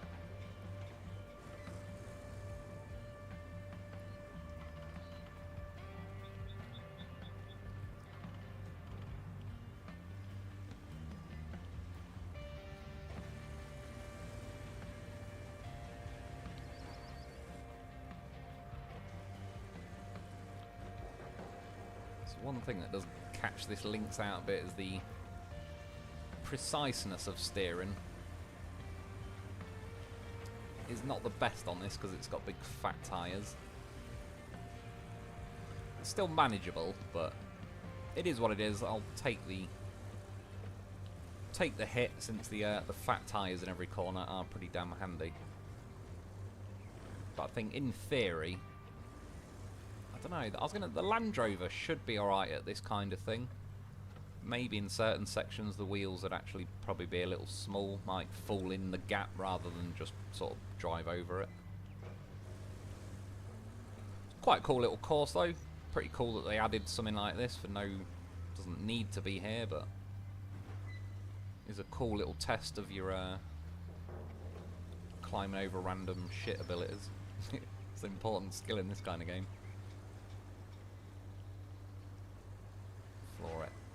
Floor it and fingers crossed.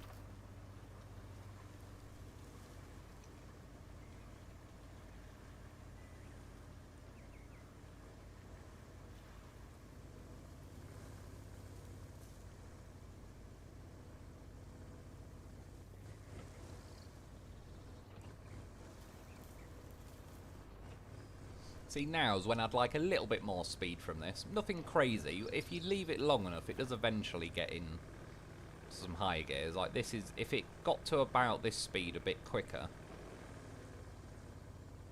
it'd be pretty good.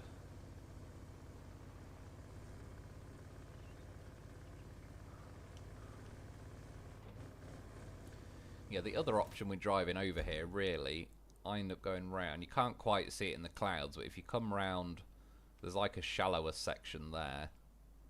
But then you have to climb it, and you've sort of got to get over the pipe, really, which... yeah, I think it's there where I actually jump over. But someone did say in the comments that they got stuck, like, completely stuck on that pipe when they were jumping over it. They even brought another vehicle to try and winch themselves off, and it wouldn't even do it, so I never had that, but yeah, failing that is basically the cargo route I just took. Or I suppose you could bring someone and just build sand across somewhere, which, speaking of, like, I came to this bridge and filled sand everywhere, but if you pour sand enough under this, like that drawbridge thing I just dropped, it starts lifting that up in the air. So it's a bit like if you pour sand, you know, on a rock, it kind of makes the rock float to the top of the sand. That thing does the same, so I couldn't actually, like... I was just going to completely pile sand, like, bury the entire bridge and all the stuff on it. But then once that was doing that, I kind of had to stop, really. Yeah, anyway, speaking of stopping, probably just about call it there. I'll, like I say, I've got most of the map unlocked now. It'll do. I don't really need to go around the edges and get it all tidied up. Yeah, I just need to, probably between this week and next week, main thing I'll do is probably just build like a nice proper road along there to get that connected up. I might patch a few little bits up, but again, like I say, I sort of purposely lean towards like keeping it minimalistic really on this map versus like my normal playthrough. Certainly towards the later maps, I went all out on roads all over the place. Yeah, see what percent I'm up to. Rebel, have a good morning, mate. I'm heading back to bed. Been sleeping a lot since new meds. Talk this week. Yeah, man, cheers for popping in. I'm pretty much done now anyway. And yeah, enjoy your sleep, and I'll speak to you later. Oh, only 40%. Bloody hell. I didn't get as far through it as I was hoping. So what we got? 14... So there's what, another 19 missions. Infrastructures are sort of what they are, and another 6 side objectives. So I don't know, I'll try and get some groundwork done next week. I mean, to be fair, it's one of them, like, even tonight I've had to build various roads which have ate up a lot of time, and then say dragging that semi-truck was a rough road, so that took a bit longer. If between this week and next week I can get enough sand laid here, there and everywhere to make the roads pretty smooth, I should be able to kind of plough through the missions a bit quicker. So it's not the end of the world, but I would like to get it done by next week. But if it needs another stream after that, then so be it. I don't mind. It's just I kind of figured it'd take about that long. John Denard, regarding tracked vehicles, I found they turn better if you let off the throttle first. I could be insane, but it seemed to work for me. Cheers, man. I'll try it out. Not now, sorry, I read your comment a little bit late, but during my playing on the normal game, I'll give it a go, because it might be some weird little quirk like that where it actually helps. Yeah, I'll test it and see what happens. Yeah, I think that's about it for today then. Like, yeah, got some of the way through the map anyway. The main guts of the map's done, got some roads down, so just get the rest of it done hopefully next week. Yeah, in the meantime, I'm trying to think, like, I'm still planning on doing like a daily video of something. There's still a couple of videos I want to make for Roadcraft. I obviously want to get SnowRunner sooner rather than later anyway. I'm planning on getting that, like, again, if it went on offer today, I'd get it today and we'll start getting that on the go. I may make like a Wreckfest video just because, to be fair, it was a pretty fun messing around kind of game, and it was nice to just say Roadcraft and all that's very like mission orientated, whereas Wreckfest, other than obviously you enter a race and the idea is to win, you basically just spawn a car, ram into everyone, crash some shit, And then whether you win or lose, it didn't really matter. It was quite a nice game where there's not much objective to it other than just smashing cars to pieces. So I may do a video on that. Yeah, that's it really. Like, obviously I've sort of done my normal playthrough on SnowRunner, but I would sort of like to make a video, a vehicle review, but not necessarily like on each individual vehicle. I might just do a video that's more like the best vehicles to get in Roadcraft. Obviously things like the mule is still definitely worth spending your money on. Even though it has its issues, it's one of the most handy vehicles in the game. Whereas, you know, some of those log grabber things are a complete waste of time. So yeah, sort of do a video that's generally saying like which are the best vehicles I reckon to go for. But yeah, it might be a little bit like, again, I want to do a daily video, but it might be a little bit here, there and everywhere. But I'll figure it out. And yeah, between now and then though, I appreciate everyone popping in and hanging out and all the rest of it. And enjoy your morning, evening, afternoon or night, wherever it is and whatever you're up to. And I'll be back soon. Rebel SnowRunner, yeah, I definitely, like I say, I want to get that pretty damn soon and get my... I need to buy all the DLC because I want to get the... I want to transfer my save from the PS4 so I'm like back to where I was rather than having to replay through it all. But I need all the DLC because otherwise it'll delete it all off my save. Because I don't own it, so I've got to kind of re-own it all.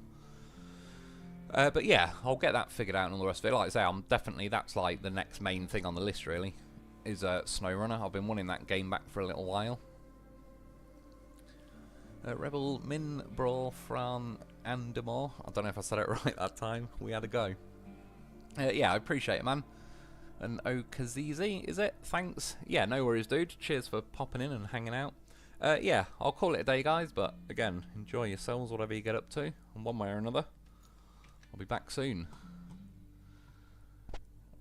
Where are we? Stop streaming. Found it pretty quick this time. Yeah, see you later, guys. I was at Rebel. Quick, go back to 4.